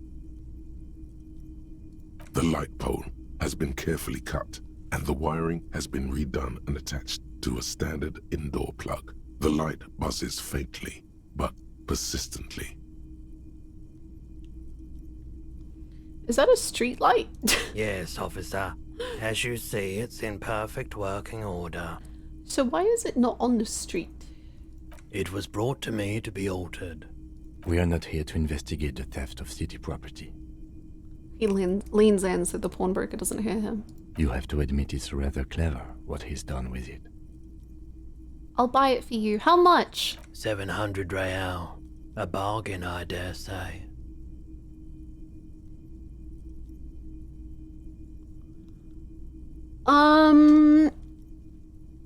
Kim, I will buy that for you, just not today, but maybe soon-ish. Give me a month. Are you out of your mind? There's one just like that on every corner. Even taking into account the risk of obtaining the light, that seems a bit steep. I think 700 sounds about right. Actually, I don't. I don't really understand how money works. But I want to appease Roy. Hey, I don't know where it came from, but it's not every day you get to buy and sell something so extraordinary. Wow. I think it might actually be possible for me to have that much money. Holy moly, we gotta start saving. Okay, hello. It's not often that I see officers from the RCM in my pawn shop. The man at the counter turns to you slowly. What can I do for you? Did anyone hand in a police badge? His courtesy is not insincere, but he prefers being alone with his projector, just watching the movement of light across the walls of the shop. Based. Sorry, I feel like I'm interrupting you. It's shameful how insufficient the police presence is in these parts. I feel like I'm interrupting. Oh no, not at all. I guess I haven't had many customers lately. RCM or otherwise. Why are we sorry for Kim? We're sorry for Kim because I am just disappointing Kim every second of the day. But also I'm in love with Kim. It's very complicated. Who are your customers usually? All kinds of people come through here. Locals, travelers, people looking for a deal, people looking for a keepsake, people who are terminally bored. As you can see, I have a wide selection of goods for everyone to choose from. Quite the collection indeed. Typical vacuous consumerist objects. Honestly, I think some of your selections are more tasteful than others. This business plan is all over the place. You should specialize, zoom in, recapitalize.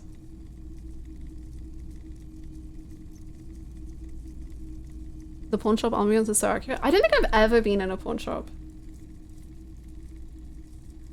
I mean, I know I probably have, but I don't know if they were advertising like as one, but I've been into all like odds and ends. I don't know. Oh, I don't know.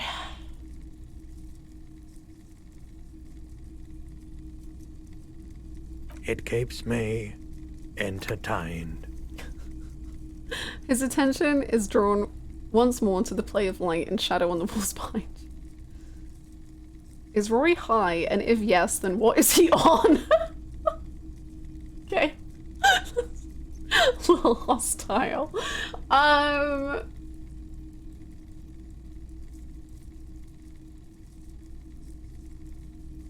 You might be able to aid our investigation. By the way, do you happen to have any guns? Yeah, that's true. Do you? Someone else came here earlier today asking the same question. I promptly sold her the gun you pawned a couple days back. Okay.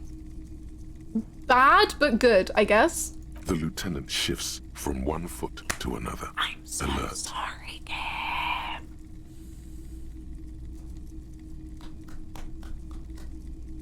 Okay. Not just the sorry Kim, sorry Kim, sorry Kim. I'm sorry.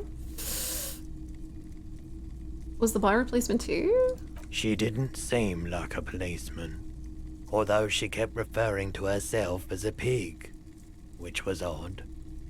I found her interest in the gun a bit obsessive, but I was just happy to get rid of it, and of her. Okay. Weird.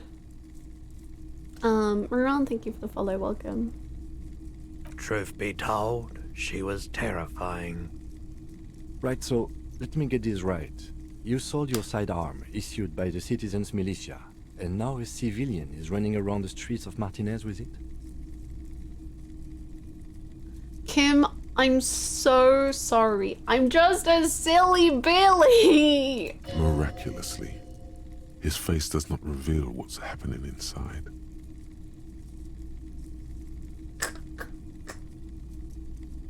I'm sorry I sold my gun. Oh. There is only one explanation. She must be one of my rabid fans. No. No, okay. Maybe she's a vigilante, wants to prove she can do our jobs better than we can. Not good. I don't like it either. What if she intends to commit a crime and blame it on the citizens' militia? What if? What if? That's such a good question. Another question would be, Why did we sell our gun? Was it for alcohol? I feel like it was. I think we should just apologize. I think it's time. Yeah, it's not good. I do hope we manage to clean this mess up somehow, while also keeping our focus on the murder investigation. Isn't it insane to think of how unhinged a playthrough could be if you chose all of these insane uncomfortable dialogue options? Like, I would never do that because I love it. See, the thing is I want to do, like, yesterday I was like, maybe I'll do 2 playthroughs, who's to say? And I'm still mostly saying, who's to say if I would do 2 playthroughs? But if I did do a second playthrough, I would want to go absolutely fully unhinged. But the idea of doing that to Kim makes me feel so sad. But like, I guess because we got like the communist pop-up, I don't know, I feel like we got the communist pop-up because we were rejecting Joyce's thoughts. So maybe if we went along with Joyce, we could have different thoughts of different varieties. What if we do 3 playthroughs just in case? Yakuza chat deserve to suffer. Have you done any murder investigation thing? There's a what? What's Tiger Drop?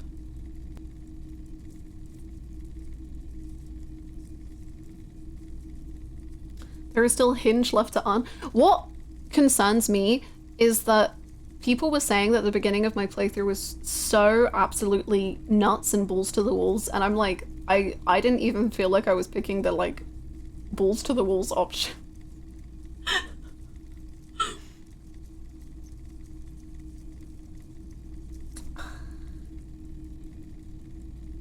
The fact that you're thinking about what you would do in another playthrough is a good sign. If we're just doing a big feelings little guy playthrough this time, what if we then did a big guy little feelings playthrough next time?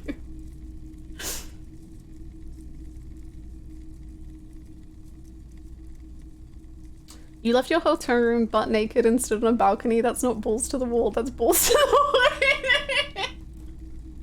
Okay, I guess the fact that I am fully nude is probably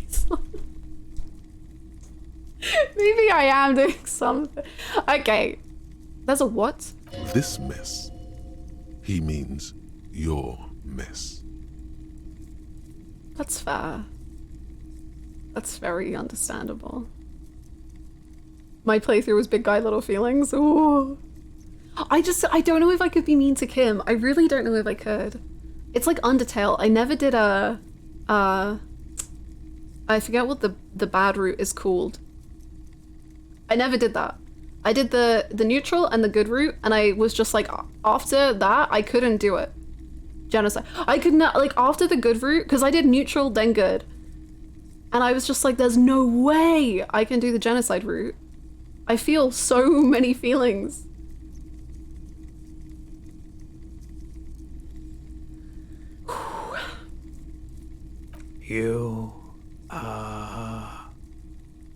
You were adamant about getting rid of it, officer. Said you were undeserving of a service weapon of the Revachol Citizens Militia.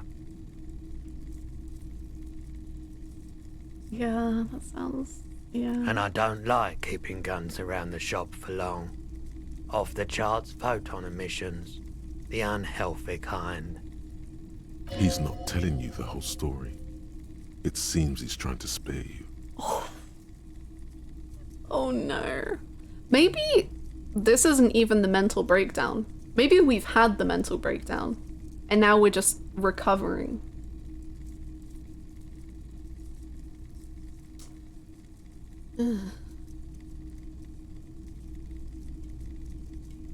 I've never played a bad character in any RPG, no matter how hard I try. I really struggle. I really struggle being mean to people in like RPGs sort of things. I'm trying to think if I've ever done it. I've definitely accidentally done it. Final Fantasy VII Rebirth, accidentally, just being incredibly toxic to my favorite characters. I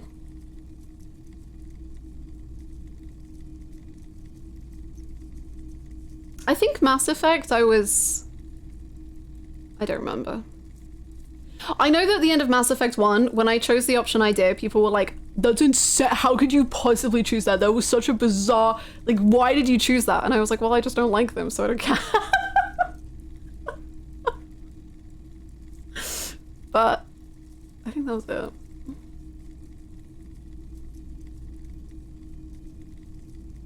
You weren't quite yourself, officer. What was I like?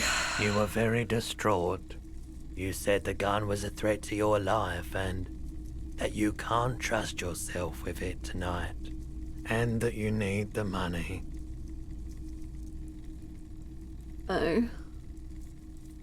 When I said that I don't normally buy firearms, you put the gun barrel in your mouth and sort of sucked on it. Then I agreed to take it. Jesus Christ. I really should have killed myself. Maybe I still will. Oh, honey bunny, little guy. Oh dear. We have big feelings. Big feelings. We should talk to someone. Happens to the best of us, I guess. How much should I sell the gun for? I'm so sorry you had to see me in that state. We don't have to talk about it any further. No apologies necessary, officer. Oh. You were, and I don't... He's not telling you the whole story. You weren't quite... You were very... When I said that I don't normally buy 15 real. The lieutenant looks from you to Roy, and then back to you. It's clear that he hopes this tableau might still turn out to be a bad dream. It's not, though.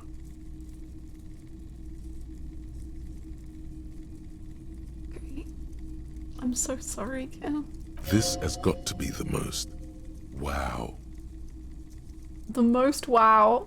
There's pity there too, in case you didn't notice.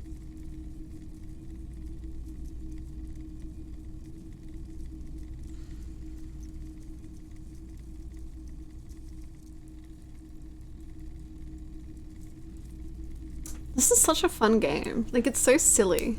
Do you remember when I swore at a cafeteria manager flying backwards into a woman in a wheelchair? It was so funny.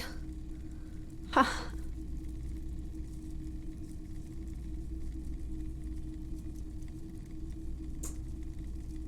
I really want to do 2, but it's awful.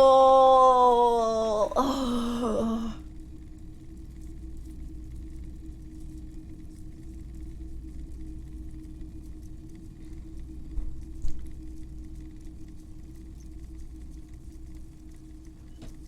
Then you learned feminism and communism, so nice and cool. True. The light swirls in his face and glasses. He doesn't know what to say. Yeah, that's fair. My apologies, officer, but I have no idea where she was coming from or where she went. A needle in a haystack. There is nothing you can do about it now. You'll just have to hope you luck upon her somehow. What did you say? She was kind of terrifying. Can't we ask what she looks like? I feel like that would be a policeman thing to do. Okay. Of course. Maybe we can do a fun little electrochemistry roll to make us feel joy. I want to ask about my missing gun again. Let's solve. Let me have a look. Access your pawn menu. I have a pawn menu? Anything else you're thinking of selling? I feel a bit bad pawning it, but sure. Woohoo! I'd like to sell my clothes. I'm not purchasing any more clothing at the moment. Who do you think he is? A detective? A police officer? Fair enough. And especially that tie. It swallows photons around it. I have no need for necrotic objects. What? Your mother is a necrotic object. I'm fun. Look at me sparkle in the light of the projector.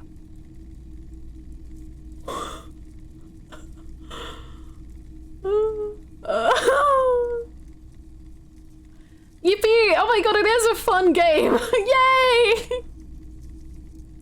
Another time, perhaps. Okay, I'm gonna roll and I'm gonna +1. Let's frickin' go.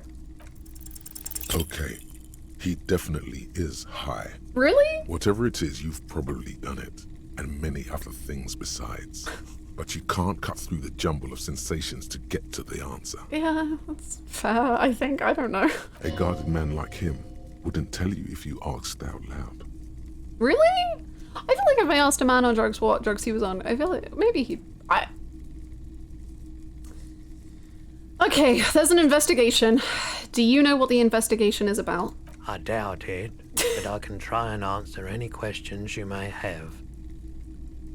That's all I've got. I love a cursed object. Know anything about the recent hanging? I do my best to keep my distance from all manner of butchery. Bad for business. Bad for everyone. Where did I have Rory? I really like Rory. I was so sus of Rory from the offset, and I'm so sorry. Rory, you're going up the tier list. I really like you. You're great. Rory, you can go there. Rory? I'm a fan. I'm a big fan. He doesn't know anything. That's okay, I don't either.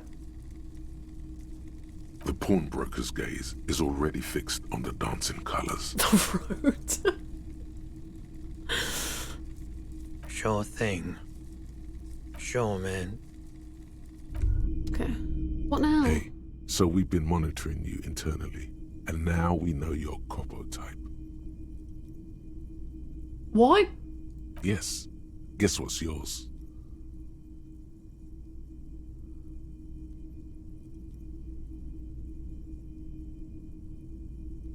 Sorry, cop? I'm sorry, I'm not sure.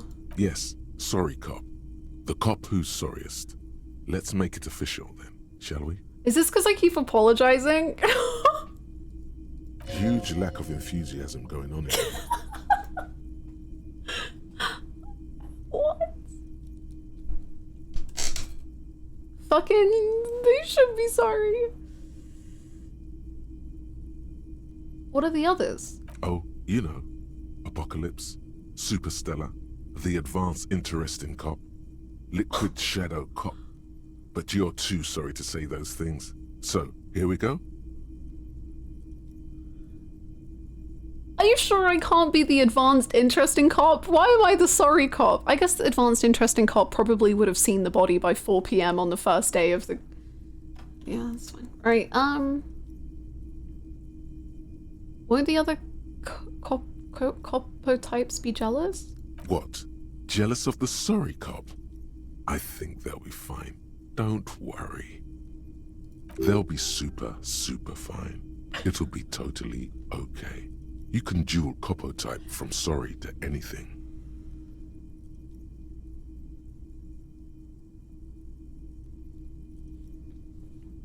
I'm sorry. Of course you are. It's okay. See if you can get something out of this, like info. Or maybe every time you say you're sorry, you get $1 million. That won't happen. Oh, thanks, logic. Fuck you. Let me be in denial. Okay. You're one sorry piece of shit. Thanks. You're one sorry piece of shit. A cop penitent. A flagellant cop monk. This is not the right line of work for you. You should be groveling at the feet of a feudal lord, providing lurid evidence against yourself at a Mazovian show trial, or ripping the flesh from your back with a cat of nine tails. Whatever made you this way, you can be damn sure it was your own fault. Do it. Really criticize yourself. Who knows? You might uncover something of the importance from your guilt-ridden past. That sounds really nice. Thank you so much for that. There's so many. Homosexual underground. Overground? I can be a homosexual underground? I don't know, but I want to.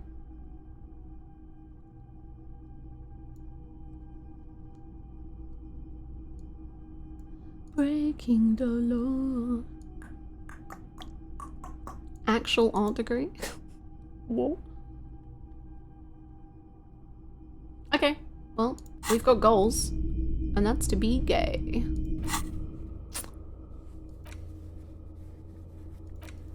Oh. This one has a little clock next to it. Okay, cool. Kim, do you want to be a homosexual with me? Could be fun! Be gay, solve crimes! Oh my god.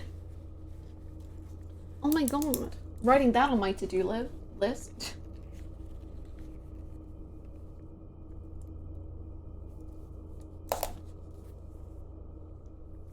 I'm also scared to play this game. Some of those depression thoughts are a little too real. They're very, very intense. And definitely, as you're watching this, look after yourself. And very much, if you need to take a step away from stream, please do. If in any way someone can, like, I don't know, if you ever need to talk in the Discord, I'm sure someone would be happy to, like, let you know what kind of content is coming up. Or there's a really fantastic website called Does the Dog Die? And you can type in like Disco Elysium and it will show you like explicitly like all of the things that could be upsetting on that website.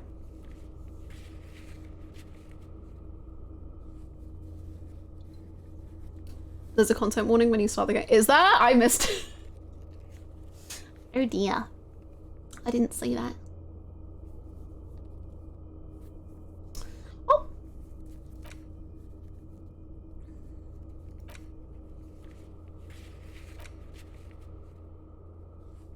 Be gay. What? Crime?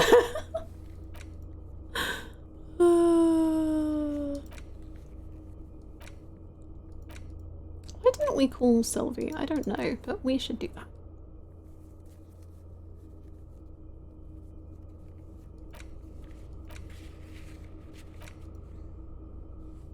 Going for it?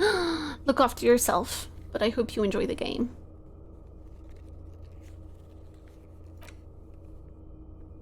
Be gay, build communism, woohoo! Condition to skip insurance. I don't even realize if I did. I remember like a quote coming up, and then people, a reptilian started talking to me. That's what, suddenly it was. And that was the last I remember. It's our Pride Month. I need the Bugs Bunny. Is it Bugs Bunny? I don't remember. The Bugs Bunny communism meme. But just, it's our Pride Month. Fuck you, Jack. I'm so sorry if there are many people here who probably haven't seen Black Sails. But just know it's important. How do I...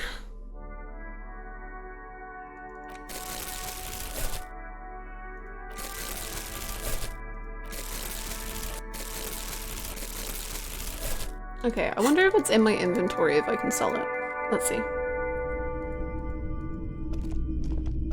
They should see Black Sails, true. Although, again... Hello again. Hello. How can I help you? You know, little content warning on the start of that. Sure. Let me have a look. Never mind. Another time, perhaps. One of the greatest TV shows. It's so good. It's so good. Ooh. Yeah, it came to Netflix. I forgot. It's easy to watch now. Go watch it. Am I promised Pirates of Black Sails? So many pirates. So many pirates. It will give you pirates, gay, like real gay, lesbian, buy, it'll give you more pirates. Slow burn, tensions. It'll give you a guy who says, "Fuck you, Jack."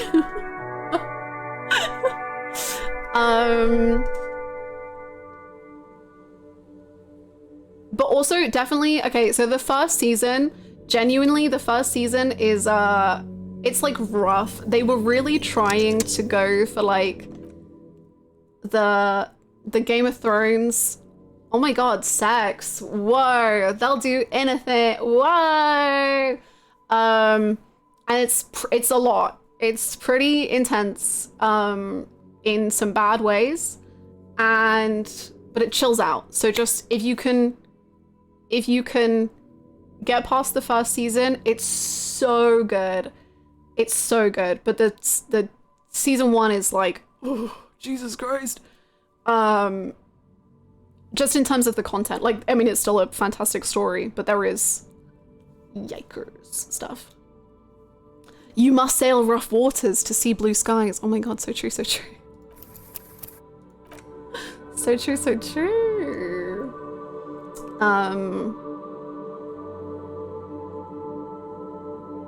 Yes, the first season feels necessary in retrospect, but without the knowledge of what's coming, it is rough. It's a lot.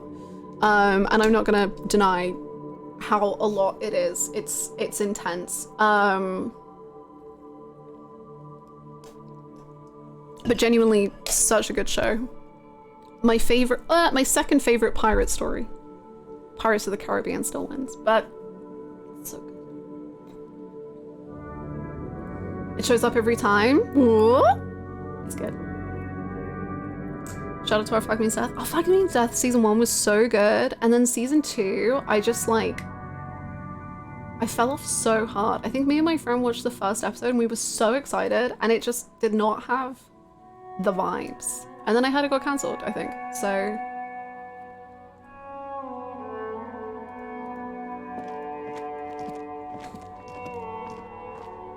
But season 1 I recommend, even if I don't recommend season 2.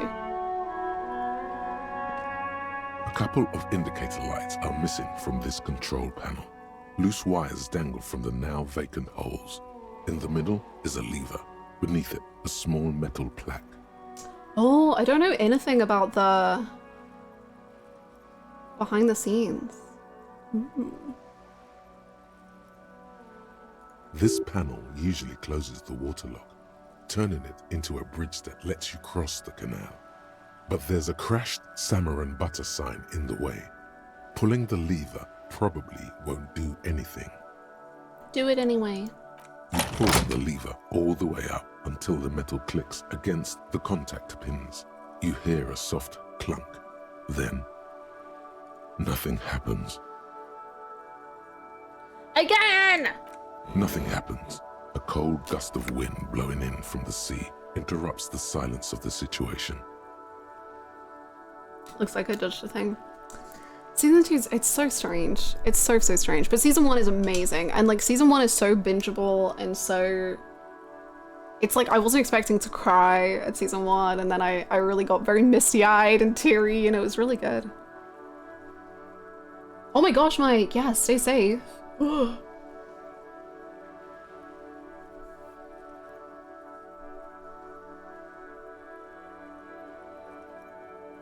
I know people, I think AJ played with a controller, and I'm not sure how that was all the time. It's definitely possible to play on a controller though. I don't know if it's good or worse or what. Yeah.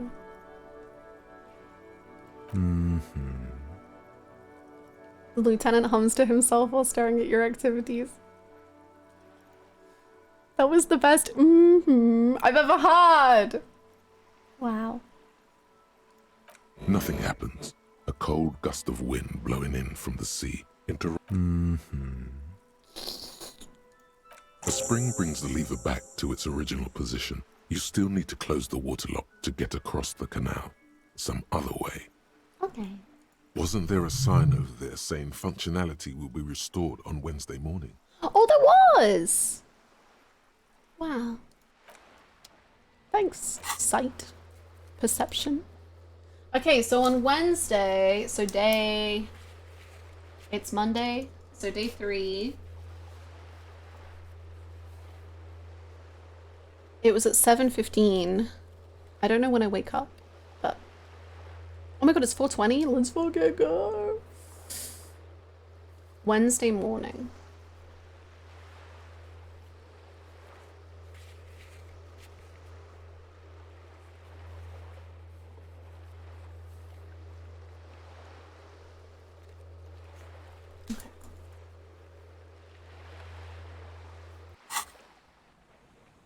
Hello. G'day to you, officers. G'day. Is that a knife?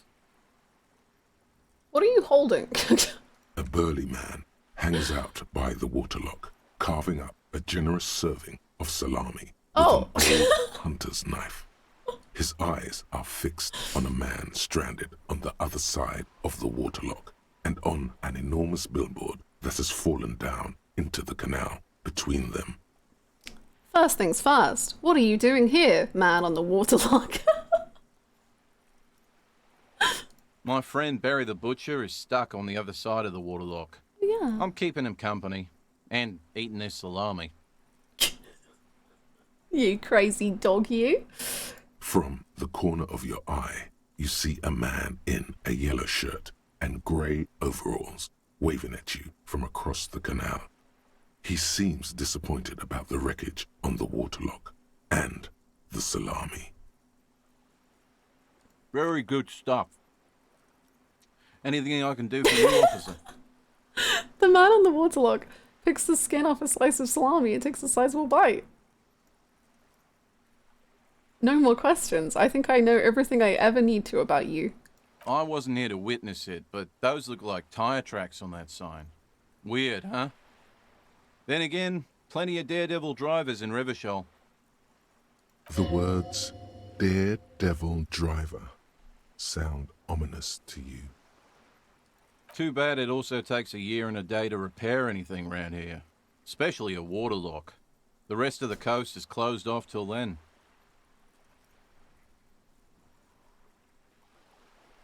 There's something with me and driving, because when we came across Kim's car, we got bad vibes, and now we're getting bad vibes again to do with driving. And I'm worried. And I feel like it has something to do with her. I don't know, but I don't like it.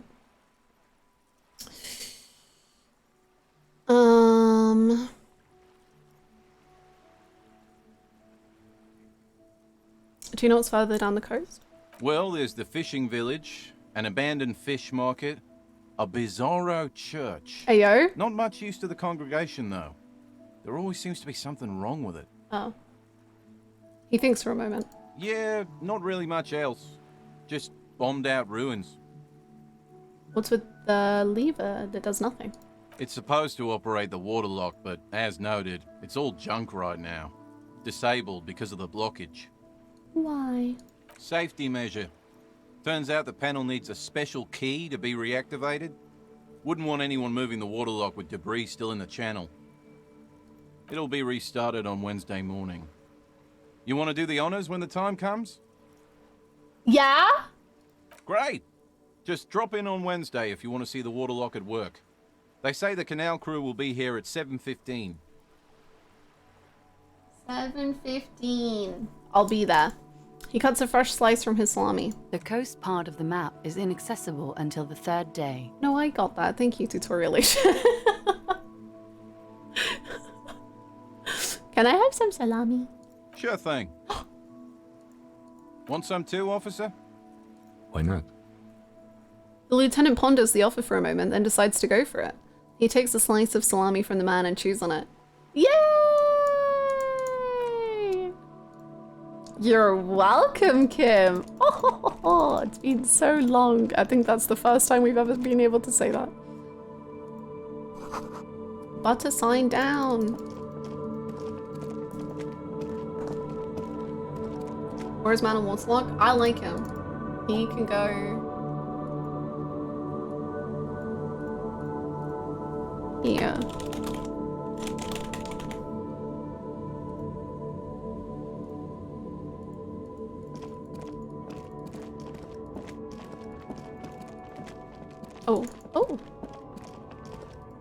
Excuse me, Kim. Thank you. Okay, so I guess this is all... Oh. I'm practically giving away good. Uh-huh. I remember purchasing them. Okay. Oh. I cannot believe it's been 5 hours and 20 minutes. This game is a problem. What? Where did he go? Oh, no. Wait, what? Salami man. He has left. Goodbye, Salami man.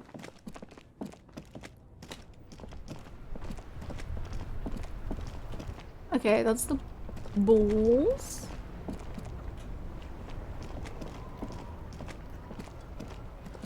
He's the ghost. 2024 is the year of games to consume.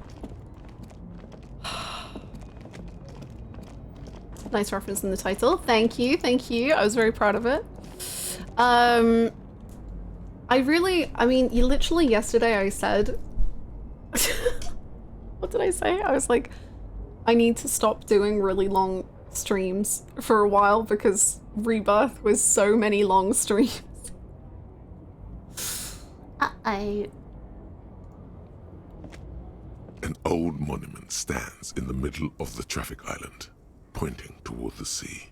It looks as if it's been reassembled piece by piece, secured and mounted in the air with the aid of numerous ropes and rods. Okay, let's retry this, I guess. Even by the standards of the Philippian kings, old sumptuous Philip was known for his profligacy.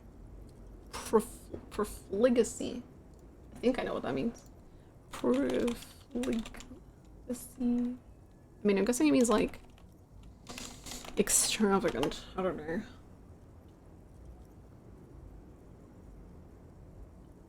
Reckless extravagance or wastefulness in the use of resources. Licentious or dissolute. What is licentious? Promiscuous and unprincipled. Oh, these are such good words. I can't believe I'm learning English for the first time. Licentious. That's even better. Damn. Dissolute. Lacks in morals.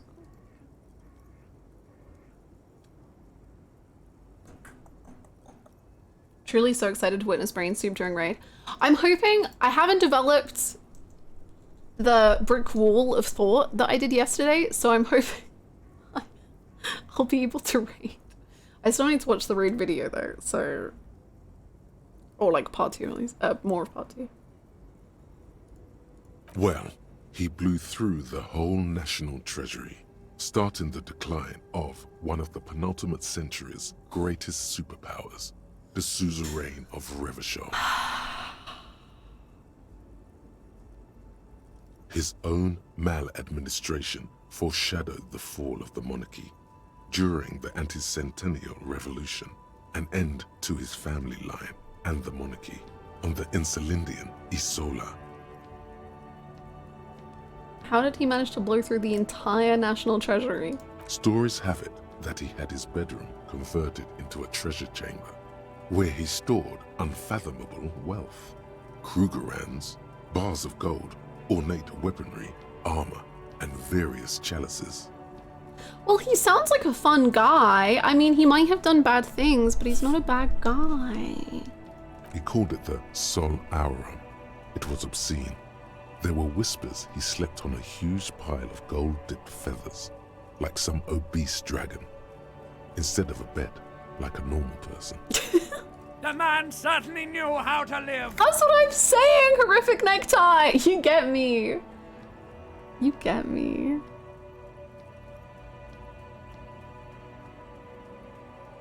The king is the king, and he can do anything. I would like to sleep on gold, hustler style. Wait, really? There's no way that's true. A deplorable farce. No wonder everything went to shit. But wait, you haven't even heard about his fabled cocaine addiction. Actually, I kind of have. You see, old Philippe wasn't just good at squandering the national treasury. on gold and ceremonial weaponry, he was also a prodigious snorter of nose candy. This is a lot to process. Where is he buried now? Why does that sound like you're like hoping that he was buried with cocaine? I love that every time the necktie talks, Hannah gets mini jump scared. I do! He comes out of nowhere! This is a lot to process. His Majesty's courtiers said it helped him connect with the higher realms. Cocaine. That's what the revolutionaries said 150 years later, right before they emptied out the royal mausoleum and dumped His Majesty's mortal remains in the Insulindian Bay. Well, it sounds like he's not buried anywhere. Beneath the cold waters of the Insulindian Bay, thrown there by the revolutionaries after they cleaned out the royal mausoleum. What happened to the statue? The original was blown apart by communards, then further damaged during the landing of the coalition's airships during the turn of the century revolution, when Martinez was leveled. Who restored it? Some years ago, a group of liberal, artistically inclined individuals, designers mostly, thought it would be ironic to restore the statue of the most wasteful ruler of Revachol in the poorest part of the city. Liberals and their irony.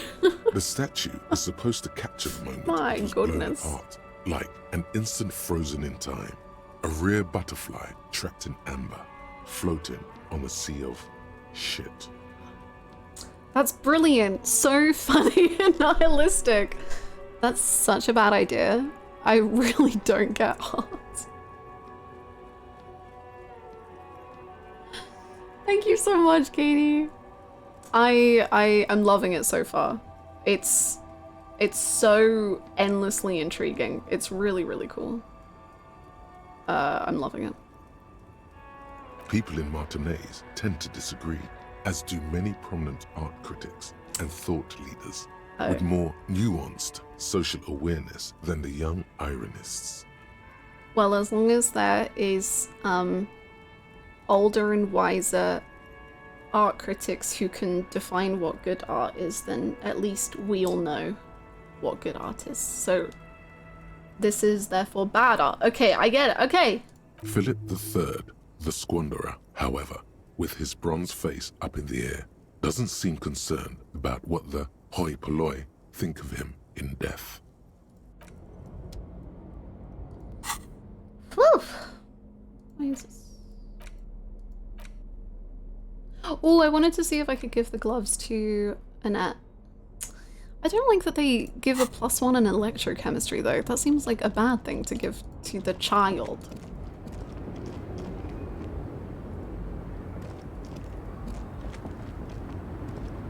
The woman still has her eyes fixed on the photograph in her hands. In the background, the radio plays.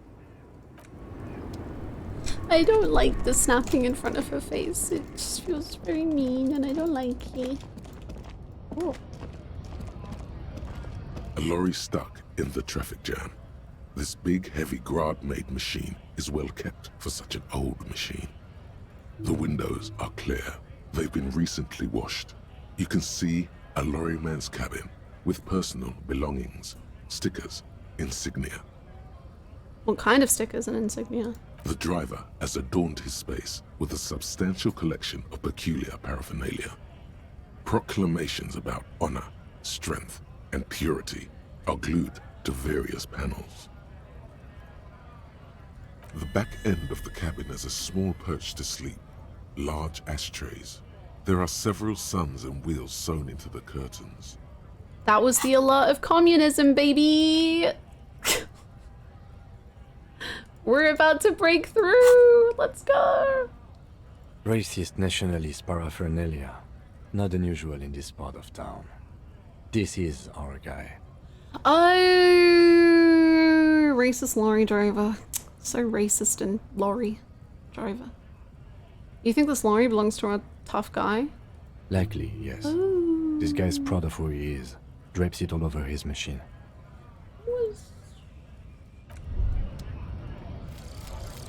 Mazovian socio-economics. 0.000% of communism has been built. Evil child-murdering billionaires still rule the world with a shit-eating grin. All he has managed to do is make himself sad. He is starting to suspect Krasmezov fucked him over personally with his socio-economic theory. It has, however, made him into a very smart boy with something like a university degree in truth. Instead of building communism, he now builds a precise model of this grotesque, duplicitous world.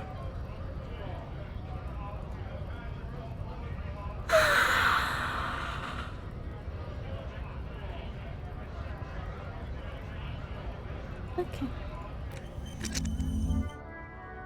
Yippee! Yippee!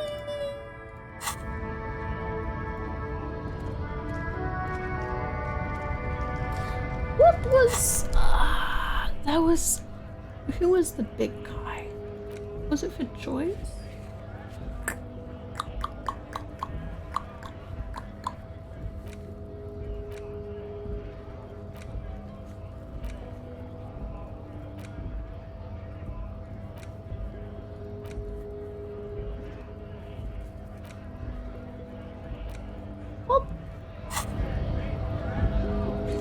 I remember we were told about a muscular guy, but I don't remember why.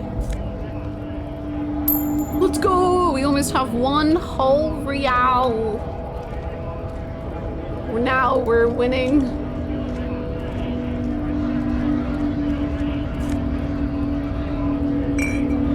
You guys need to figure out where I can sell that. For real?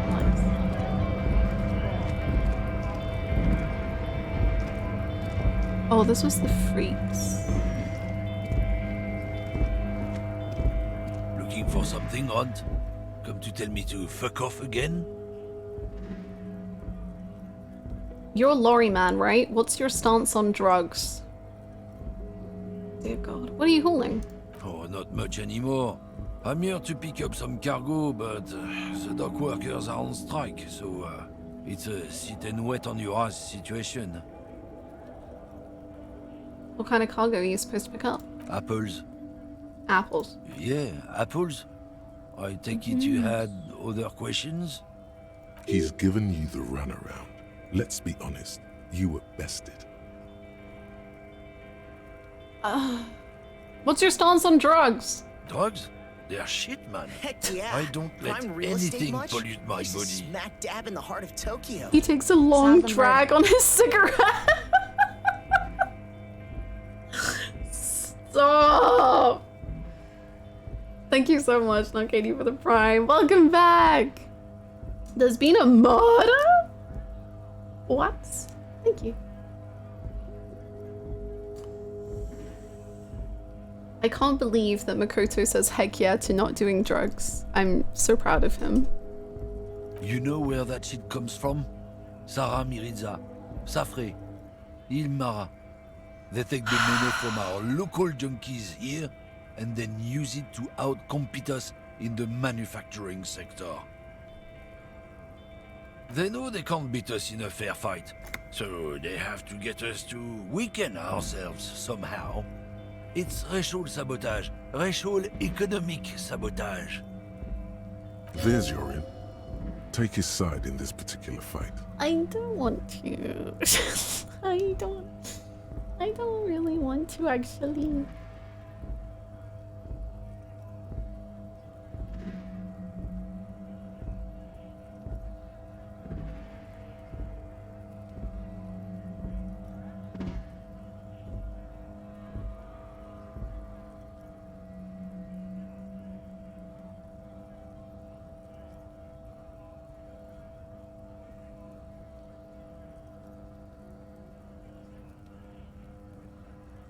I feel like Nagito would do drugs just a little, then Hajime would make an observation like, he seems like someone who would do drugs. Like, Nagito full on like does cocaine in front of Hajime, and then Hajime is like, huh, sometimes I worry that Nagito would do drugs. I don't go for that foreign piss. Proper booze is made in Mundi. Or sometimes, I like a dram of that Yugo-Grad vodka. Koikos and worse much, but they do no booze. Let's just say it. Let's just say... I don't know. Not in, not out. I'll never betray the purity of my tribe. So you're telling us that you don't know anything about drug smuggling through Terminal B? I don't know shit. And if I did, I wouldn't tell you. So why are you still hanging around here? Most of the other lorrymen have left. What do you think? I can't leave the lorry unguarded. Stuff's been getting looted lately. It's those little kips sneaking around at night. If they touch my stuff, the bosses will be on my ass like ass cancer. On my ass like ass cancer. That's...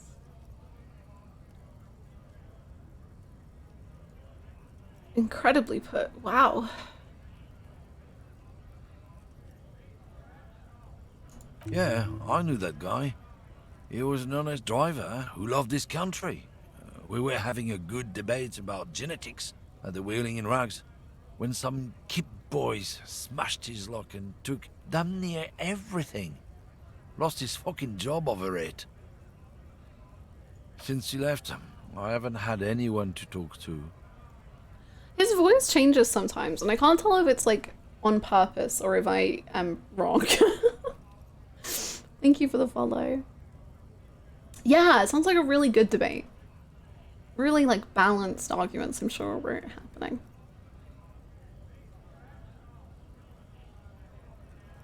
It's a fucking travesty, is what it is.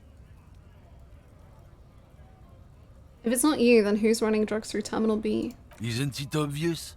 Fucking Sealang, that beady-eyed South Samaran. His little side business is a scam. I wouldn't be surprised if he was peddling drugs as well. Of course he's a lorry driver. What? He tell you he's just some simple businessman or some shit? He's selling his employer stuff after he broke the seals on his Humanox lorry. His tribe are natural liars. It's in their blood. He's your man, alright? I wouldn't be so sure about it. Not until we've heard what Sealang himself has to say. Guess so. Why are we not allowed to just punch him in the face? Can my necktie or my, I don't know, can something talk to me and just tell me to do something bad? I will. Well, good actually, but... Ooh. Wow. What's all this The then? tear machine stands in the corner. A sign says, 1 bottle equals 10 cents. Yippee! Your bottles clunk into the machine, and the money appears with a satisfying jingle. You're a richer man now.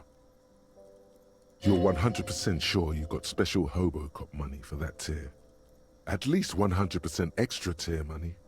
If the numbers on the machine told you otherwise, it's a lie. Okay.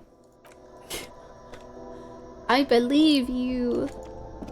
A small cabinet on the wall is filled with various medicine bottles, nasal sprays, and blister packs.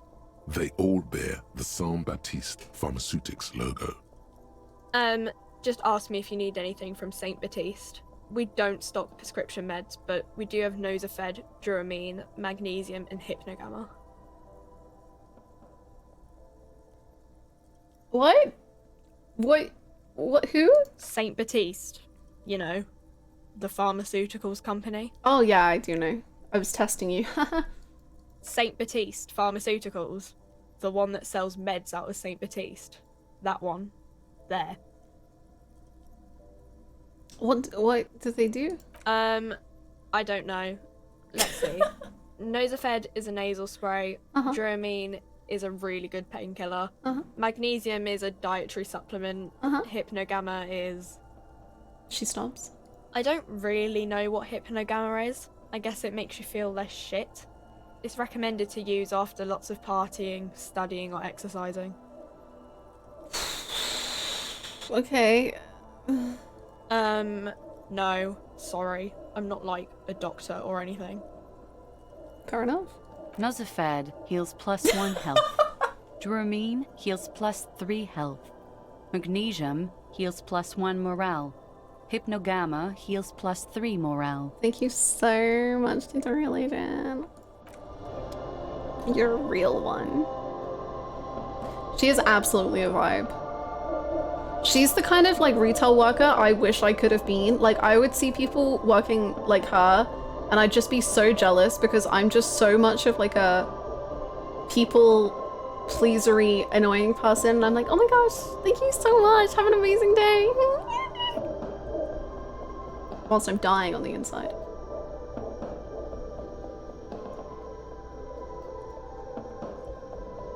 I only have 2 health. I have 3.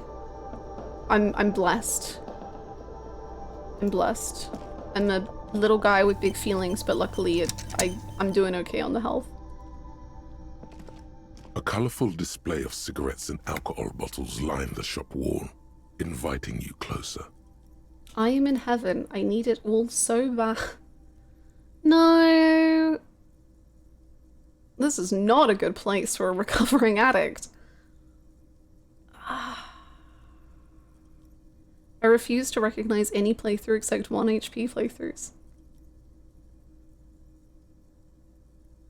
Well, it's really lovely having you in chat.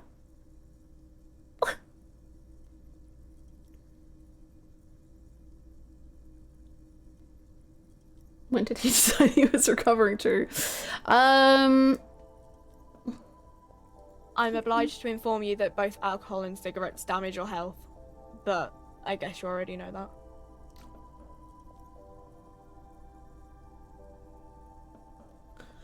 Whoa, presumptuous, perhaps. Do you sell any under-the-counter vices? No, Frit only sells legal drugs, like the law says.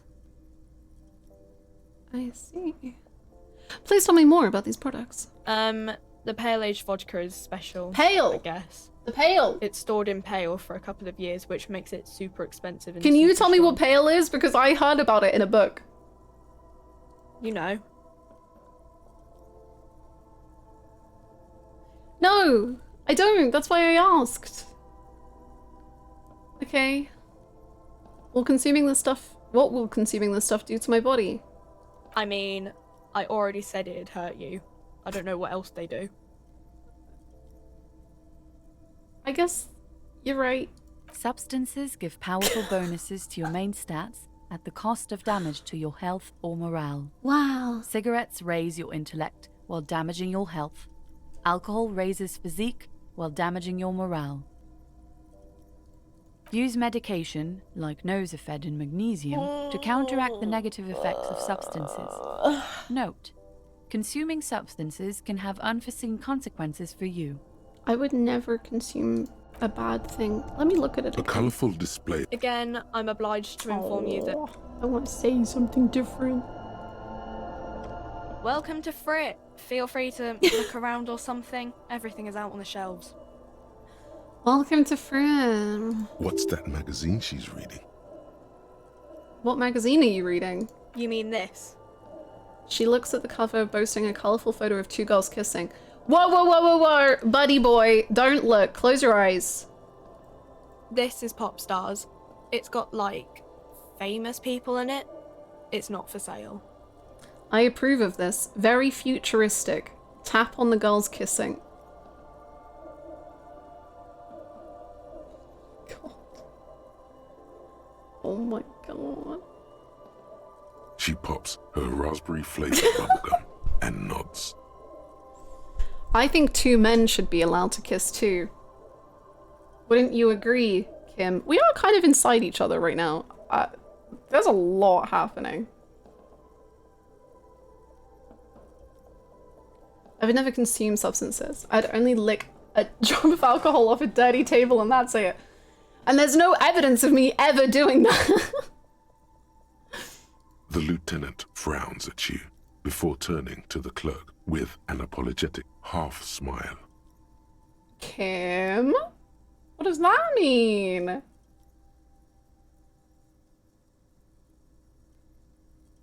I don't know. Frit? Why is it written with 3 T's? I think they think that the extra T makes it funkier. It doesn't. True. Okay. I'm not really supposed to be chatting to anyone, but... Can you tell me anything about the dead body? There's a what? Reality. You mean, what reality? Economic reality, or...? No, like physical. I don't know. What about it? Okay, fair enough. What time is it? I don't know. Look at the clock. It's right behind you on the wall. The clock shows the time at 10:09. The hands seem to be still. It's apparent the clock doesn't work. I was really worried that the time of the day was gonna change to 10:09 and then I would just be like completely screwed with all of my plans and I'd have to be like, oh god, what time is it? Is it 9 o'clock yet? Can I go to the thing that happens at 9? Oh. The dialogue is so good. It's amazing. I love how the dialogue's written. I love how the descriptions are written. It's just so good. We're in Frit? No, I meant where are we on a larger scale? As mankind, or as a nation, or... As mankind. In a good place? She rubs her face, thinking. I mean, science is doing great, and this radio computer thing seems to be kinda big. I don't know. She shrugs, then folds her magazine back. Well, I'm glad science is doing great. Whatever science is. When ordinary people take over the government and demand democracy. Yeah, it happened like 50 years ago or so. Sorry, I'm not very good at this. At history, I mean. The coalition, what's that? Someone told me there is one. Our government? Or do you mean something else? Sorry, I really need to finish this article. That's so fair. Cool. Have you seen the dead body? I don't really know anything. I mean, I know it's there, but I haven't seen it, so... Cool. I've seen it. Not to like brag, but I have seen it. And there was a child attacking it, but like... I say children are the future. Let them do what they gotta do. Did you know the man who died? Not really. So you kinda knew him? No. I didn't know him at all. Okay. How long has it been there? I don't know, really long. What do you think happened? I don't know. No need to worry. It's just standard procedure for us to ask around. If you hear anything, let us know, okay? Oh, Kim. Okay. Thank you for your help. Uh-huh. She brushes a strand of hair off her face and tries to return to her magazine. Kim looking out for the youngsters. That provided us nothing. Yellow roses, dozens of them. Tulips too. Thank you! Oh. Thank you so much, Underground, for the 43 months. Thank you. That is very kind of you. Welcome back for such a long time. Whoa, holy moly. Thank you so much. I hope you're doing good. I'm dying that you were still naked. We've got a pair of glasses now. We're doing pretty good. Why is the poor man's weenus nearly exposed? Yo, the poor man tried to expose his own penis earlier without my control. He's a... It's hardly my fault, is what I'm saying. But he looks cool. You see several packaged raincoats fill a low shelf beneath a display of croissants and juice bottles. The raincoats are transparent, except for the big Fritta slogan on the back. No. What is what? It's a raincoat. If you want to buy one, then it's only 4 real. Only. Only, huh?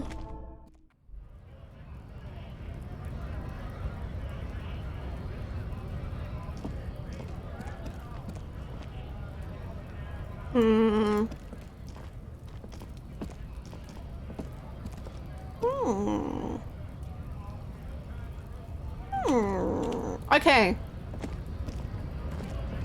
So, I think we're gonna end here. We're 5 points away from a new thingy, I think. And we have not found out any information whatsoever about this murder. Time to call it a day. I think it's time to put our feet up, man. We've really worked hard. But it's nearing 6 hours of streaming, and I'm being very cautious about my poor brain power.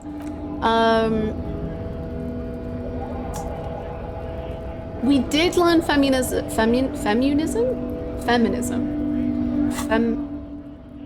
We have learned about feminism, Hobocop, communism.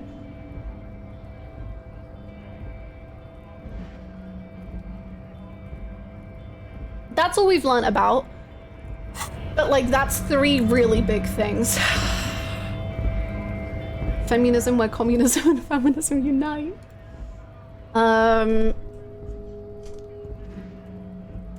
Yes, please everyone look after themselves. Unlike the main character, do not be like him. Look after yourself, you deserve it. I will be back again tomorrow. And I think tomorrow, not to jinx it, I think tomorrow we might find a dead body. Oh, what? Please feel free to join the Discord or follow the stream or follow on social media. The Discord has a stream spoiler Disco Elysium chat if you want to have giggles about the playthrough in private or whatever. I don't know. And I'll be back again tomorrow. Thank you for the stream, comrade. It wasn't my stream. It was our stream. I hope all of my fellow comrades have a good rest over the evening. And I will see you all bright and early tomorrow for more communism. Bye, friends. Have a good rest of your evenings. Bye-bye.